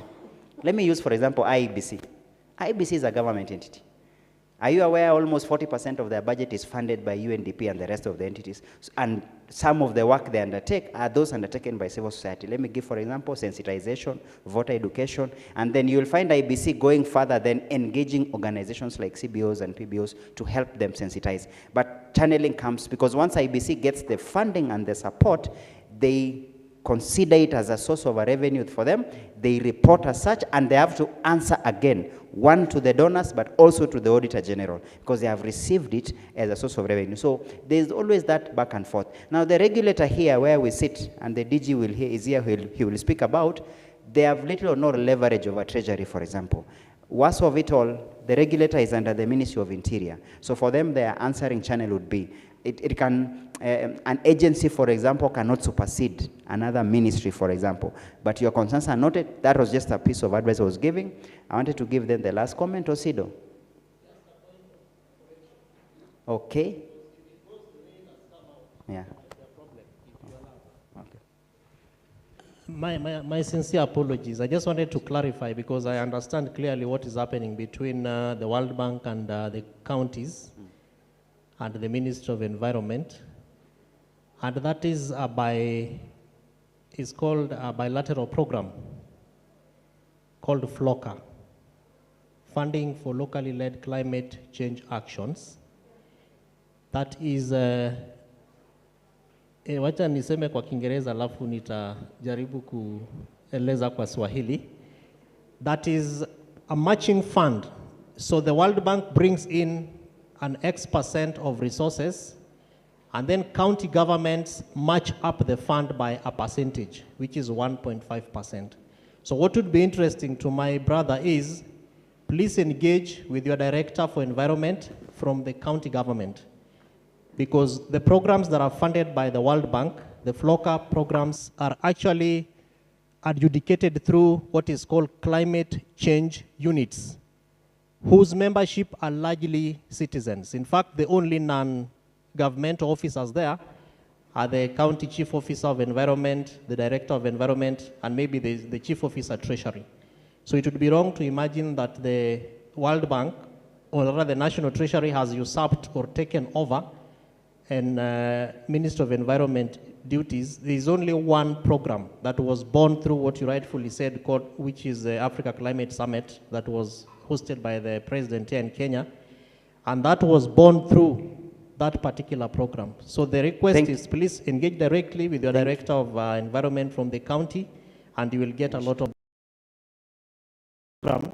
Joshua actually goes all the way up to the ward level. So at the ward level also we have ward climate change units, where I think it can be much more useful. Thank you very much for helping clarify. So our last speaker, and then Lyndon, please be upstanding. Okay, thank you so much. My name is Anunchiata Oyula from HENET, Health Network NGO. And my question was directed to Mercy, but she's not here, so I believe someone else can answer. So my first question, she said, as part of the why PBO, or the requirement of PBO, the organization must have carry specific target group. So my question is, what happened when the organization is implementing maybe a project where the target people have to be joined, maybe 2 people, like what I'm trying to say is maybe you are implementing something on maternal health. And you see, on maternal health, you cannot have a better result when you are only tackling the mother and you are leaving the child. Or maybe we are carrying up activity on the inclusivity of young people. This activity is target the inclusivity of young people. There's no way you are going to target young people and leave out young people with disability. And then another question goes to, she said, they have to be charitable and benefit to the public. That this also incorporate the human resource. And what happened in a case where the organization need a technical officer outside? How does that, what happened when they need a technical officer outside to help in the organization? Thank you so much. So Lyndon, and then I'll call the DG to be able to close for us. Thank you.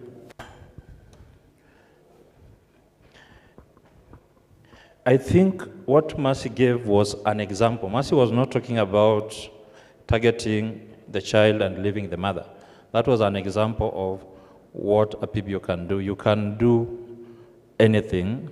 You can target a particular group or a group of several other groups. So it is not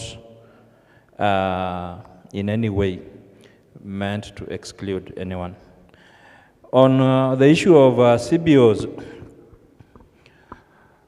the CBOs that want to benefit from the PBO Act, the first thing that we need to get clear is that CBOs are not legal persons, strictly speaking. They are not legal entities because they operate through the registered officials. A CBO cannot own property. A CBO cannot run a bank account. A CBO cannot do several things unless it is done through the registered officials. So for a CBO to get on board, the CBO has to become a legal entity. Even conferring public benefit on an unlegal entity may be a bit difficult because it means, because it's operating through the officials, you confer the benefit on the officials and not the institution. But that is not what the Act has envisioned. So Section 8 of the PBO's Act has listed requirements for registration. You can consult with Section 8. You will see exactly what is required of you in order to get registered as a PBO. On arts, culture, education, diversity, the list that we've given under the 6th schedule is not exhaustive. We cannot list all charitable activities, and we've given the option of any other. So if yours is not falling within the list, then you can give it to us under any other charitable activity. And as long as you are not benefiting as an individual, you have a target, an identifiable target group within the public that benefit from you, then that qualifies to be a charitable activity. The list is endless. I believe there was a question on how to protect genuine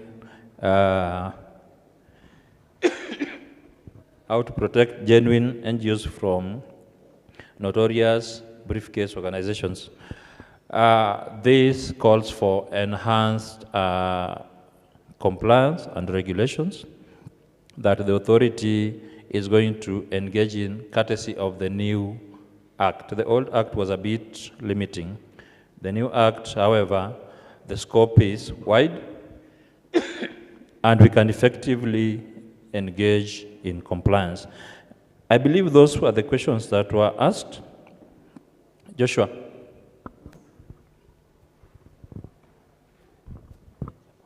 Thank you very much. Now, Thank you, Joshua. And just to echo what Joshua said, I thought the BBOs and civil society groups are patient people. I'm seeing that we are nearly now empty. But just to thank all of you who are still here up to this time round, we've taken note of all your comments, your contributions. We will review together with my team, and we will be able to put all the concerns into perspective after collating with all what has come to the country, across the country. Secondly, I want to say that everything out, that is far from the truth. There are only four things that I will refer. Those, if you are interested, kindly see the things that the quote is talking about. It's only about 4 aspects. It's about the board, it's about data privacy, it's about transitioning organizations, and what's the 4th matter? It's about the board, transitioning, data privacy, and what else? I think the photo, which I said, we have a stay, and this is a process that will continue. We will go to Court of Appeal. If we lose, it's okay. We will follow the law as it is. We are law-abiding citizens. We are law-abiding citizens of the country, and we will follow the law to the letter. I want us also, as BBOs and as CSOs, to be able to be accountable and transparent. I know very many people have talked about dissolution, we've talked about the fees, we've talked about all those things that we've asked. And I have said, we are open in the authority, and we would want to create an enabling environment for CSOs and for all BPOs. And we would want the CSOs and the BPOs to also walk the talk. While we were going across the counties, it's with a very heavy heart that the county governments were telling me that, how can we make PBOs to be accountable? Because PBOs will go to the county governments, ask them to have a memorandum with them, to engage with them in their activities, and use that memorandum to get money. And once they get the funds, they do not translate what they do in the ground. They go and give them 100,000, 200,000, and they've got millions. How will we be able to account for that?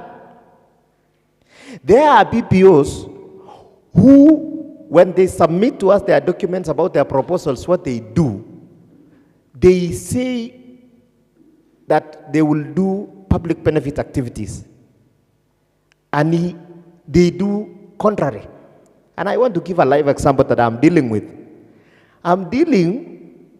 The other day, and I wish my chairman was here, my chairman requested me to check a certain NGO, a certain BBO, that they have a problem with a foreigner. When I called for that file, I got a shock of my life. It's about a foreigner and some Kenyans who have registered a BBO, and they've done nothing BBO. In fact, they've been doing business with county governments, and they've wrecked 500 million. That is the quarrel they are quarreling. They are quarreling about 500 million. And for the last 2 years, in their returns in the file, they wrote 50,000. And the other year, 100,000. Is that a BBO? Another case, which I'm dealing with, a Japanese national has written to us to freeze a certain account of a BBO because for the last 3 years, they've given them a lot of money. And the locals have given us false information, number one, about the activities they do. Number two, about even the funds. And when I get the file, they just said last year they got 50,000, and the other year 100,000. The Japanese government are actually sending me the all transactions, what they did, how they've been transferring money. We are dishonest a lot. And I dare say we are. Even as we are seeking for money to carry out activities, then we've got to be honest. And if we demand accountability and transparency from government, so we should be able to be transparent. And more so, we should be able to be accountable to the people of Kenya, the public, who we are called after, isn't it? We are public benefits organizations, and we should live to our name. And so, I am very, very happy because the people who came up with that name and the people who came up with this authority to be able to organize ourselves is the sector themselves. Thank God it was not government, because I'm sure if it was government who originated this thing, we would be saying, this thing, it is the government that has imposed on us. But the issues of self-regulation also calls for self-accountability. And when I came this morning, I passed by the Nairobi County government, and they are coming up with a policy on how county governments will be able to be teaming up with BBOs, and they were telling me we would want to even to know from the authority which are the safe BBOs we can deal with. And that is a sentiment that also being echoed across all the counties. So I just want to say that the authority will create an enabling environment for all BBOs that are ready to benefit for the people of Kenya. But if you are seeking for a vehicle to benefit yourself as individuals, the BBOs and the authority is the wrong place to go. You better now deal with another entity so that you will pay tax to Kenya government and you will be accountable. In conclusion, I want to thank all of you, and I want to thank our partners. And just give me 1 minute to mention them by name, some of the partners that have worked us throughout the journey. The Health NGOs Network, HENET, FinCharge Aid, SICOS Islamic France, Christian Blind Mission CBM, World Vision Kenya, World Vision International, Inform Action, Kenya Good Neighbors, Islamic Relief, AMREF, We World, Samaritan Pass, Mennonite Central Committee, Give Directly, DanCharge Aid, Direct Aid, Brook East Africa, Equality Now, Danish Refugee Council, Embrace Leadership International, Mercy Corps, Life and Peace Institute, German Agro Action, Mary's Mill International, Cooperative Bank, SDGs Kenya Forum, Action Against the Anger, Muuri, CSIP, Helen Keller International, Lutheran World Vision, BOMA Project, Norwegian People's Aid, Pharmacists Foundation, CFF, Good People International, Save the Children, among many other friends. And we are greatly indebted to our friends Inform Action, who have aired live coverage in all the 13 forums that we've had so far. We are greatly appreciative to you, those ones who gave us cash, those ones who gave us, those who supported us in kind. Thank you so much, CK and Company Advocates, for working with us this journey, and we are going to work together with all of you. This is our country. The people we serve are our people.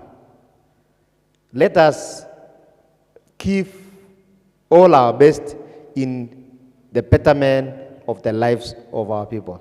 Thank you very much, and may God bless you all. Asanteni sana na mbarikiwe.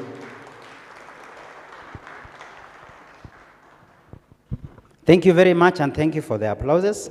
I wouldn't have much to add. Sitting here, walking through the journey with all the stakeholders, you are a representation of the rest of the CBOs, PBOs across the Republic.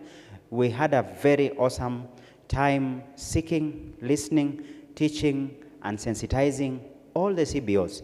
And I can guarantee you they mean well for the people of Kenya. They gave us an indication, an inclination that what we see here is a small bit.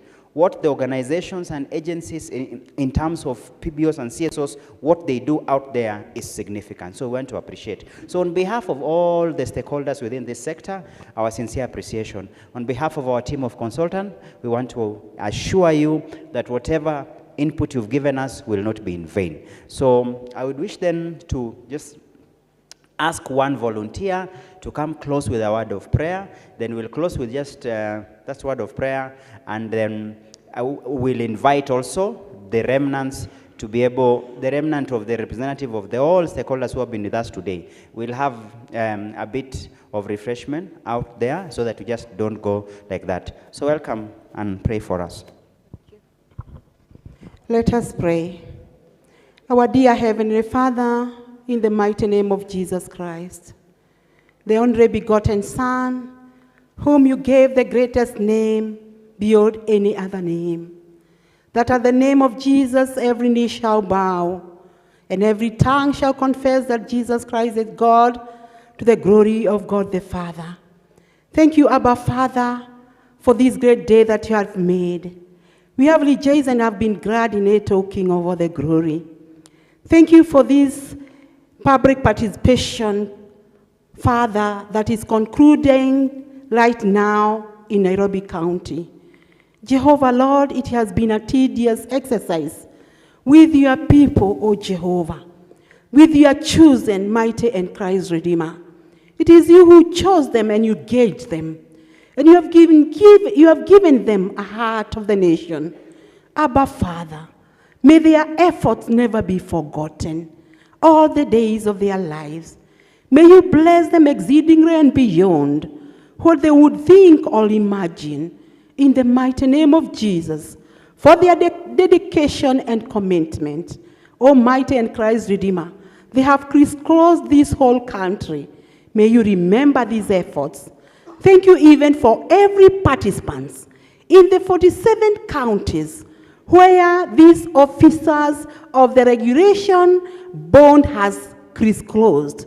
Mighty and Christ Redeemer, bless them for availing themselves to come and listen of the Public Benefits Organization Act. King of all the kings, there is none like you. The Bible says that it is in you all things hold together.